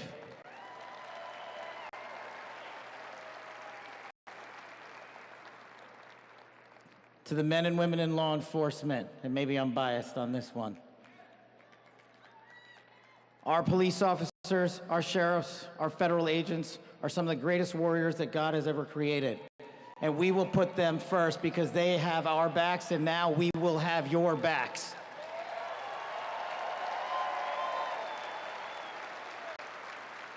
I am standing here because of the American dream. I am not standing here because of the color of my skin. I'm standing here because I earned my right on this stage, and you earned your right to be here with me.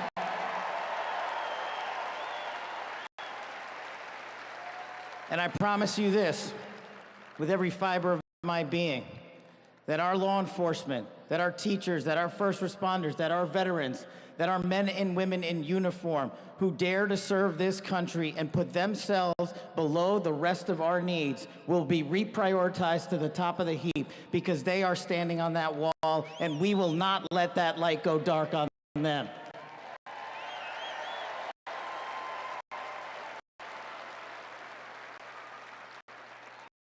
Whether I was a national security prosecutor, a public defender, President Trump's deputy director of national intelligence, his chief of staff at the Department of Defense, or so many other roles that I was humbled and privileged to serve when I swore an oath to that Constitution, which I hope to do so again one day soon. You have my word that you have ushered in a dynasty of change. You have ushered in a dynasty that will allow our children to live this American dream. My American dream. I am living the world's American dream. I am the son of lawful immigrants. We worked our tails off just like you all do, and I'm gonna make you a deal. I promise you I will never quit on your children. I will never quit on their children, because this American dream does not belong to me. It does not belong to them. This American dream belongs to the world.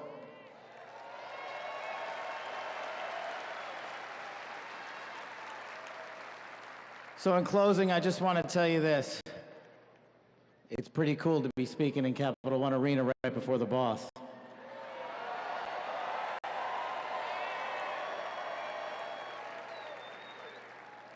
You've inspired me beyond words. Your love, your devotion, your commitment to our country, everywhere I go, shows us that we are not only the beacon of hope, but we are the land of constitutional justice. We are the land under Donald J. Trump and J.D. Vance, where we are going to end the two-tier system of justice. We are going to remove the weaponization of the intelligence community for political purposes. And we are going to put the men and women of America first.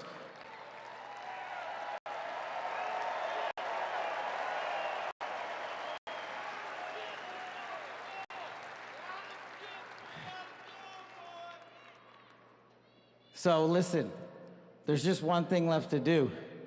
We all got work to do. We've got the greatest president and the greatest vice president in the history of the world. And so I just need you all to do a little bit more. Every time you see a law enforcement officer, every time you see a veteran, every time you see a teacher, shake their hand. Give them a little bit of your time, because they're giving us all of our time. And don't forget to enjoy the ride, ladies and gentlemen. God bless America. God bless these United States of America. God bless every one of you. I'm living the American dream. My name is Kash Patel, and I ain't going anywhere. Let's go to work.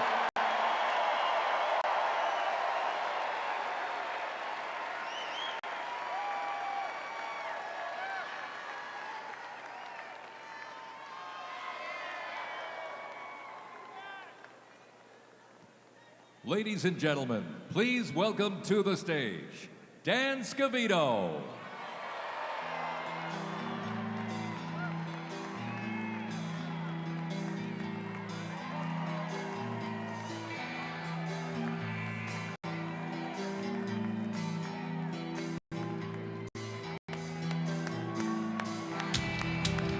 Let's go! Let's go!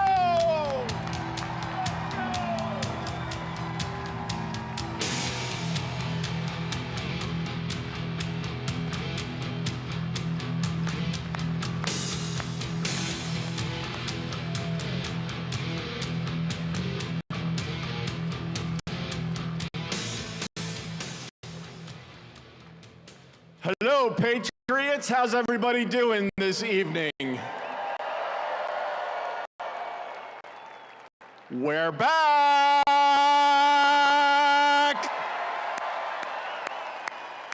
USA! USA! USA! USA! USA!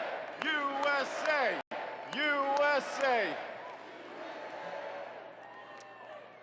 The 45th and the 47th President of the United States of America will be here shortly. He's down at the Capitol. He'll be in a little while. He'll be here. They asked me to come out and say a few words and say hello to you great American patriots that came from all over the country. Thank you for being here today.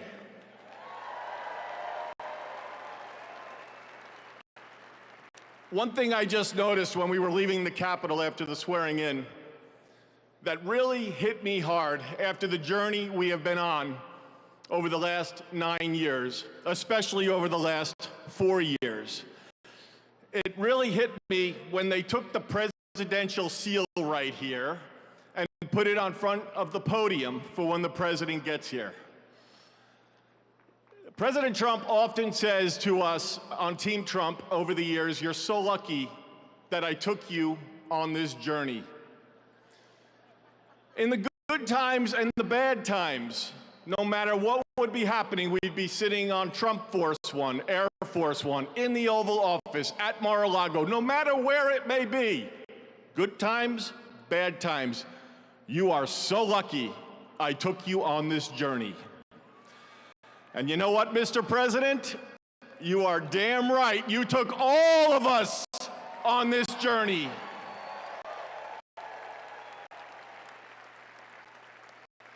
There's been a lot of stops along the way from 2016 when we started back in 2015 with a small campaign team flying around the country, doing rallies, small team, 6, 7, maybe 8 people. Then it continued to grow. Before you knew it, the GOP nomination was going to Donald J. Trump in Cleveland in 2016. Fast forward, he became the 45th president of the United States of America. He had a great 4-year term, and you know what's been great? The last 4 years have not been great in many senses, but he's back in office right now, and I'm just absolutely so pumped up for what this president is going to do. He loves each and every one of you in this arena. The guy cares. He has a fighting spirit, as you saw in Butler, Pennsylvania, with the assassination attempt that came a few months ago. You could say that again. Fight, fight, fight. It's a moment that I will never forget, being there and in the hospital with him. I want to just give you a behind-the-scenes moment with the president and the heart that he has. We were in the hospital he had blood coming down his ear. He wanted to know how his staff was. Myself and Susie were with him, and Stephen Chung and Walt, and even the Secret Service. How are you guys doing? The guy just got shot in the damn head, and he's worried about us. Are you guys okay? He's on the phone with his family. Showed him a picture, the iconic photo of his fist raised in the air. Told him it was from Doug Mills from the New York Times, a great photographer. He looked at the picture, he's staring at the picture, one of the most historical photos of all time. There'll never be anything like it. He said, "Call Doug and see if he's doing okay." That's the attitude he had in that hospital.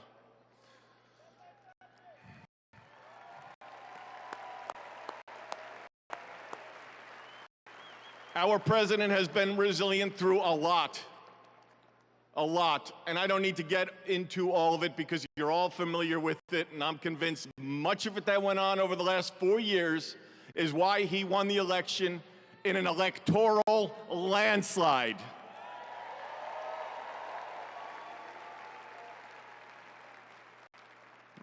In Butler, Pennsylvania, when he got up and he raised that fist and he shouted, "Fight." He will do that for every one of you, for the United States of America. He will always put America first, without question. He loves what he does. He's got a great administration and a great team behind him. What a journey. McDonald's, drive-through window, garbage trucks showing up at a rally, and him on the plane putting on his orange vest. Sir, are you going to take that off? I'm going to the rally in my orange vest. The guy is 1 in a trillion. There will never be anybody like this man again. Enjoy this moment. Enjoy this movement. And together, we will continue to fight, fight, fight, put America first, and make America great again. God bless everybody here. We love you. Thank you.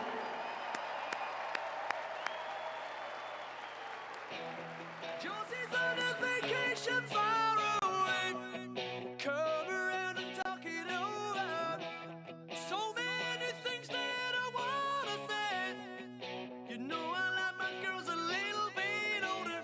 I just wanna use your love.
Yeah, I've been throwing down the whiskey. I ought to get my money back. And someone said it drowns a memory. Oh, but it ain't doing jack. Yeah, I've been sipping, I've been buzzing, shooting doubles like it's nothing, all but nothing makes you go away. I need something you prove, something stronger than I'm used to.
Nothing.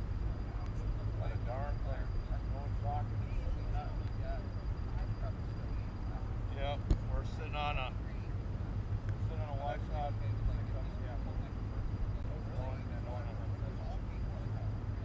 Go up there and say we want to wait.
flag, and no show like that.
Still eating with no dessert yet.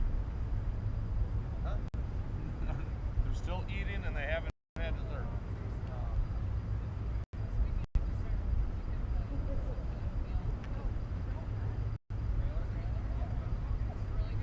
Yeah, they got really, yeah, we've had 2 weeks of that. Yeah, she's always good. That one with the brownie.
We heard 5 minutes to Emancipation Hall, but they have not had dessert yet. At their lunch break. Somebody get out the cheesecake. Come on, serve it up.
everyone sit down. We're going to have a few toasts. And I hope everyone enjoyed the dinner. You are now eating the Minnesota apples in that dessert. At this time, I'd like to invite Leader Steve Scalise of Louisiana and Leader Hakeem Jeffrey of New York for the presentation of the flags to the President and the Vice President.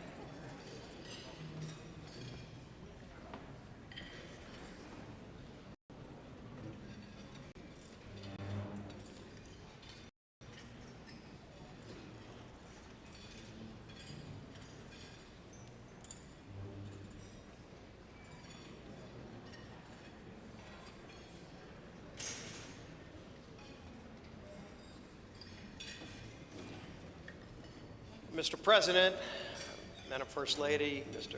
Vice President, Madam Second Lady, what a wonderful occasion. We all come here to celebrate what is a great tradition in the United States, and that is the peaceful transfer of power. And when President Trump spoke over in the beautiful rotunda, wonderful that it was indoors, Mr. President, because I don't think the crowd would have wanted to be in the 20s or below. But one of the things President Trump said that I thought was the most touching, he said, in America, the impossible is what we do best. And I think that epitomizes the spirit when you think about this room, this statuary hall, and you look at some of the statues. Thomas Edison, he did the impossible. Elon Musk, I'm not sure if Elon's still here. Elon does some of those things himself. But you look at somebody like Rosa Parks, and she did something that many would have said couldn't be done with just a simple gesture of saying, I'm not going to sit in the back of the bus. And so the impossible is what we do in America. And President Trump said something else. He said, our golden age has just begun. America's ready for another golden age. Mr. President, we present to you these flags that were flown over the United States Capitol at full mast in honor of being sworn in as President of the United States.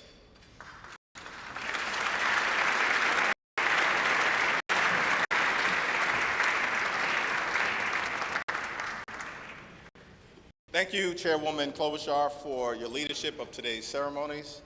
President Trump, Madam First Lady, congratulations. I have the honor of presenting the Vice President with our nation's highest symbol, the American flag. As a United States Marine, the Vice President put on the uniform to protect and serve America. Like so many men and women before him in our nation's history. Old Glory was adopted in wartime by the Second Continental Congress in 1777.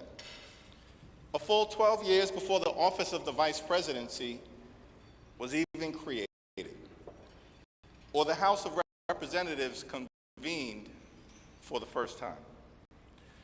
The resolution said that the flag would be 13 stars, white in a blue field, representing a new constellation, out of many, one.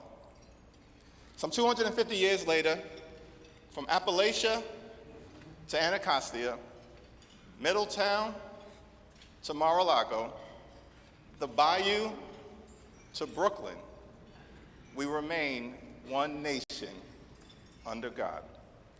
To Vice President Vance, Usha, and family, may God bless and watch over you as you begin this journey. On behalf of the Congress, we present one of the flags that flew above the Capitol today to the 50th Vice President of the United States of America, James David Vance, and wish you Godspeed.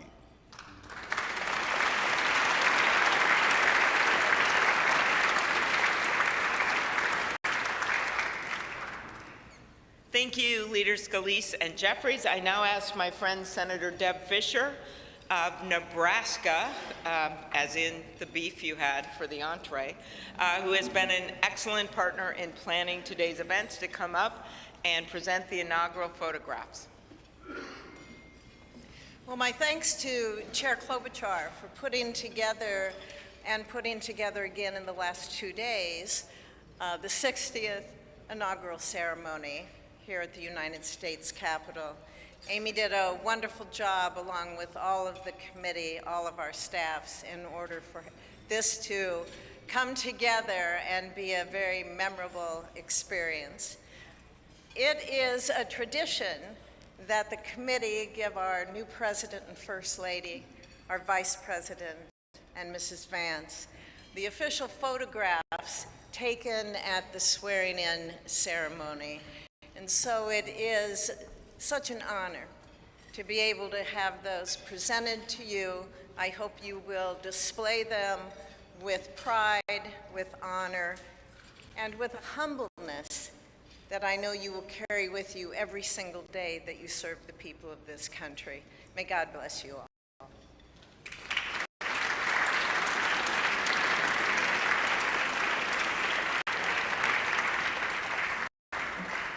Thank you, Senator Fisher. Now on behalf of the Joint Congressional Committee on Inaugural Ceremonies, I'd like to present the President and Mrs. Trump and the Vice President and Mrs. Vance with these crystal Lennox vases. See them over here? For the 10th consecutive inauguration, Lennox has provided the official inaugural gift. The hand-cut etched vases display the White House for the President and the U.S. Capitol for the Vice President, because I know that he is going to enjoy not only being the Vice President, but also, as Senator Thune and Schumer know, the President of the United States Senate, and there's no better job than that. These gifts symbolize our equal branches of government as well as our enduring democracy. There they are.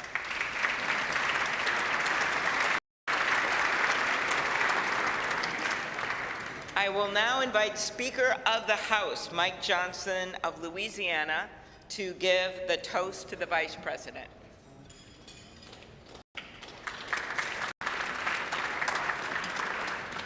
Thank you so much. It is my great honor to offer a toast to our new Vice President, Mr. J.D. Vance.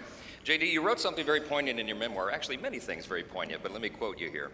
What separates the successful from the unsuccessful are the expectations they had for their own lives. That's really meaningful. That expectation is a powerful thing. We remember the people in our lives who provided that to us. We all need that. Everybody needs hope and encouragement. They need a greater expectation. We need people in our lives who will make us look farther and reach higher. JD's written a lot about the people in his life that have done that. He's written about, we know the great story of your grandparents and what they did in your life. He's written about his professors and mentors that he met in law school.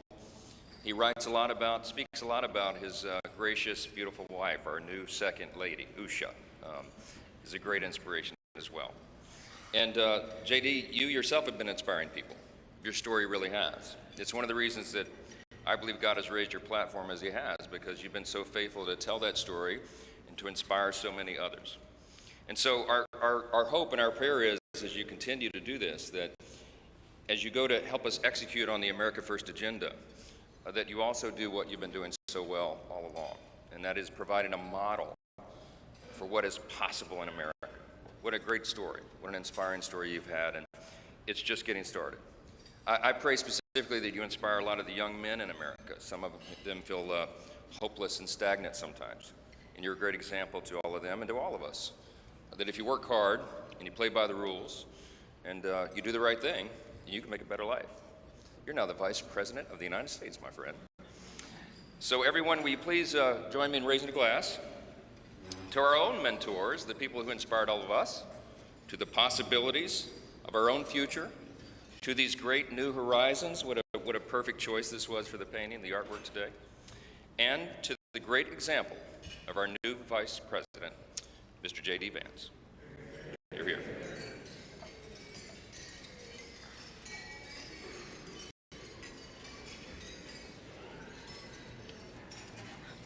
Thank you, Speaker Johnson and Vice President Vance. I will now invite my senator next door in the state of South Dakota, Senate Majority Leader John Thune, to give the toast for the President.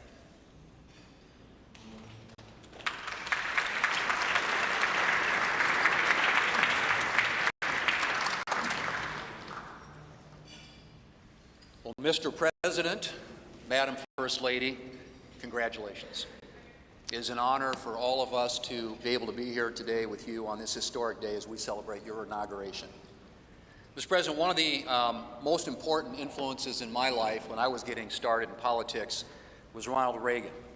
His philosophy of limited government, his belief in peace through strength, the strength of his convictions, were all things that appealed to me. But I was also drawn by his optimism and by his belief in America. And Mr. President, those are qualities that I see in you. One of the things that resonated throughout your campaign was the unshakable belief in our country and in her citizens. You remind us of everything that's possible in America. I'm looking forward to working with you over the next 4 years to build up our great country. It says in the scriptures that if you ask for wisdom, it will be given to you and given to you generously.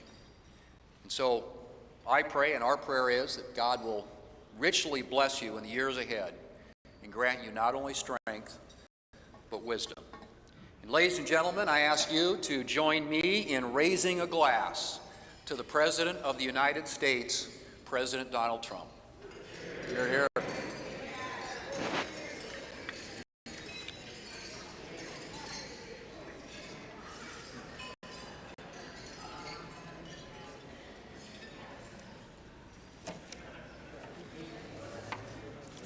So, this has been a long day with many other things ahead for so many of you. But I want to thank you for attending the 60th inaugural ceremonies. And as we close, we ask that you pick up a gift. All of our guests are going to get a set of commemorative glasses in embossed leather featuring the Great Seal of the United States, which Senator Fisher and I selected together, and maybe Senator McConnell added some bourbon from Kentucky. Just saying. It is now my privilege to conclude this luncheon by asking Margaret Kibben, the chaplain for the House of Representatives, to deliver the benediction. Thank you. And we know we love this eagle podium. It's pretty good, Mr. President. Ladies and gentlemen, please rise for the benediction.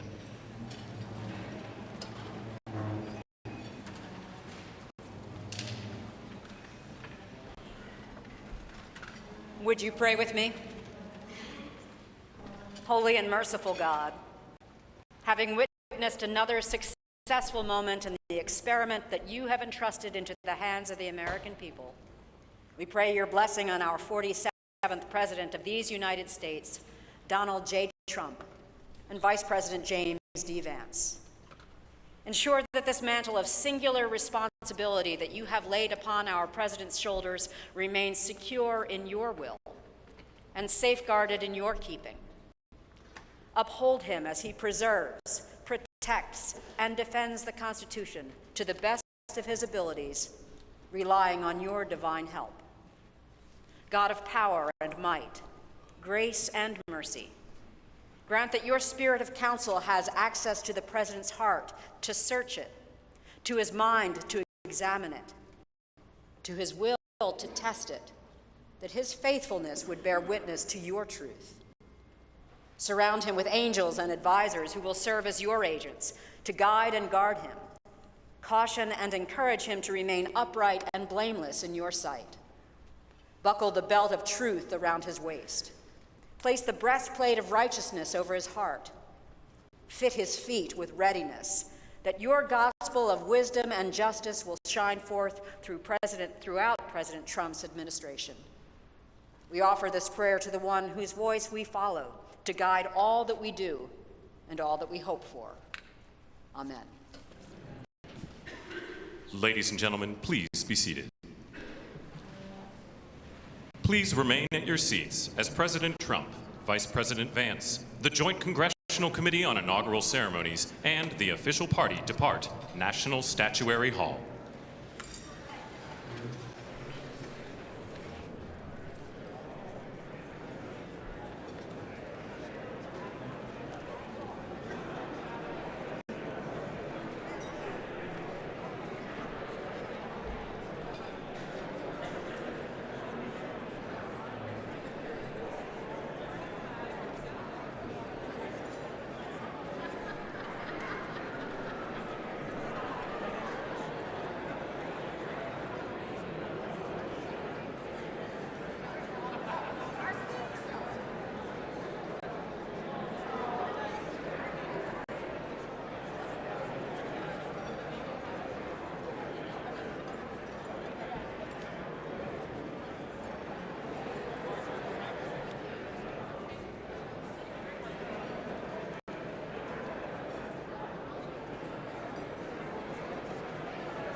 Could be worse than the other way.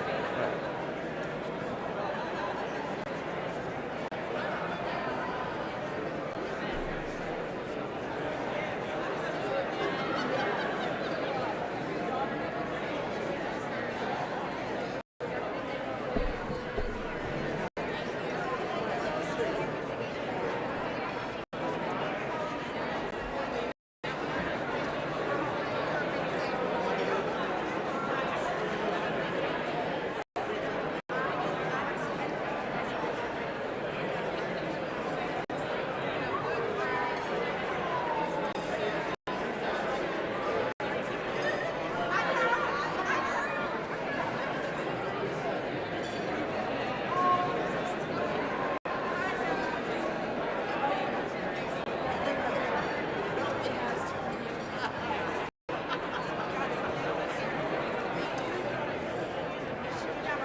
So do we have to go down?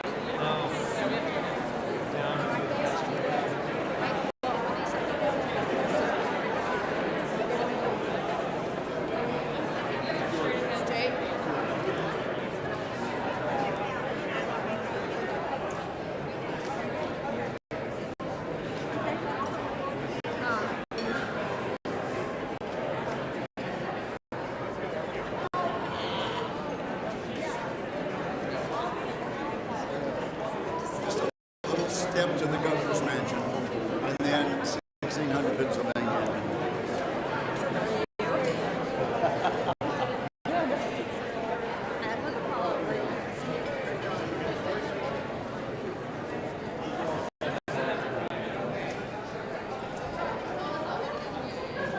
But do we have a Sherpa person leading? I'm looking for her. Yeah, I'm looking for my guy too. Hey, Linda?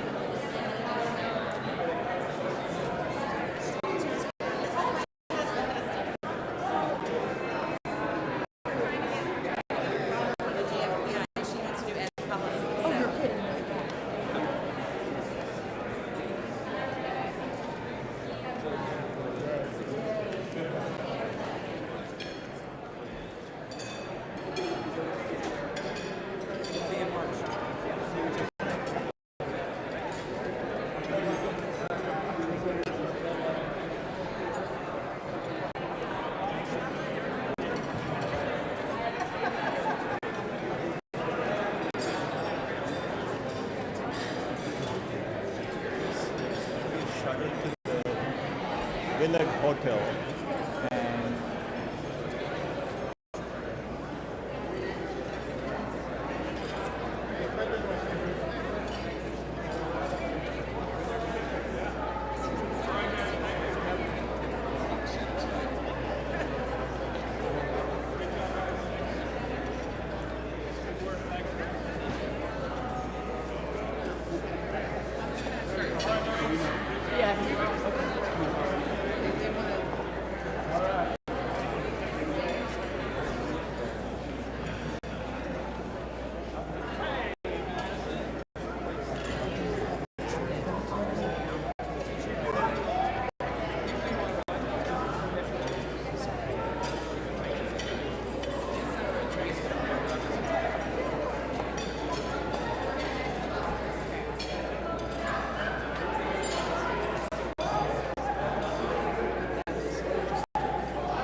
too.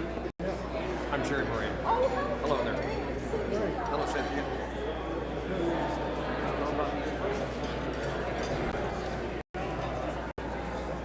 Same spot.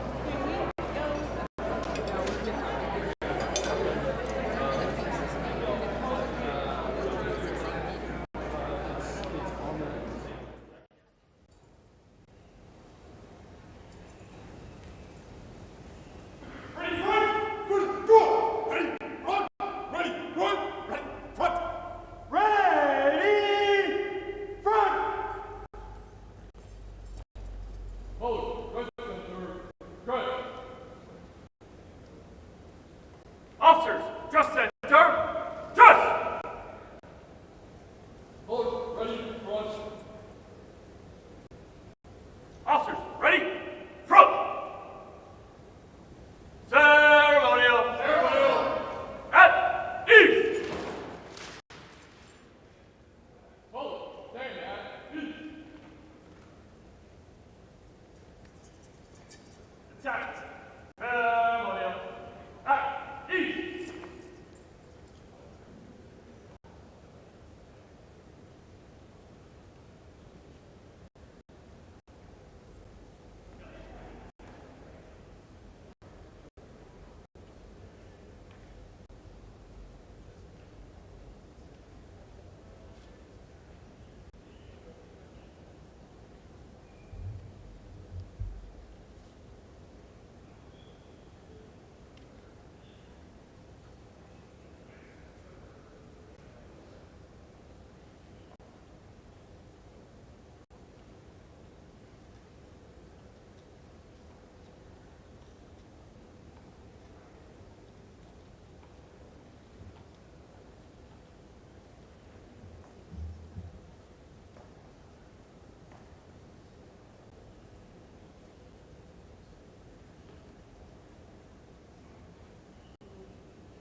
Discharging your units.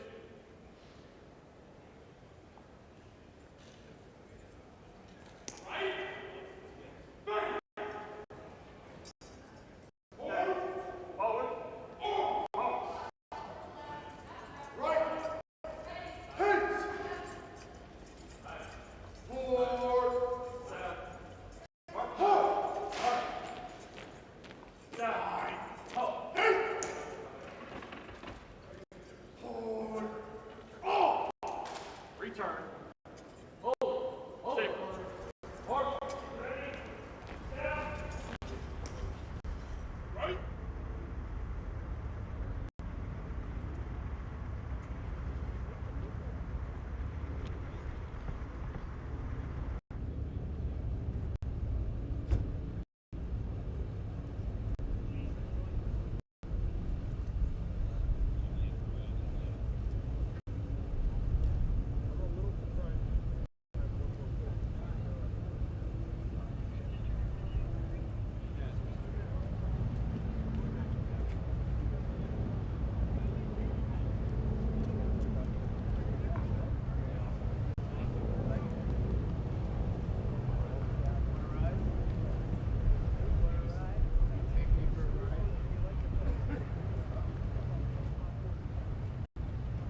Ladies and gentlemen, you're listening to the Army's premier national musical outreach organization, the United States Army Field Band from Fort Meade, Maryland.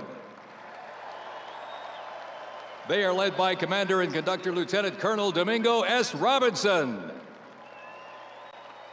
The U.S. Army Field Band develops positive connections on behalf of the Army, the Department of Defense, and the United States through live music, multimedia performances, television productions, and emergent technologies, traveling thousands of miles annually across our nation and around the world, and appearing regularly on major television and streaming events. The Field Band proudly honors our soldiers and veterans while strengthening ties with communities worldwide.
Well, ladies and gentlemen, welcome to the 2025 Presidential Inaugural Parade. My name is Dan Taylor, and I'm very honored to be requested by our president to be your parade announcer. And it's great to be here with you. I have to say it is a bit of a different format for a parade, but of course our president wanted us to keep us safe, wanted to keep us warm. And I can tell you something, the talent that's going to be going through these doors into this arena, it is going to get hot in here tonight. So thank you for joining us as we celebrate this historic occasion on behalf of the Trump-Vance Presidential Inaugural Committee. The ceremony's about to begin. We're going to get things underway, so if you're with family and friends, been talking in the halls or whatever, get down to your seats, grab a snack. We're going to get the show on the road.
Ladies and gentlemen, we'd like to welcome the official fanfare music group of the President of the United States.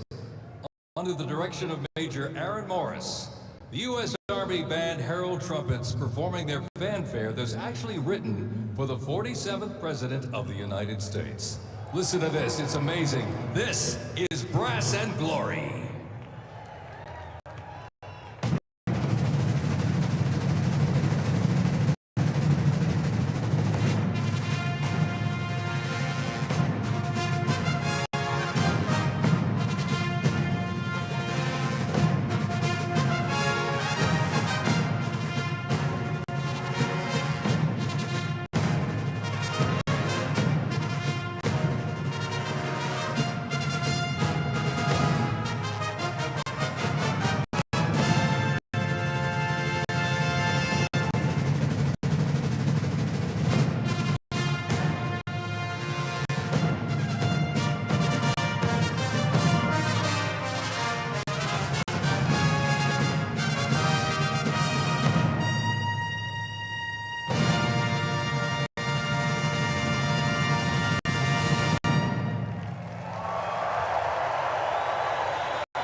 Fanfare music group of the President of the United States under the direction of Major Aaron Morris. Let's hear it for them, folks. Brass and Glory.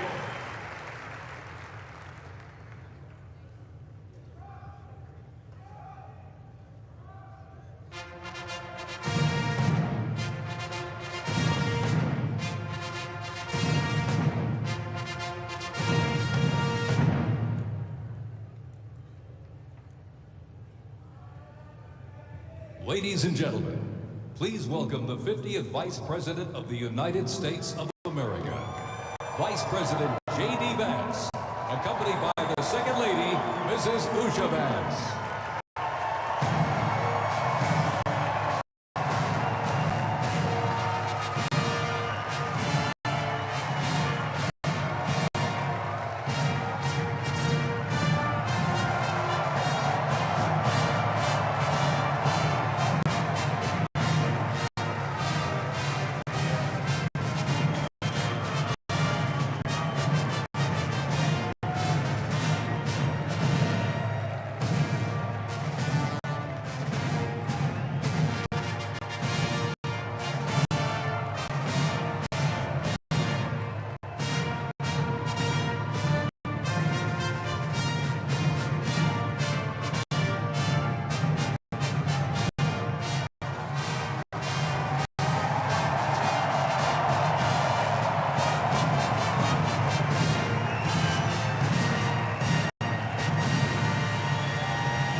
Ladies and gentlemen, please welcome the 47th President of the United States of America, Donald J. Trump, accompanied by the First Lady, Mrs. Melania Trump.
Ladies and gentlemen, we now present a selection of participants for the 2025 Presidential Inaugural Parade.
Ladies and gentlemen, the heroes of Butler County are here.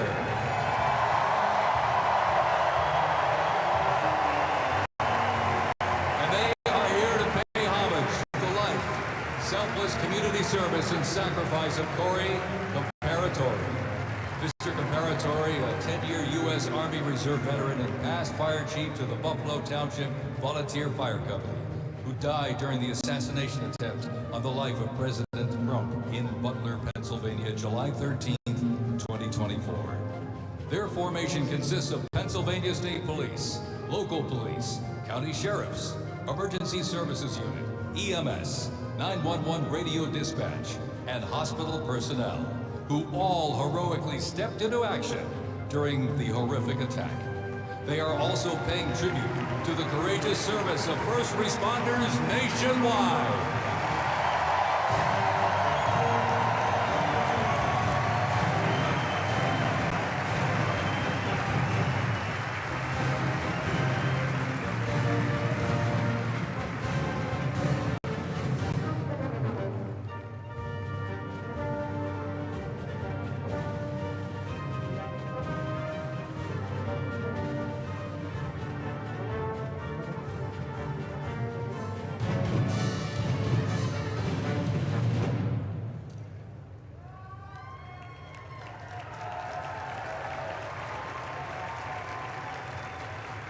Ladies and gentlemen, at this very special event, let us now take a moment of silence in honor of Corey Comparatori.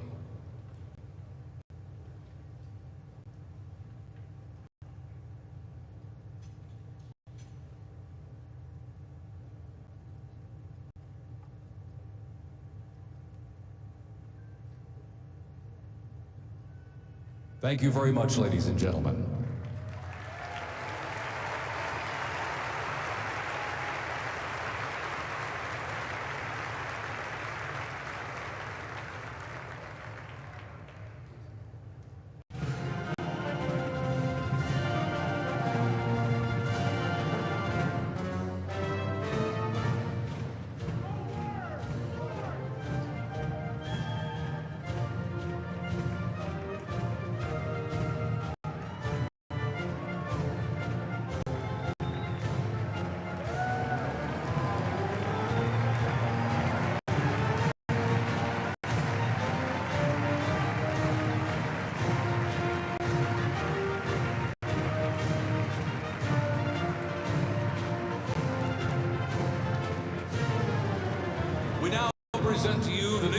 Military Academy from Cornwall-on-Hudson, New York. New York Military Academy stands out due to its unique connection to the President himself. President Trump is a 1964 graduate and has been enshrined as one of our alumni of distinction. This historic academy has been named the Junior Reserve Officer Training Corps, that's JROTC, and are marching with their cadet dress uniforms. Look at these, all modeled after post-World War I General Blackjack Pershing's gray uniform.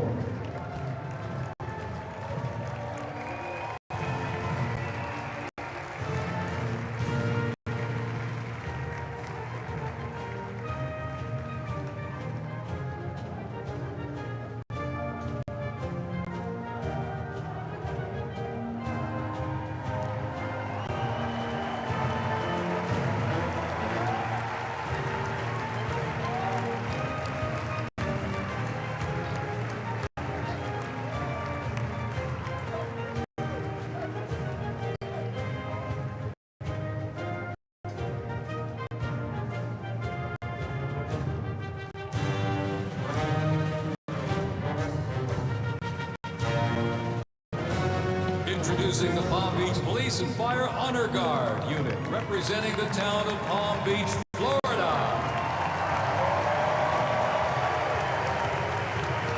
This group consists of police officers and firefighters from the town of Palm Beach, home to some of the most prestigious people in the world, including President Donald J. Trump.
Ladies and gentlemen, the NYPD Emerald Society Pipes and Drums from New York City.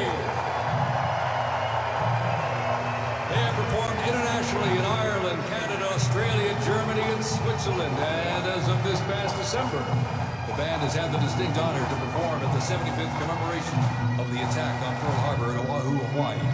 The band has also played for hospitalized children, military veterans, as well as the 1980 and 2005 presidential inaugural parades, and His Holiness Pope John Paul II. The NYPD Emerald Society Pipes and Drums formed way back in 1960. And you know, they are the oldest, largest police pipe band in the United States, comprised of all active and retired police officers of various ranks and assignments. Listen to those bagpipes. Let's hear it for them, folks.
Vice President, we now welcome the Middletown High School Marching Band and cheerleaders.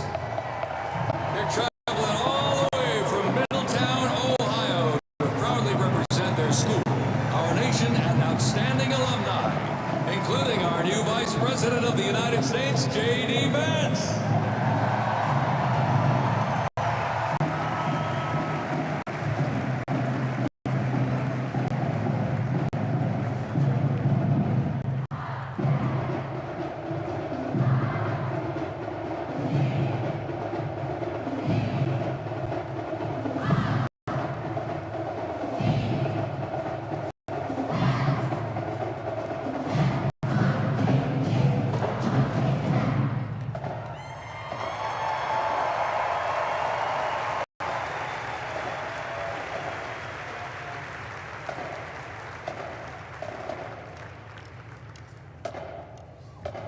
The band has performed in countless parades, community and sporting events, as well as competitions. They have also always qualified for the Ohio Music Educators Association state finals for 23 years straight. How about that?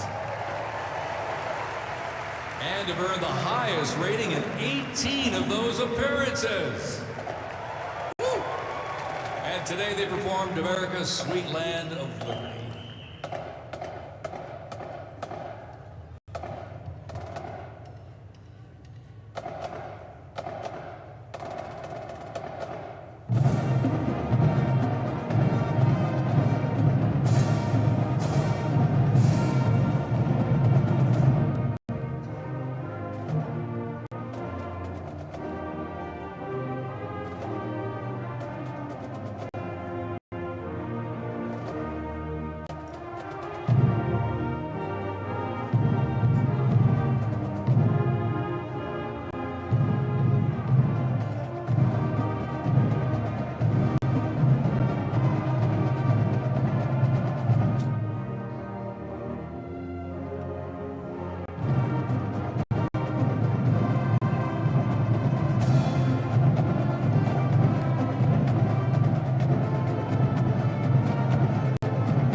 While they cheer here in the arena, let's cheer for him again, folks. From our VP hometown, Middletown High School Marching Band.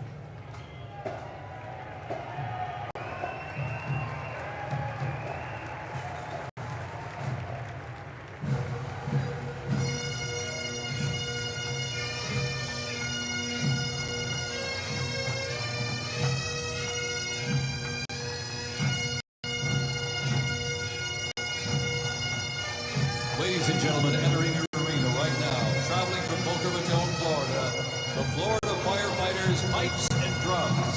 And they are well seasoned when it comes to civic events. They've played and participated in parades, memorials, and other ceremonial events across both the United States and Europe.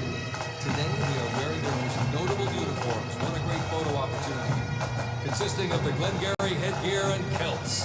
And they are proud to honor their fallen brothers and sisters each and every day.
Pipes and drums leave the arena. We keep the rhythm and the drums going. Please welcome the Stewart's Creek High School Marching Band. Traveling all the way from Smyrna, Tennessee, they are proud to represent the volunteer state in the 2025 Presidential Inaugural Parade.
As the beat of the drums continues, established in 2013, that band has rapidly become one of Tennessee's premier high school music programs.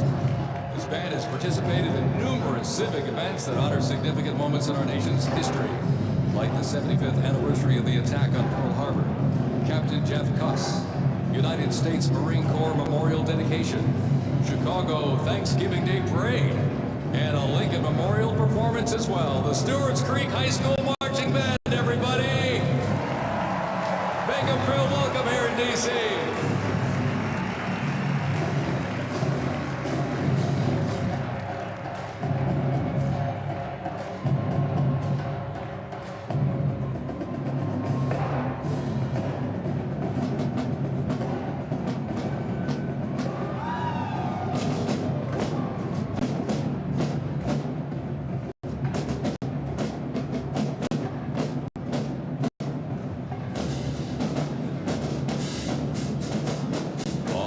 Ladies and gentlemen, now welcoming the Mississippi Valley State University Band.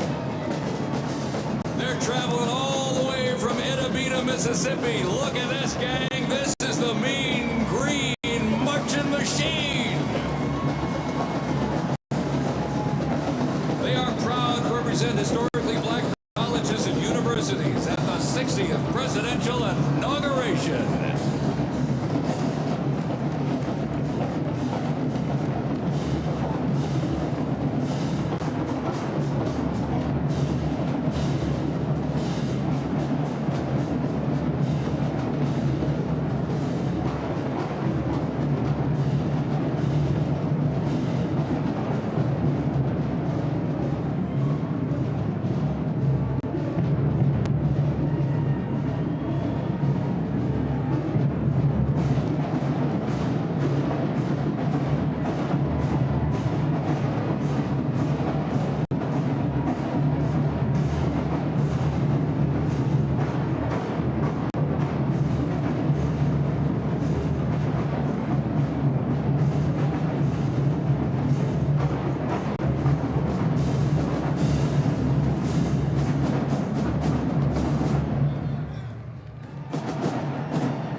close to 300 from the Mississippi Valley State University Band.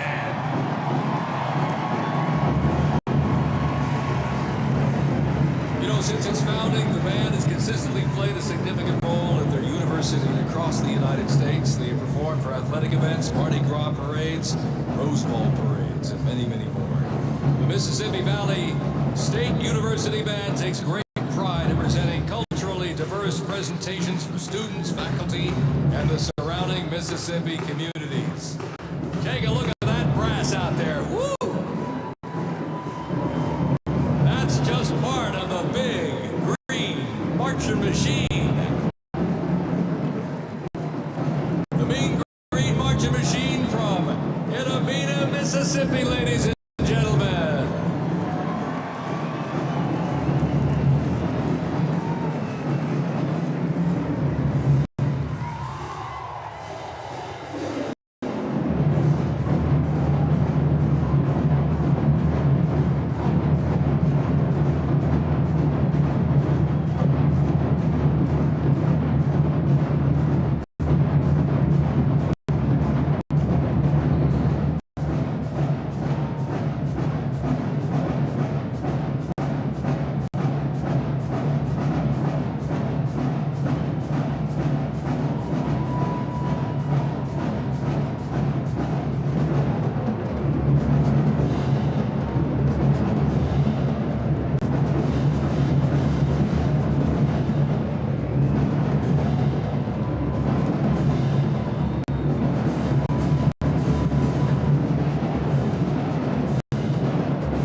Ladies and gentlemen, please welcome our new special envoy to the Middle East, Steve Witkoff.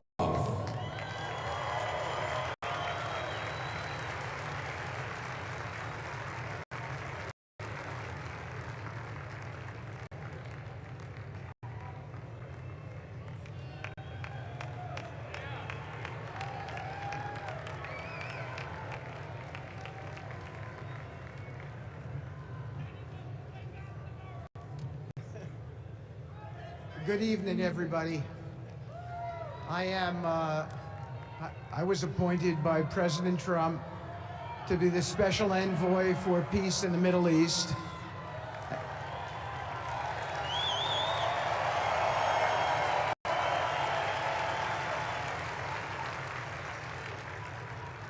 And I'd like to describe to you some of the things we're doing and how it informs on President Trump's policies.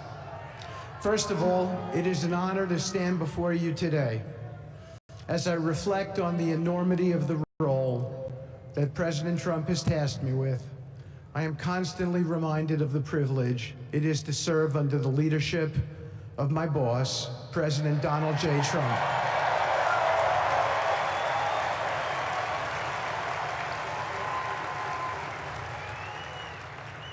His presidency has provided a clear, bold vision for the Middle East, and it is this vision that guides every step I take in the mission. President Trump's leadership has redefined what is possible in the pursuit of progress and stability in the Middle East. His decisive, pragmatic approach ensures that even the most entrenched conflicts are met with fresh perspectives and innovative strategies. His policies have already delivered remarkable successes, such as yesterday's release of hostages in Gaza.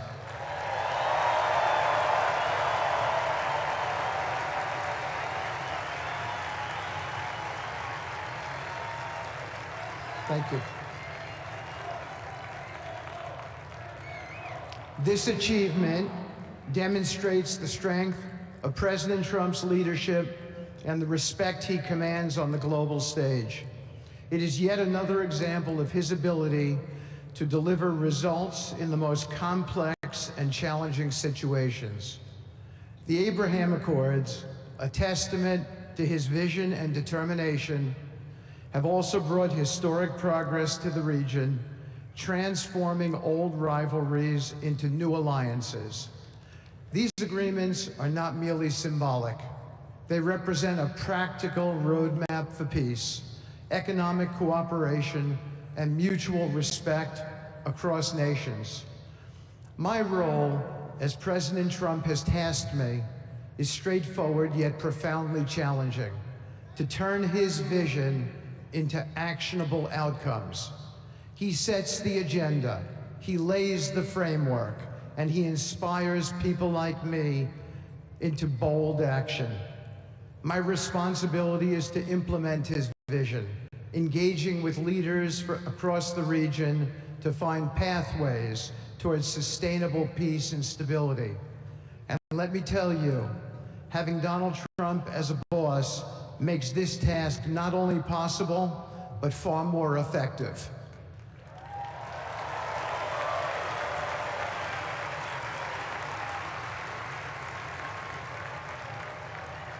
President Trump's reputation as a leader who delivers results resonates far beyond Washington. Leaders in the Middle East know he means what he says. His ability to cut through bureaucratic gridlock and focus on tangible results is the game changer. It allows me to approach delicate negotiations with the confidence that the full weight of the United States is behind me. The principles President Trump has laid out for our approach to the Middle East and foreign policy in general are fourfold, and they are clear. 1, respect for sovereignty. Every nation deserves the right to determine its own destiny, free from the interference of external powers. 2, economic prosperity as a bridge to stability. Through economic partnerships and investment, we can build a foundation for cooperation that transcends historical grievances. 3, courageous diplomacy.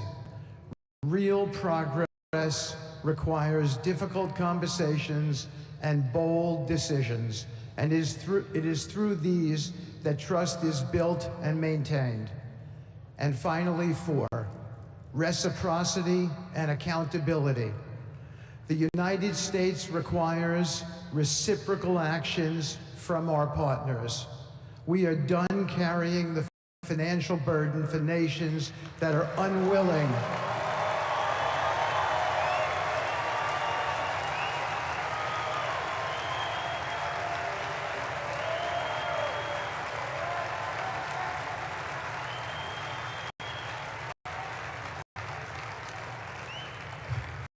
We are done carrying the financial burden for nations that are unwilling to fund their own progress. The days of blank checks are over.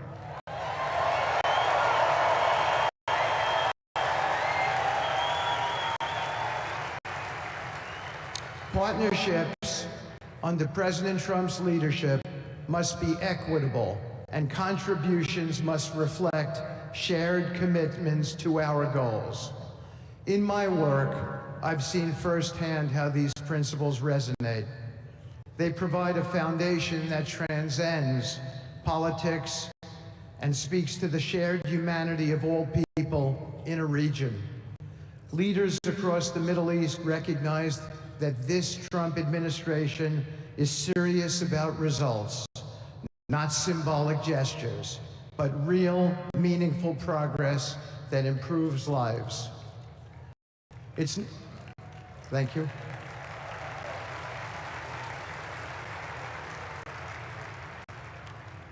It's not always easy.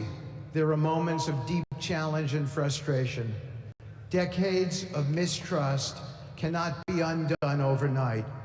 Yet I take comfort in knowing that I am not in this alone.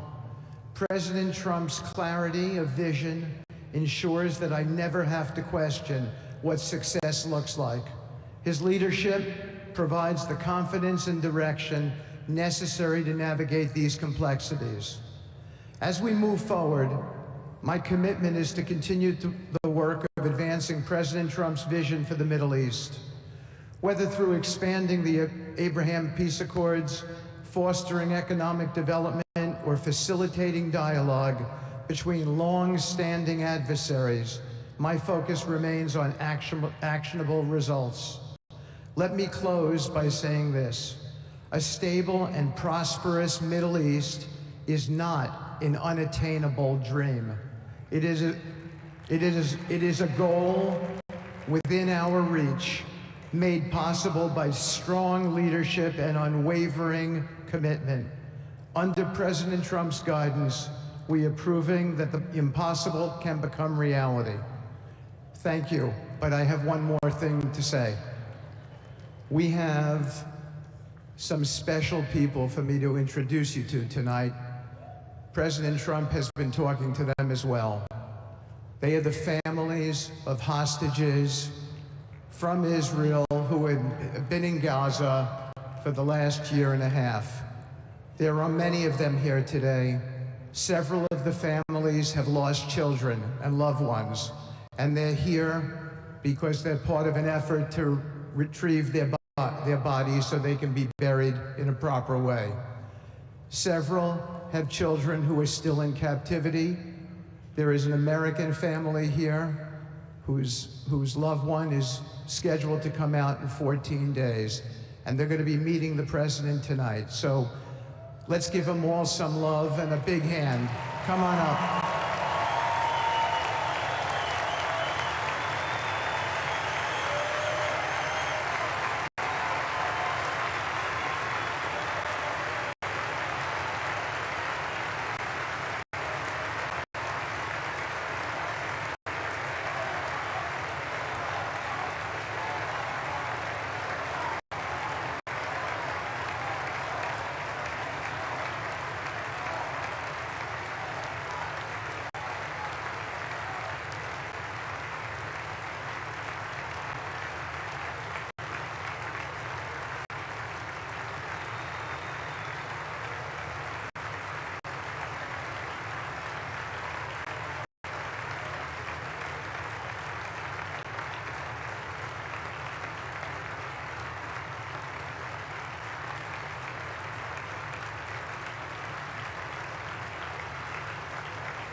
And now, I get to introduce my dear friend and the President of the United States, Donald J. Trump.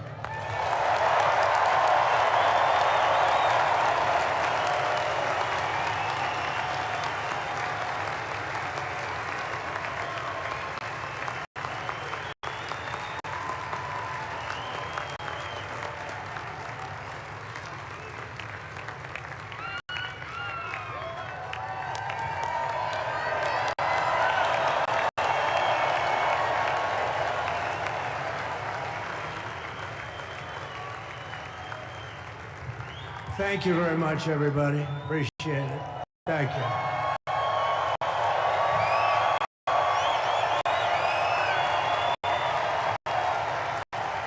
So now the work begins. We won, but now the work begins. We have to bring them home. And you know, tonight I'm going to be signing on the J6 hostages, pardons to get them out. And as soon as I leave, I'm going to the Oval Office and we'll be signing pardons for a lot of people, a lot of people. And thank you to Steve Witkoff. He's a great guy. He's a friend of mine. He's been a very successful man. He's a great negotiator. He's a wonderful guy. People love him. And he's got a tremendous power of persuasion. And that's what we need. We don't need stiffs. We don't need stiffs. We got a lot of stiffs. You just had a whole load of them. And to the former hostages with us today, welcome. Welcome home. Some of the folks are former hostages. Not a good situation. The three young ladies that came home yesterday, you saw that. More coming home every day now. They're coming home. But they were hurt. They were hurt. They were hurt. One had her head blown off, fingers on her hand, and her hand indeed was blown off. She was trying to defend herself from a bullet being fired. You believe this? A bullet knocked off her hand.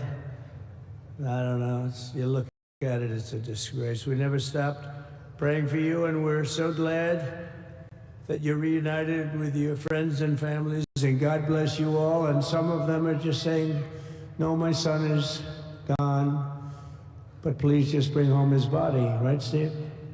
Many of you have told me that your son is gone, but bring home his body. It should have never happened. 3 years, it's ridiculous. Should have never happened. Wouldn't have happened. I also want to express my tremendous gratitude to the hundreds of thousands of proud American patriots who came from all across the country to join us in this celebration. It's a celebration of a big win.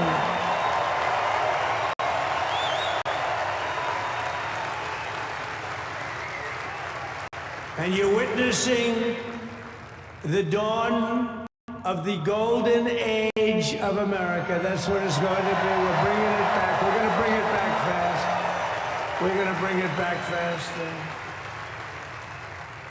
Let us also thank the incredible service members, National Guardsmen, Police, Secret Service, and law enforcement personnel who are keeping us all safe, even though they are great people. New York's finest.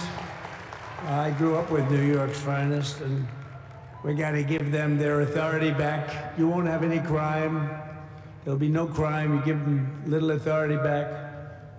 The whole way they run things in this country now, it's disgraceful. But it's going to change rapidly. We're going to make our cities safe again, too. Even though we're indoors, we've had a magnificent inaugural parade. And let's give a big round of applause. They were great. To all of the incredible performers and hard-working men and women who made it possible. Those people, really talented, amazing people.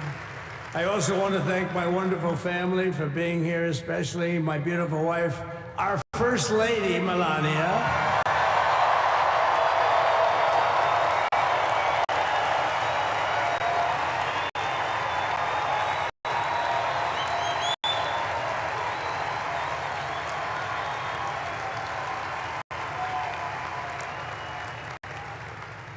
They love our First Lady. And also, JD.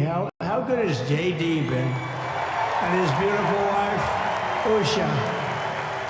How good is JB? JD has been great. He's another good negotiator, Steve. He's a great negotiator, too. We need negotiators in this country. But so many of the people on the stage behind, not only family members, as an example, Lara Trump, the wife of Eric.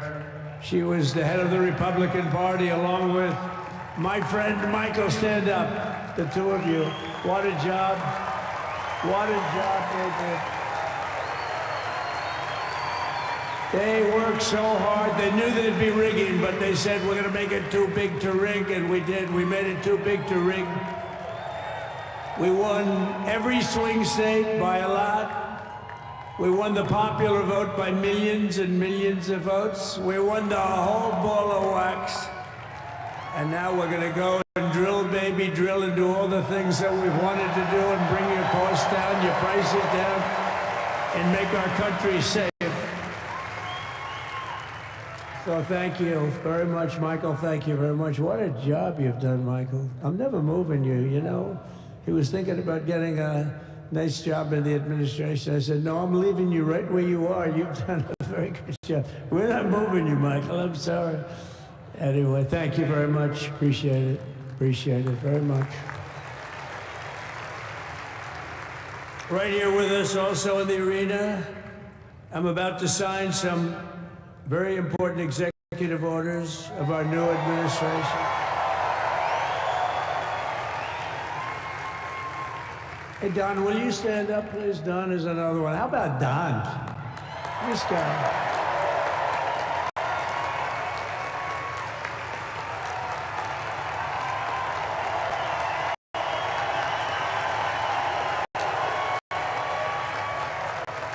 He's a popular one. He goes out and speaks. He gets a big crowd. He's a little on the rough side sometimes. If that's what you want. He's done a fantastic job, and he loves our country. Thanks, Don. Great job. You've done a great job. And Ivanka.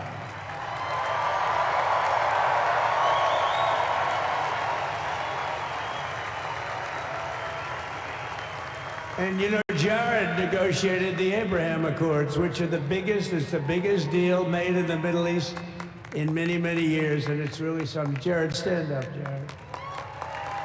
The Abraham Accords.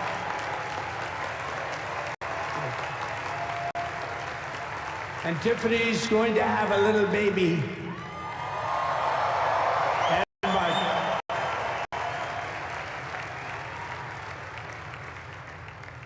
And then I have a very tall son named Barron. Has anyone ever heard of him?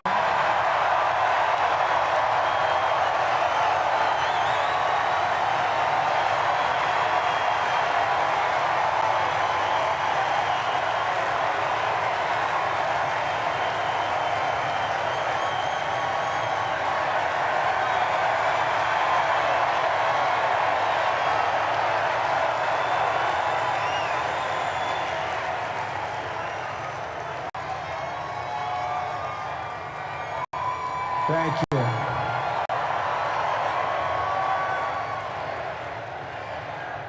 He knew the youth vote. You know, we won the youth vote by 36 points. And he was saying, Dad, you got to go out and do this one and that one. And we did a lot of them. And he respects them all. He understood them very well. And he said, Dad, you got to go out, do Joe Rogan, do all these guys. And we did.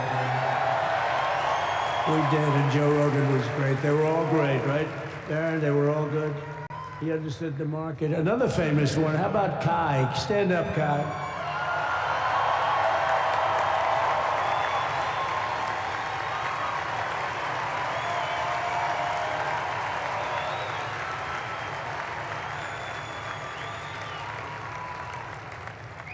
Is that Byron Donalds back there?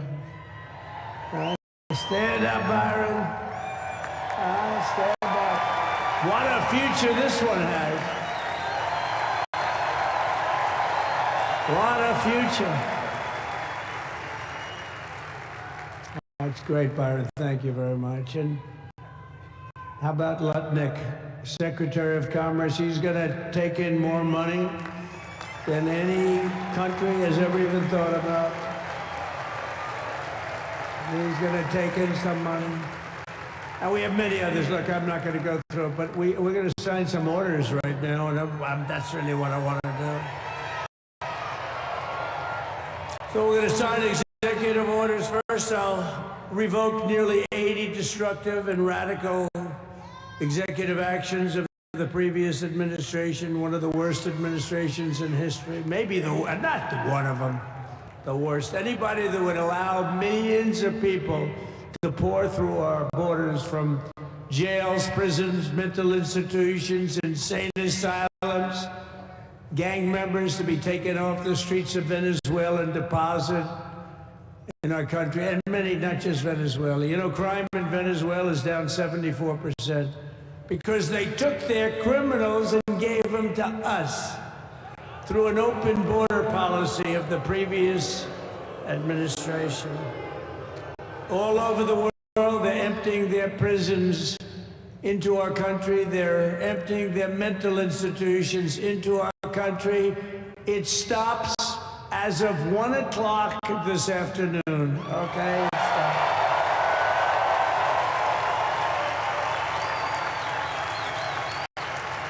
So I'm revoking nearly 80 destructive, radical executive actions of the previous administration. They'll all be null and void within about, what, 5 minutes? Is that them over there? 5 minutes? And next, to gain immediate control of the vast federal, out-of-control bureaucracy, I will implement an immediate regulation freeze which will stop Biden bureaucrats from continuing to regulate. Most of those bureaucrats are being fired. They're gone.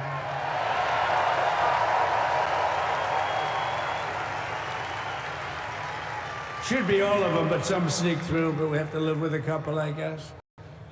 I'll also issue a temporary hiring freeze to ensure that we're only hiring competent people who are faithful to the American public, and we will pause the hiring of any new IRS agents. We will also require that federal workers must return to the office in person.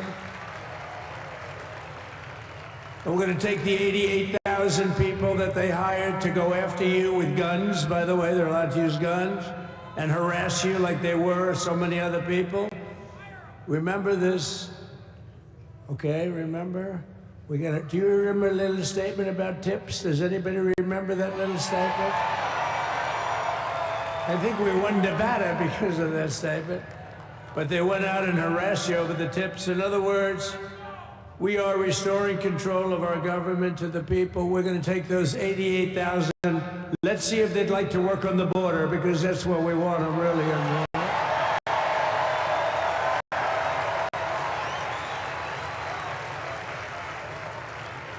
So we're going to have no tax on tips, right? No tax on tips.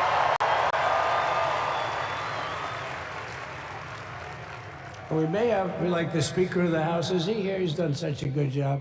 Is Mike here? He's around here someplace. I saw him just a little while ago. Hello, fellas. Look at you guys. Yeah, I know it. He's great. He's doing great. They're all doing good. The Republican Party has never been unified like it is right now. They want to save our country. And we're going to more than save it. We're going to make it greater than it's ever been before by a lot.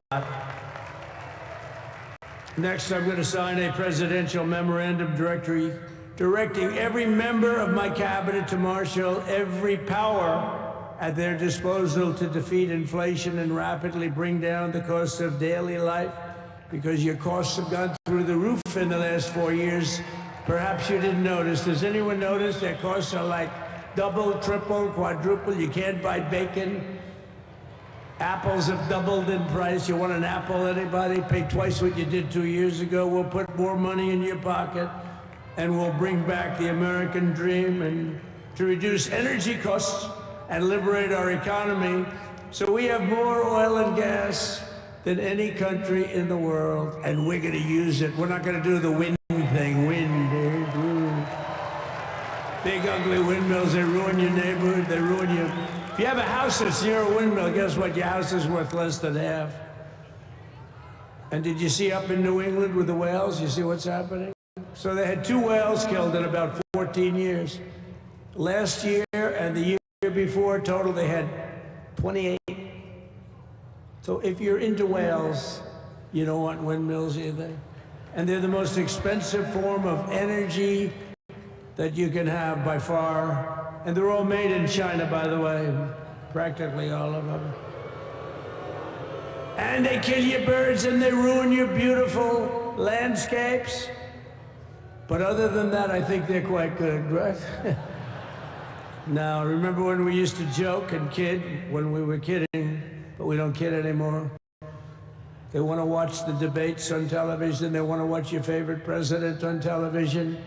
But the wind isn't blowing, so we can't watch television that night, Gladys. Remember? Gladys, I'm sorry, the wind is just not blowing. We're not watching Trump tonight.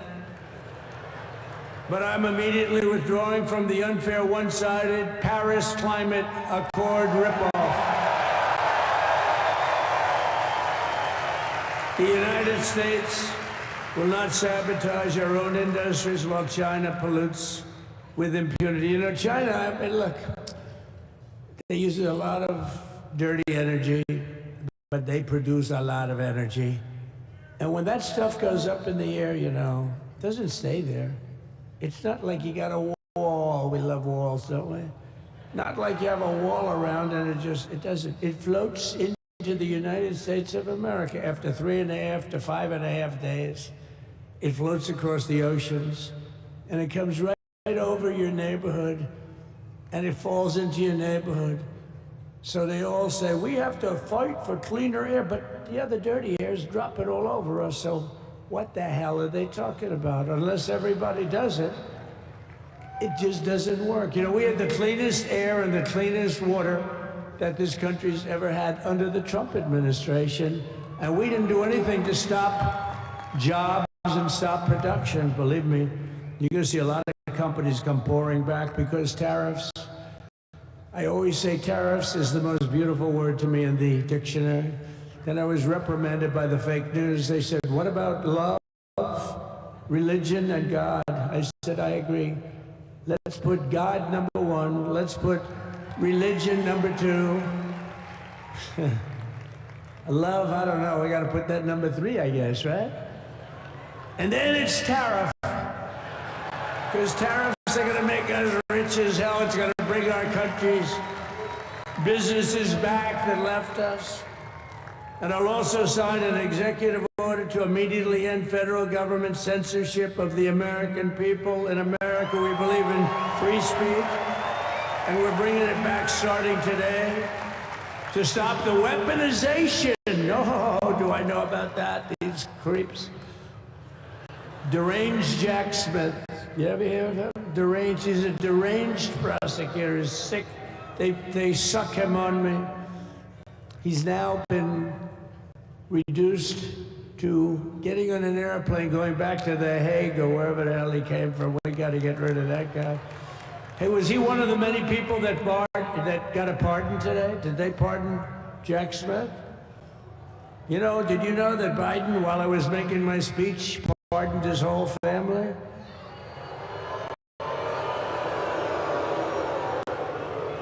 The brother, the whole deal was pardoned. Can you imagine that?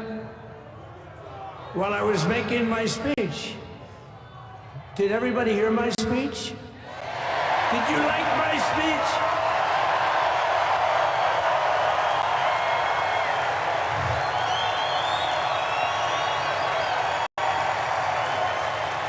Thank you. I mean, the only thing wrong with it is I had a lot of tough things to say, and I have some great people that work for me. Sir, this is such a great speech. It's so unifying. Don't talk about Biden with his pardons of his family. We want a unified country. They said, don't talk about the J6 hostages that you're going to be releasing today. Sir, don't put that in your speech, please. I said, but I want to put it in my speech. I said, sir, won't be unified like it is. It's so beautiful the way it is. And it is getting great reviews. You know, if I put things like that in, I'll get terrible reviews. One little paragraph that's a little bit wrong, the fake news goes crazy, right?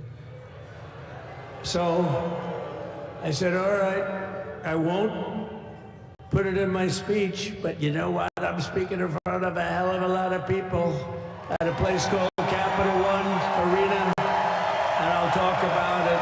Yeah. So we're going to be going over the beautiful Oval Office, one of the great offices in history. Even if it wasn't beautiful, it's the Oval Office, but it is beautiful. And we love the Oval Office. It all starts with the wars start and end there. Everything starts and ends at the Oval Office. We love it. But we're going to go to the Oval Office. We're going to release our great hostages that didn't do, for the most part, they didn't do stuff wrong. You take a look at what went on, and look what happens in other parts of the country. In Portland, where they kill people, they destroy the city, nothing happens to them. In Seattle, where they took over a big chunk of the city, nothing happened. Minneapolis, where they burned down the city, nothing happened. Essentially nothing happened. All they want to do is go after the J6 hostages.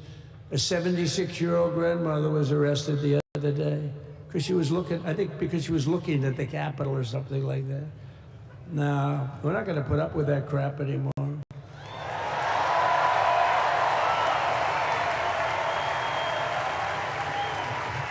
And to stop the weaponization of law enforcement, I've been investigated more than any human being in the world. I believe I have the all-time record. Every day a subpoena. Every single day we get subpoenas. I was more than any person. Alphonse Capone, remember I used to talk about it? Now, Alphonse Capone, Scarface, he was a pretty rough guy. He was investigated about 1/100th what Trump was investigated. My father's looking down at me, my mother, how the hell did this happen? You know what it is? They investigated their political opponent, the opponent of Biden, and then ultimately Kamala. Has anyone ever heard of Kamala?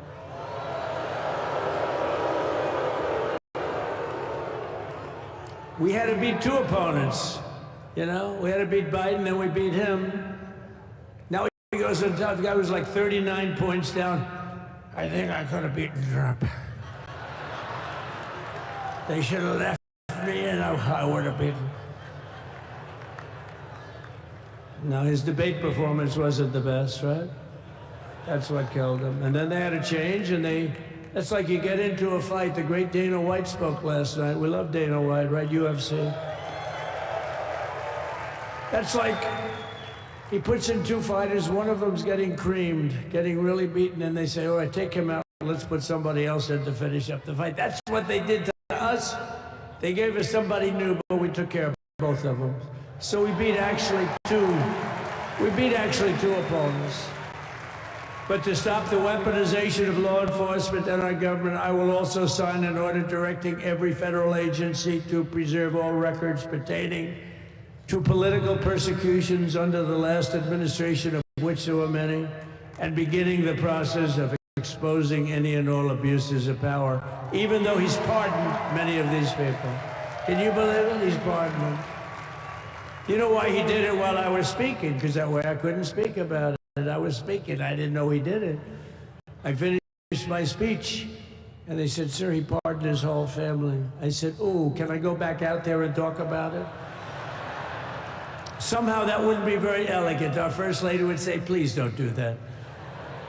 But we have plenty of time to talk about it, and we will. We're doing all of this on our very first day in office. You know, don't forget, we've been in this position, really, where we won the primaries in record time. We were the fastest win of a primary ever in political history, which is a very nice thing. It's nice to know. Well, the second election was rigged, so we knew we were doing well. And if it wasn't, you know what? If it wasn't, I would have never run. I would have never run. But the third one was just a monster. Boy, was that a big one, huh? That was a big one. When the second one, we got like 10 or 12 million votes more than the first one. How about that? We did great on the first one. We did much better on the second one.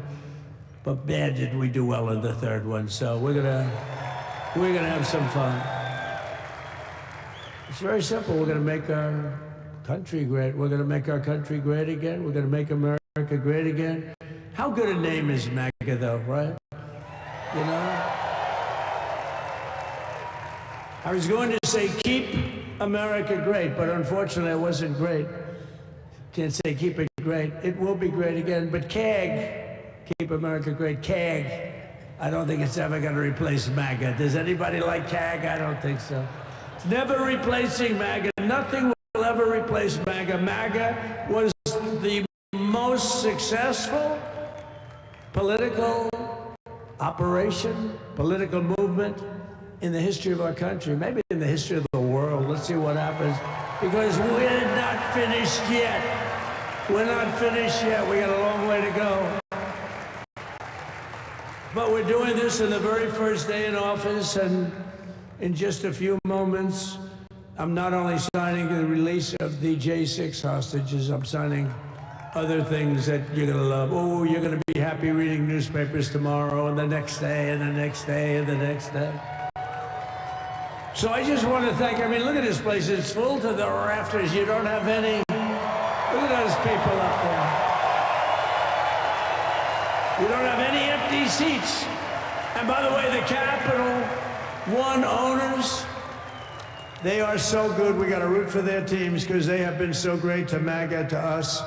And I just want to thank Ted and everybody. You guys have been fantastic. And the ice hockey team's doing great. Ovechkin's pretty good, right? They're doing great. So I want to thank them, Capital One arena owners. They have been absolutely fantastic. And thank you once again to everyone. And I can only tell you, you're going to be very happy. You're going to watch a lot of good things happen. We got to stop some wars that are happening and going on. Some stupid things are happening. The war with Ukraine would have never happened, and it has. As you know, Israel would have never been hit on October 7th, and none of you would be up here. None of you would even know anything about this tragedy that you're going through right now. But Iran was broke. Anybody that bought oil from Iran, they couldn't do any business with us. You're not going to do business with America. China passed, everybody passed, they were broke. They didn't have money for Hamas, they didn't have money for Hezbollah, and your sons would be alive, and they certainly wouldn't be incarcerated like they are. It's a shame, but we're getting a lot of people out in a short period of time. So I'm going to go right over to here, and I'm going to sign in front of you. Is that okay? Good.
First is the rescissions of 78 Biden-era EOs and presidential memoranda.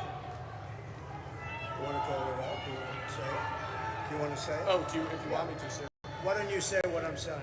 Sure. The first item that President Trump is signing is the rescission of 78 Biden-era executive actions, executive orders, presidential memoranda, and others.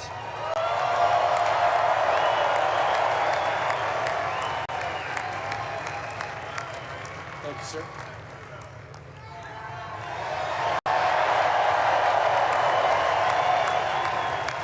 Thank you.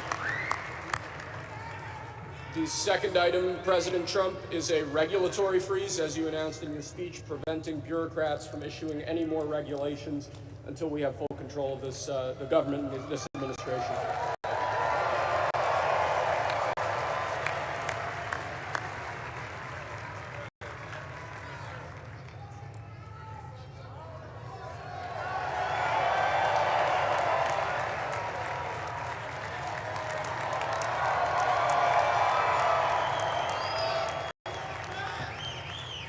Sir. The next item, sir, is a freeze on all federal hiring, excepting the military and a number of other excluded categories, again, until full control of the government is achieved and we understand the objectives of government going forward.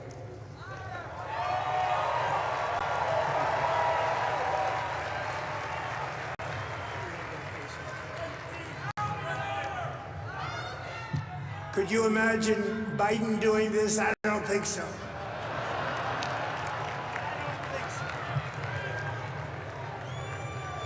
Sir, the next item, as you announced in your speech, is a requirement that federal workers return to full-time in-person work immediately.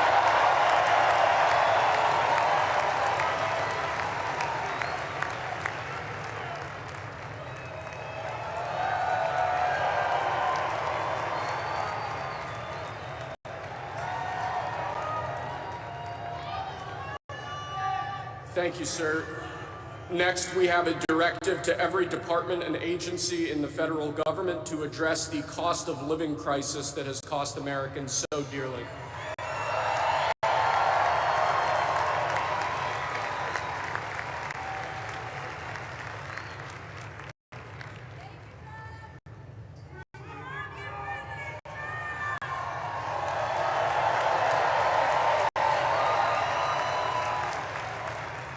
Thank you, sir. The next item here is the withdrawal from the Paris Climate Treaty.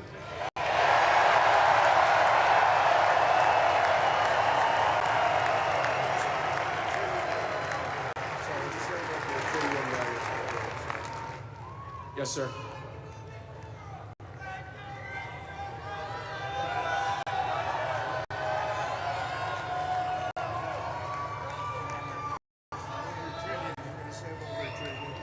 We're going to save over $1 trillion by withdrawing from that treaty.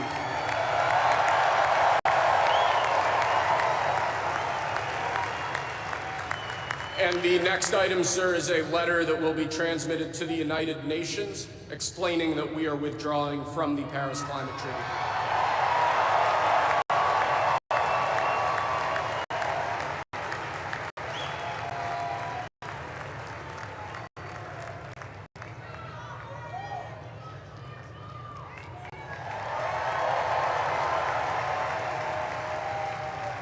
Thank you, sir.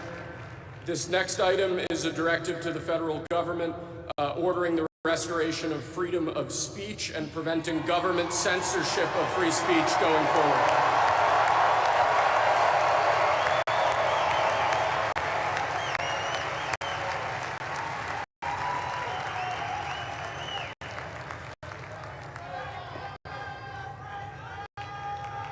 And lastly, sir, before we go back to the Oval Office to sign a large number of other items, is a directive to the federal government ending the weaponization of government against the political adversaries of the previous administration, as we've seen.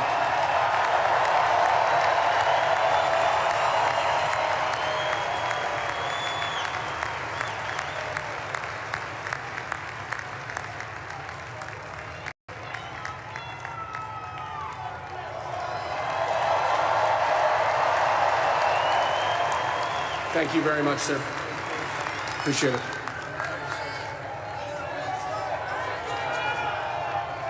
Pretty fun job.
one hymn especially that we want you to come show and love. A great hymn of that. Yes, sir.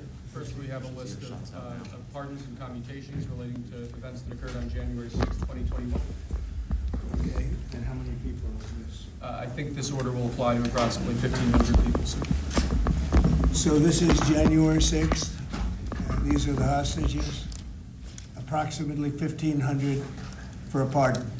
Yes. Full pardon. Full pardon or commutation? Full pardon. We have about 6 commutations in there where we're doing further research. Okay. Nice to see you again. And you, sir.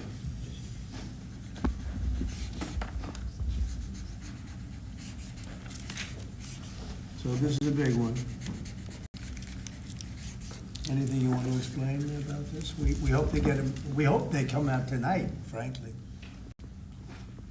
We're expecting it. Approximately 1,500 people. Six commutations. Were there any cases you did not commute or pardon of people? We're looking at different things, but the commutations would be the ones that we'll take a look, and maybe it'll stay that way, or it'll go to full pardon. And the order does require the Bureau of Prisons to act immediately on receipt of the pardons and commutation orders. Sir, this is an Why don't we get that down so they can get them going right now? Yes, sir. Is that okay? Yep, absolutely. This is a proclamation guaranteeing the state's protection against invasion based on the current crisis at the southern border. It invokes various executive powers relating to the ongoing invasion at the southern border.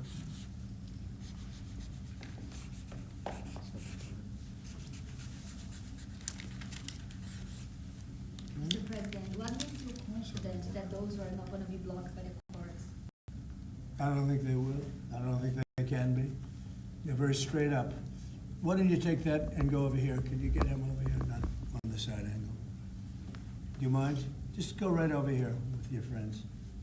Okay? Sir, this is an executive order realigning the United States Refugee Admission Program to better align with American principles and American interests.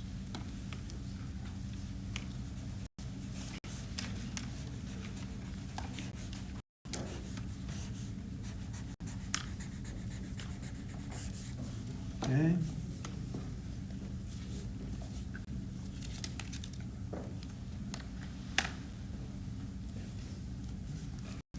Sir, this next executive order is about protecting America from foreign terrorists and other national security and public safety threats. Again, crisis at the border, but it goes beyond that and it implicates other executive powers as well. Okay.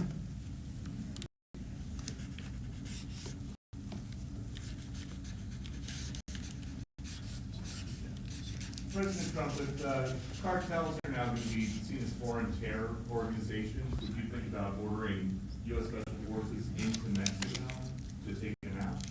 Could happen. Stranger things have happened. Mr. President, And that was actually that Maduro would accept Venezuelans. Say it? How will you make sure that Maduro would accept Venezuelans? Well, we're going to see on Venezuela. We're looking at Venezuela very strongly. It's a country I know very well for a lot of reasons, and it's well, it was a great country 20 years ago, and now it's a mess. Right? Sir, can we expect ICE raids starting tomorrow in major cities? What does that mean? Can we expect ICE raids in major cities I don't want to tomorrow? say when, but it's going to happen. Has to happen, or we're not going to have a country left. This is actually an executive order designating the cartels and other organizations to be foreign terrorist organizations. That's a big one. Yes, sir. People have wanted to do this for years. So they are now designated as terrorist organizations, foreign. And Mexico probably doesn't want that. But we have to do what's right. They're killing our people. They're killing 250, 300,000 American people a year. Not 100, like has been reported for 15 years. It's probably 300,000. This is So you just said Mexico doesn't want that. How are you going to deal with this? I don't know, you'll have to ask them.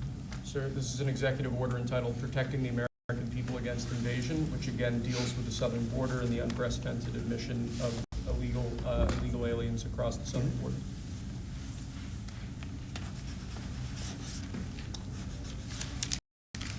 What do you see the biggest national security threat to the U.S., Mr. President? What's going to be your priority on foreign policy? Say? What's going to be your priority on foreign policy? What do you see as the biggest Well, national foreign security policy is a threat? big statement. I mean, my priority on foreign policy, it's going to be to keep America safe. Very simple. It's a big question, though. That's a very big question. Who is going to be the first foreign leader that you plan to meet, or who you will call tomorrow on your first day? I've already been meeting people. I've been meeting them. I've been talking to them. I met with Prime Minister Trudeau, like all Governor Trudeau. I met with numerous foreign leaders. Go ahead. Sir, what might be your first step? This next order relates to the definition of birthright citizenship under the 14th Amendment of the United States. That's a good one. Birthright. That's a big one. What about that one in the court? That one is likely to be passed. Could be. I think we have good grounds, but you could be right. I mean, you'll find out. It's ridiculous. We're the only country in the world that does this with birthright, as you know. And it's just absolutely ridiculous. But, you know, we'll see. We have very good grounds. Sir, People have wanted to do this for decades. Sir, this is a proclamation declaring a national emergency at the southern border of the United States. That's a big one. A lot of big ones, huh? You know what that means, right? President Trump, did President Biden leave you a letter? He may have. Wait. Don't they leave it in the desk? I don't know. Oh.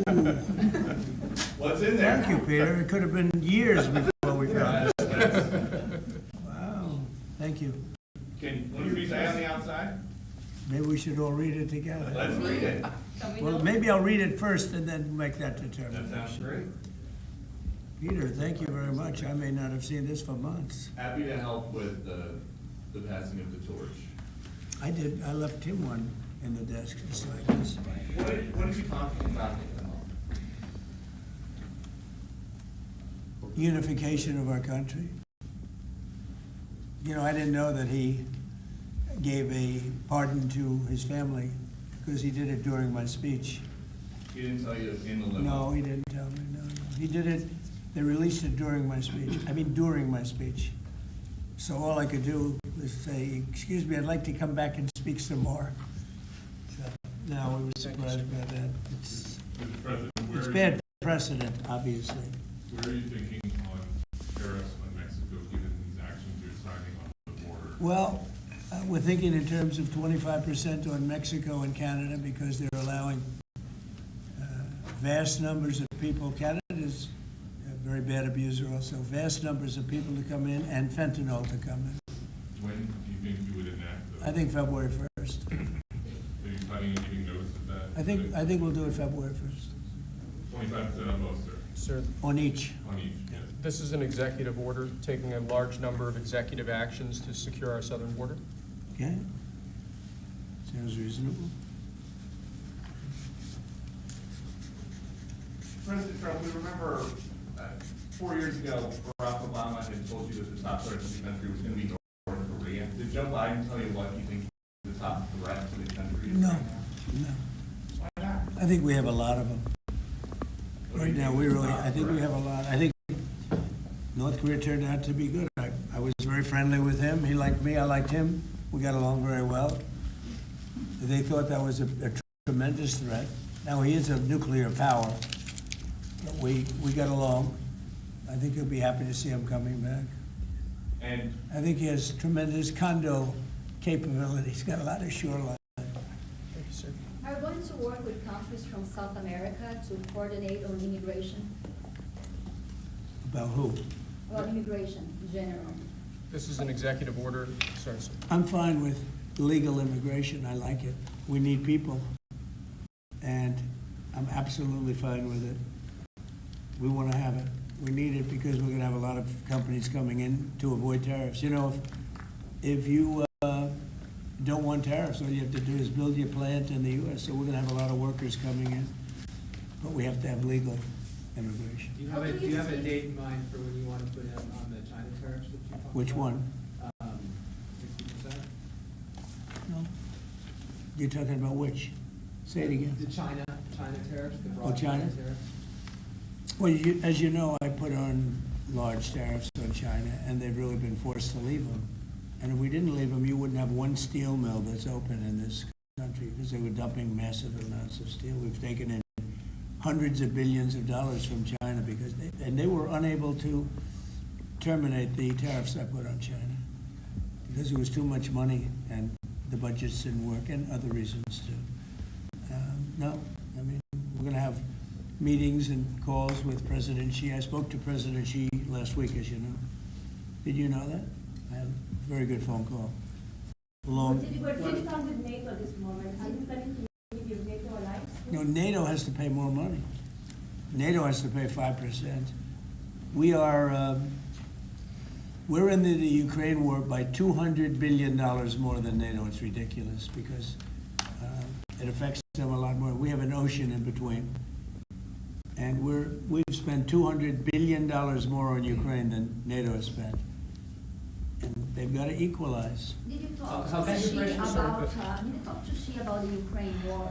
Yeah. Because China and Brazil together has a proposal to bring Russia and Ukraine to talk. That's good. That's fine. I'm ready. When are you going to talk with the Brazilian president? How did Brazil get involved? This is a new one. When are you going to talk to Lula? Are you from Brazil? I'm from Brazil. Ah, When are you that's talking? why they're involved, I guess. When are you going to talk with the Brazilian president? How do you see your relationship with Latin America and Brazil? Great, should be great. They need us much more than we need them. We don't need them, they need us. Everybody needs us. Mr. President, it sounds like you will not proceed with additional China tariffs necessarily, depending on how talks go with President Xi. Is that correct? What does that define that? Well, you're asking, you pledged in the campaign potentially a 10% tariff on China or as much as Because of 60%. fentanyl. Right. So I'm asking where you're. That's only because of fentanyl. There are other things too. Are additional And a China very big tariffs- thing is the Panama Canal. China controls the Panama Canal. What's that all about? They're not supposed to be. When Jimmy Carter gave it, which was a terrible mistake, he didn't do it. He didn't give it to China. He gave it to Panama. And China controls the Panama Canal. So are China tariffs And still we're not on the going to table? allow that to happen. Are they still on the table or is that? We're not going to allow that to happen. Thank you, sir. What can we expect of the countries in NATO that spend the least amount of money, like Spain, France, below the 5%? Spain is very low. And yet, aren't they a BRICS nation? What? They're a BRICS nation, Spain. You know what a BRICS nation is? You'll figure it out. But, and if the BRICS nations want to do that, that's okay, but we're going to put at least a 100% tariff on the business they do with the United States. You know what the BRICS is, right? You guys know. Brazil, You know what I'm Russia. saying, right? You know what I'm saying. But Spain is not in the BRICS. So it's not even a threat. In fact, since I made that statement, Biden said, well, they have us over a barrel. I said, no, we have them over a barrel. And there's no way they're going to be able to do that. This is an So they are executive order risking relating to. 100% tariffs, those countries, like Spain? As a BRICS nation, yes. But how They'll is have the a BRICS 100% tariff if they so much as even think about doing what they thought. Can you explain how is And therefore they'll give it up immediately. So will China give it up. Sir, this is about reforming the system of hiring in the federal government to ensure that merit is the lodestar of hiring decisions As per the Supreme Court. other matters. Yes, sir. This is a big deal, merit. Our country is going to be based on merit again. Can you believe it? Mr. President, you would say you would end the Russia-Ukraine war on the first day in office. Where do things stand right now, and how do you think that? Well, there's only half a day. I have another half a day left. We'll see. We want to get it done. This is an order creating and implementing the Department of Governmental Efficiency, known as DOGE. Okay, that's That's a big one. Is Elon Musk going to get a West Wing office? No, he's getting an office for about 20 people that we're hiring to make sure that these get implemented. We have a problem in this country. You sign an executive order, it doesn't get done for 6 months. As an example, when we allow the J6 hostages to go out, it might not be approved under the old days for 2 weeks, 3 weeks, 6 months. You know, they had a good ruling from the Supreme Court, and it's like nothing happened. That ruling was 6 months ago, you know that. And it was like they didn't have a ruling. They've been treated very unfair. The judges have been absolutely brutal. The prosecutors have been brutal. Nobody's ever treated people in this country like that. Mr. President, are you commuting the sentences of anyone who assaulted a police officer on January 6th? Well, we're looking at 2 police officers, actually, that Washington police officers who went after an illegal, and things happened and they ended up putting them in jail. They got 5-year jail sentences. You know the case. And we're looking at that in order to give them we got to give them a break. But is there clemency in your actions today for anybody? Well, it would be a part of, that would be a who part of assaulted? it. The one I'm talking about would be a part of it. Should there be punishment for the people who assaulted law enforcement officers that day? Well, I will say this, they've been in jail for a long time already. I see murderers in this country get 2 years, 1 year, and maybe no time. So they've already been in jail for a long time. These people have been destroyed. What they've done to these people is outrageous. There's rarely been anything like it in history, in the history of our country. And even people that were aggressive, and in many cases, I believe they happen to be outside agitators, but you know, what do I know, right? But I think they were outside agitators. There were outside agitators involved. And obviously the FBI was involved because Ray admitted the FBI was involved. Didn't he say 23 people, indirectly or directly, were involved, and it was then 26? That's a lot of people. Now we have, we got to take care of, these people have been treated so badly. It's never happened before. What happened in Seattle where they took over a big portion of the city? What happened in Portland where they burn down the city every day and people die? Nothing happened to anybody. But they go after these people violently. I mean, they're still going after brand new people. They found somebody else with a picture. There's never been anything like this. And you know, it's almost 100%. Think of this, almost 100% of the people are convicted. 100%. It's Washington, D.C. People go into a trial and they say, oh, I have a wonderful lawyer and I didn't do anything wrong. And they end up in shackles almost immediately and jail. No, we're not going to let it happen. About doing that, you have some interest in buying it, but is there any other option that will satisfy you? About what? Greenland, instead of buying it. Finland? Greenland. Oh, Greenland. Greenland is a wonderful place. We need it for international security. And I'm sure that Denmark will come along. I think, you know, it's costing them a lot of money to maintain it, to keep it. The people of Greenland are not happy with Denmark, as you know. I think they're happy with us. We had representatives, my son had representatives, went up there 2 weeks ago, and they like us. So we'll see what happens. But Greenland is necessary, not for us, it's necessary for international security. You have Russian boats all over the place, you have China boats all over the place, warships, and they can't maintain it. Do you plan to meet President Putin, sir? Who? Do you plan to meet President Putin, sir? I'll be meeting with President Putin. When do you think? I don't know, I can't, it's being Do you set know up. what your first trip for that might be, sir? So first foreign trip typically has been with UK, but I did it with Saudi Arabia last time because they agreed to buy $450 billion worth of our product. I said, I'll do it, but you have to buy American product, and they agreed to do that.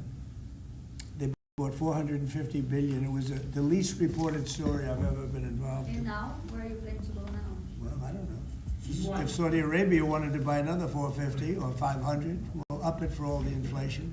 Mr. President, you say you want think to I'd probably end the go war's first day. How do you plan to end the Ukraine war? Well, we're going to try and get it done as quickly as possible. Do you want to push Israel and Saudi Arabia? It should have never started. You know, the war with Ukraine and Russia should have never started. It would have never started if I were president. Will you push Israel and Saudi Arabia to normalize relations? I don't think I have to push them. I think it's going to happen, but maybe not quite yet. But they'll end up being in the Accords, the Abraham Accords. President Trump, I think Saudi Arabia will end up being in the Abraham Accords. This year? Could be, but soon, not in a very long way. Oh, look at that! It says TikTok. My! What is that all about? First, we have Alaska, sir. This is an executive order relating to unleashing Alaska's potential as an energy reservoir for the entire nation. And what about Anwar? I believe that would be included in aspects of the order. So we're opening up Anwar. On the TikTok piece, President Trump, you and your members of your team now used to warn about the dangers of TikTok spying on Americans. What changed that you're not worried about that anymore? Well, it depends on the deal. I mean, I may not do the deal or I may do the deal. TikTok is worthless. Worthless if I don't approve it. It has to close. I learned that from the people that own it. If I don't do the deal, it's worthless, worth nothing. If I do the deal, it's worth maybe $1 trillion, $1 trillion. So if I do the deal I'm talking about doing it for the United States. If I do the deal for the United States, then I think we should get half. In other words, I think the U.S. should be entitled to get half of TikTok. And congratulations, TikTok has a good partner. And that would be worth, it could be $500 billion or something. It's crazy. The numbers are crazy. But it's worthless if the president doesn't sign, then it's worthless. If the president does sign, it's worth maybe $1 trillion. So I think, like a joint venture, I think we would have a joint venture with the people from TikTok. We'll see what happens. I mean, that's one of many ideas I've had. The CEO, did he say that he's open to that idea? Who? The CEO of TikTok is around. Oh, I think he'd probably like it. Because he's got nothing. They really have nothing. It's passed in Congress. It gives the president a right to make a deal or to close it. And we have 90 days to make that decision. But I could see making a deal where the U.S. gets 50% of TikTok, polices it a little bit or a lot, depends on them. But remember, they make telephones in China. They make all sorts of things in China. Nobody ever complains about that. Here they're complaining about this. There's so many different products made in China, and nobody ever complained about it. The only one they complain about is TikTok. And TikTok is largely young people. I guess I have a warm spot for TikTok that I didn't have originally. But, I went on TikTok, and I won young people up by 36%, Peter. And Republicans typically don't do too well with young people. But it's a different Republican Party. Would the U.S. government buy a portion of TikTok then, or how would it get that 50%? No, you'd take 50% of TikTok for the approval that TikTok can continue in business. And they'd have a great partner. The U.S. would be their partner. But the U.S. essentially would be paid for doing that half of the value of TikTok. Would there be a private sector owner as Could well? be, yeah, it could be a lot. Tell you what, every rich person has called me about TikTok. You wanted to block TikTok. Why did you change your mind? Because I got to use it. And remember, TikTok is largely about kids, young kids. If China's going to get information about young kids, I don't know. I think, to be honest with you, I think we have bigger problems than that. But when you take a look at telephones that are made in China and all the other things that are made in China, military equipment made in China, TikTok, I think TikTok is not their biggest problem. But there's big value in TikTok if it gets approved. If it doesn't get approved, there's no value. So if we create that value, why aren't we entitled to like half? Sir, if you don't have to do 90 days, will you shut them down? Does Biden ever do news conferences like this? How many news conferences, Peter, has he done like this? Like this? None. 0. and it would be zero for the next infinity. For infinity, it would be zero. Mr. President, is Elon Musk going to help implement the executive orders? I think you mentioned the implementation in your previous answer. Elon is very busy sending rocket ships up to various places with lots of satellites on them. What is your reaction to the confirmation of Marco Rubio on what does it mean for Latin America? Which one? Marco Rubio as a secretary. Marco Rubio. You said Marco. Marco Rubio. Yeah, I think he's great. I think Marco's doing a fantastic job. I think he's going to get a lot of votes. I think he's going to be at 90% or something. I mean, I'm hearing very good. People know him. They know him in the Senate. They know he's good. He's doing a good job. I don't know. I can't tell you. I don't know what's going to happen with that. He's got some very strong ideas, though, Marco. You signed Which one did you sign, Mr. President? Did you sign the TikTok order? Yeah. Yes, that was just signed. Marco Rubio's ideas is Just signed. How many still changing Venezuela, changing power. Are you still committed with Maduro leaving power in Venezuela? Well, we're going to find out about that too, because we're going to probably stop buying oil from Venezuela. We don't need their oil. Another embargo like the first term? Well, it could be, but we don't want to buy. We don't have to buy their oil. We have plenty of oil for ourselves. So President Trump. that'll change Venezuela quite a bit. President Trump, there was a lot of concern about this during the campaign. The question that only works today: are you a dictator on the table? No. I can't imagine even being called that. No, I believe in the sanctity of the vote.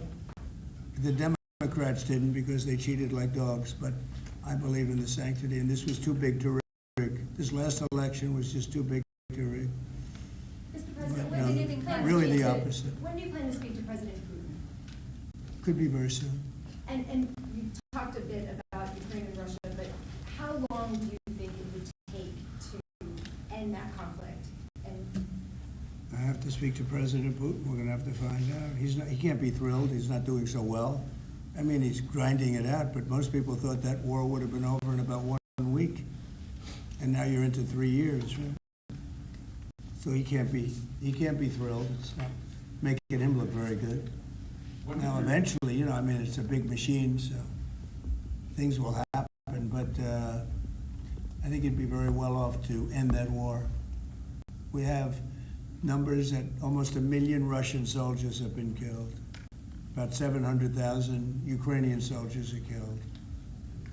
Russia's bigger, they have more soldiers to lose, but that's no way to run a country. What did your TikTok order do, Mr. President? It just gave me the right to sell it or close it. Essentially with TikTok, I have the right to either sell it or close it. And we'll make that determination. And we may have to get an approval from China too, I'm not sure. But I'm sure they'll approve it. And if they don't approve it, it would be somewhat of a hostile act, I think. But it's good for China if it gets approved. Since you're not guaranteeing that TikTok will be around after 90 days from today. No, but it could very well be. It makes sense for it to be, because it's got tremendous value. But if we create the value by approving, in other words, that approval gives it tremendous value. If that's the case, then we should be entitled to 50% as a country. You understand? You haven't heard that one before, right? It's called a joint venture.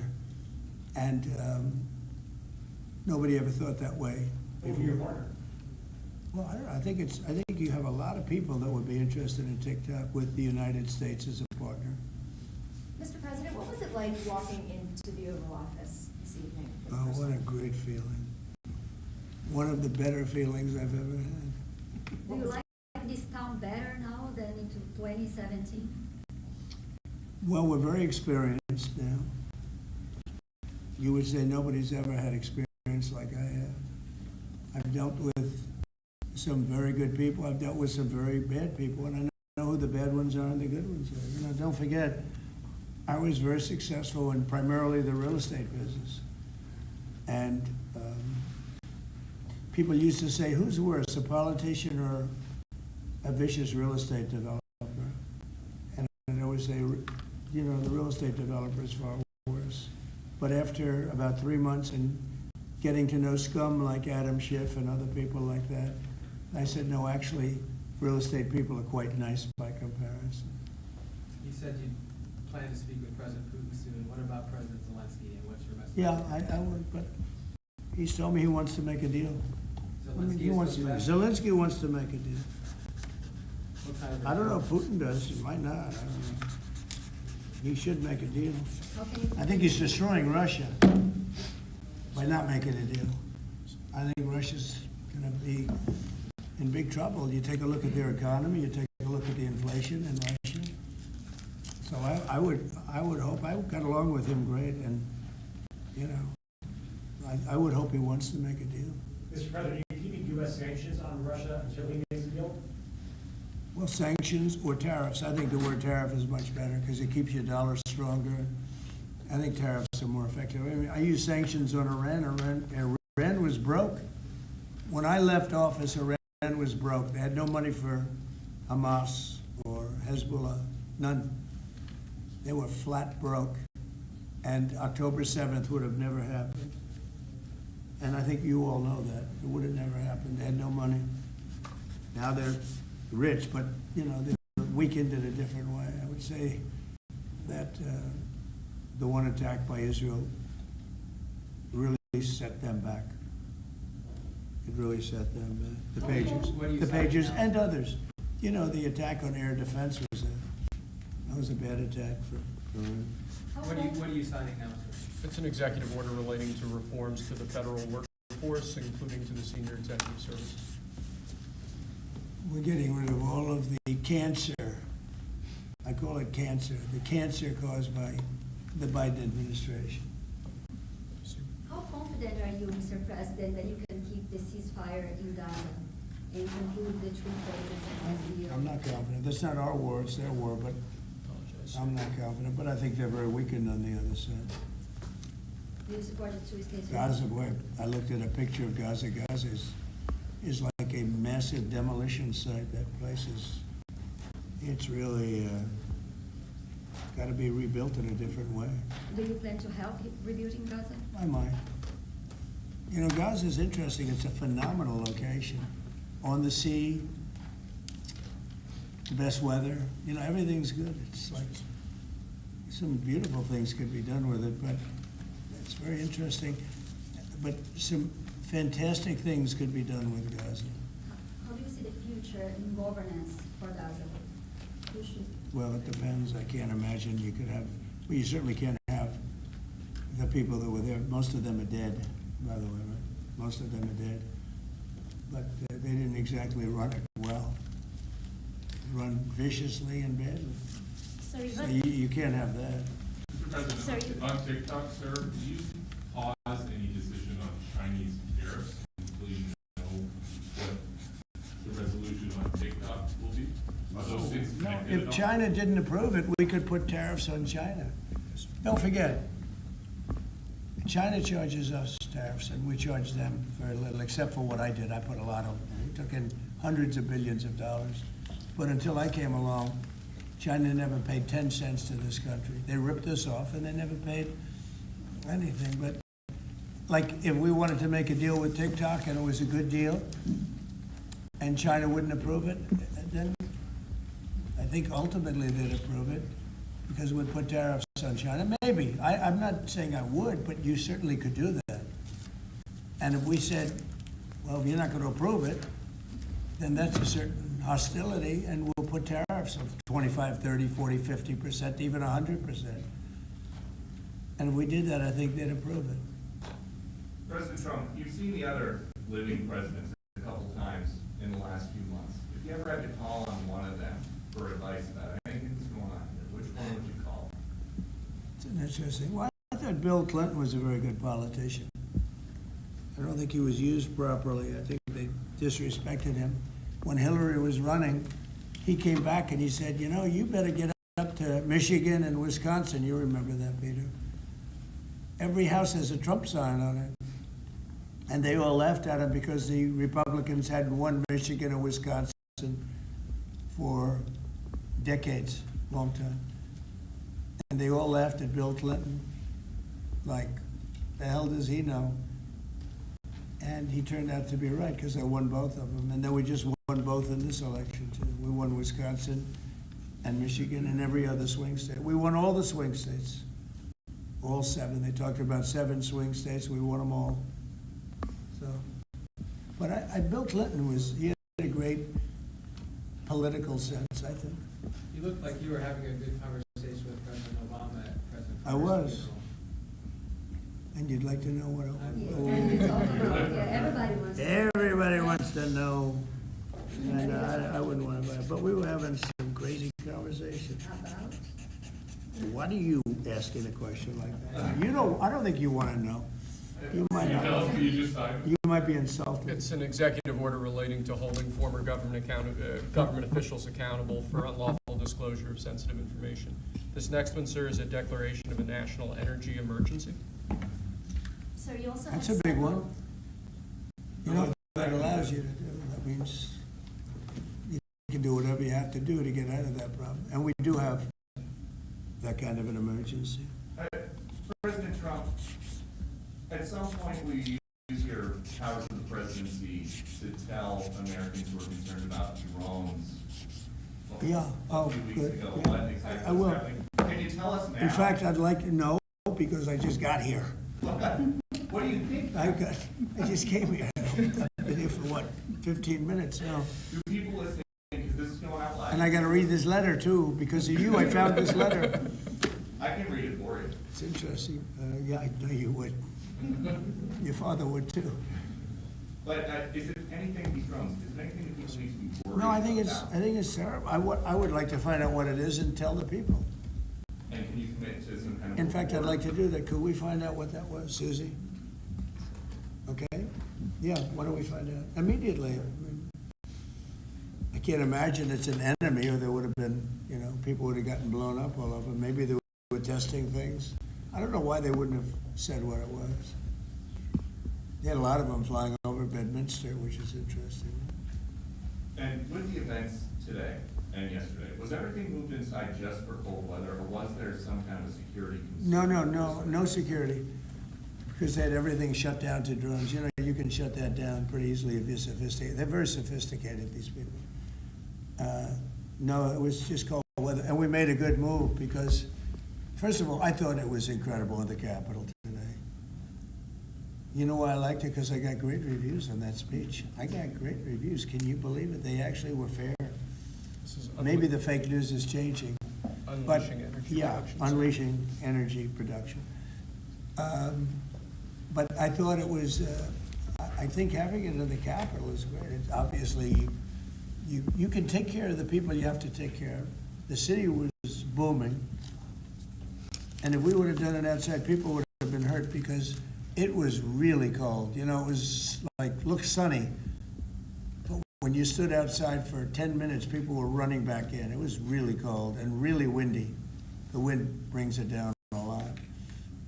So we made the right decision. You couldn't have stayed. I don't think you could have had it out. You know how cold it was today.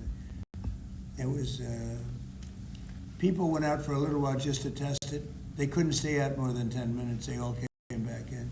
So we would have had a disaster if we did that, and people would have been hurt. The unlawful disclosure, was that related to the Hunter Biden situation? Which one? The one on unlawful disclosures by federal officials, is that related to the No, letter? I think it's just more general than that. It's not Hunter Biden. I was surprised that President Biden would go and pardon his whole family, because that makes him look very guilty. I could have pardoned my family. I could have pardoned myself, my family. And I said, if I do that, it's going to make me look very guilty. I don't think I'd be sitting here, frankly. If I did that, I don't think I'd be sitting here right now, because I would have shown that you're guilty. But by pardoning his brother or brothers, by pardoning all of those people that he pardoned, by pardoning J6, the Unselect Committee, they destroyed all of the documents. They deleted all of the information. There's no information. And a lot of the information pertains to Nancy Pelosi because she was given 100, you know this, it's on tape with her daughter. Nancy Pelosi was responsible for not taking advantage of 10,000 soldiers or 1,000. You wouldn't have you could have used 400. It was a relatively small crowd. It wasn't the crowd that was at the mall. It was a small crowd. So I was a little bit surprised that he did it, because it makes him look guilty. I mean, he's going to have to live with that. Now, with that being said, it's unbelievable precedent it creates for a president. But the precedent is unbelievable. Now maybe every president that leaves office, they're going to pardon every person they ever met, so they don't have some lunatic like deranged Jack Smith, who's a total lunatic, by the way. Not a smart guy either, he's a dummy. But we beat the hell out of him. And I helped my reputation. Do you think you have to do the same thing at the end of this term? Well, I guess now I have precedent to do it. I wouldn't want to do that, no. I think it makes you look very guilty. I think it makes Biden look very bad, very weak, and very guilty. And, I mean, he pardoned everybody. How about this J6 committee? Why is he pardoning them? The reason is because if you delete and destroy documentation, everything, they have nothing, because they were guilty as hell. They rigged it. It was a rigged deal. And when you do that, they look very bad, but I was a little surprised he did it. Liz Cheney, I mean, she's a lunatic. And she lost by the greatest margin in the history of a politician running for Congress, like 40 points. The reason it was the greatest is because anybody losing that badly is going to drop out. But she's a nut job. She doesn't drop out. You know, she just keeps chugging forward. And she lost by almost 40 points. That's the biggest number anybody's ever lost by. But why would Biden do that? He pardoned her and pardoned everybody. The reason is that they destroy documents. And if you're even in a civil case, which this wouldn't be, I mean, people go to jail for a long time for doing that. What's this one? That's unleashing American energy, sir. It relates to easing permitting processes and other regulatory systems to ensure that we can produce energy efficiently to drive the American economy forward. President Trump, looking around the office, we noticed some changes in the way that LivePad is set up. Can you confirm that you have added back the Diet Coke button? I think this, first of all, I just got here. So my people came in. They have extraordinary decorator sense, right?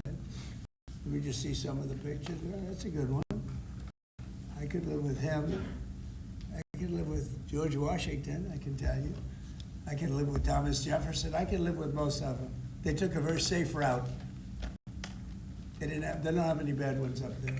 Withdrawing from What is this one? Withdrawing from the World Health Organization, sir. Ooh, that's a big one.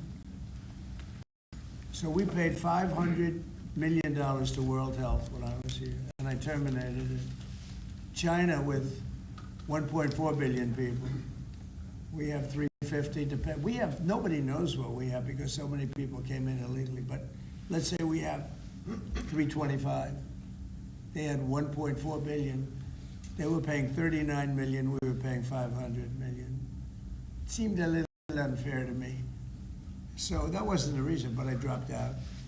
They offered me to come back for 39 million. In theory, it should be less than that, but you know. And when Biden came back, they came back for 500 million. He knew that you could have come back for 39 million. They wanted us back so badly, so we'll see what happens. Mr. President, Pretty sad to think of it. China pays 39 million, and we pay 500 million. And China's a bigger country. Mr. President, you spoke about inflation today in your remarks. What actions are you taking today that will have a direct impact for Americans on their everyday costs to bring the cost down? The biggest thing and factor for inflation is energy. They screwed up my energy policy, and then they went back to it. You know, they heard it really badly, and then they went back to it, and they started drilling more, but by that time it was too late. Many of these things that we're signing and that Doug Burgum is going to be signing, and Chris Wright, who's phenomenal, and, you know, Energy, Department of Energy. We're going to be taking a lot, we're going to make a lot of money from energy. We have more than anybody else. We're going to make a lot of money from energy. We're going to make a lot of money from tariffs. You know, European Union charges us, they have a VAT tax of 20%, but it's really much higher than that. And that's the equivalent, almost the equivalent of a tariff. And they're tough. They're very tough. They don't take our cars. They don't take our farm product. They don't take almost anything. And yet we take their cars, or we take their farm product. We take a lot from them. So, you know, we have like a $300 billion deficit with the European Union. So we'll straighten that out with either tariffs, or they have to buy our oil. The one thing they can do, or oil and gas, the one thing they can do to catch up quickly, buy our oil and gas. Will you travel? And they should do that. Will you travel to China this year? Yeah, it could be. You know, I've had the invite. Mr. President Xi President, invited I would do you it, to yeah. come this year? talking about the European Union and the tariffs, like, what do you mean when you say that European Union country like is part of BRICS? That a what? BRICS. Oh, BRICS. No, I was talking about BRICS. BRICS is 6 nations. I think it's 7 nations. And they were looking to do a number in the United States. And if they do that, they won't be happy about what's going to happen to them. Are you still considering a universal tariff, Mr. President, on all countries? I may, yeah, but we're not ready for that yet. We may put it, wrap it, Mr. President. because essentially all countries take advantage of the U.S. We don't make any good deals in the U.S. It's amazing in a way that we exist. We don't make good deals. We don't have any good deals. We have a deficit with almost, not all, there are a couple, I won't tell you their names because I don't want them to find out about it because they'll feel stupid. But there are a couple of countries that actually don't make money with us. But I don't want to let you know because they'll immediately change that. But we're gonna do. I tell you what, our country has an amazing economic future. I really believe that. What kind of universal tariff if you did do one? Well, you'd put a universal tariff on anybody doing business in the United States because they're coming in and they're stealing our wealth, they're stealing our jobs, they're stealing our companies, they're hurting our companies. So you put a tariff on to keep them from doing that. Mr. President, you surround yourself with a whole bunch of billionaires today. President Biden has in his farewell address warned about an oligarchy and what are you to respond to that? Well, he had a lot of guys, and then they found out that he didn't know what the hell he was talking about, and I think they deserted him. They deserted him, those same guys. Look, I don't make pretense of smart guys, but there are a lot of smart people around, but they did desert him. They were all with him, every one of them. Now they're all with me, I don't know. Not gonna get anything from me, I don't need money. But I do want the nation to do well, and they're smart people, and they have, they create a lot of jobs. And if they don't do it, China's gonna do it. You know, what they've done is they've taken industries and they've taken it away. They outsmarted China. And, we sort of like that. It's okay. They've done a great job. A lot of them, not all of them. Protecting women from radical gender ideologies. Ooh. Mr. President, going back to the World Health Organization, you were the president during COVID. Don't you see the importance of an organization like that to coordinate a global response? I do, but not when you're being ripped off like we are by the World Health. World Health ripped us off. Everybody rips off the United States, and that's it. It's not going to happen anymore. Thank you very much, everybody. All right, guys, let's go. Guys, come on. Let's go. Thank you, guys. Thank you, press. Thank you, sir. Thank you, press. Thank you, guys. You have a big night plan for tonight, sir? Let's go. Thanks, press. Thank you, guys. Let's go, guys.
Bill.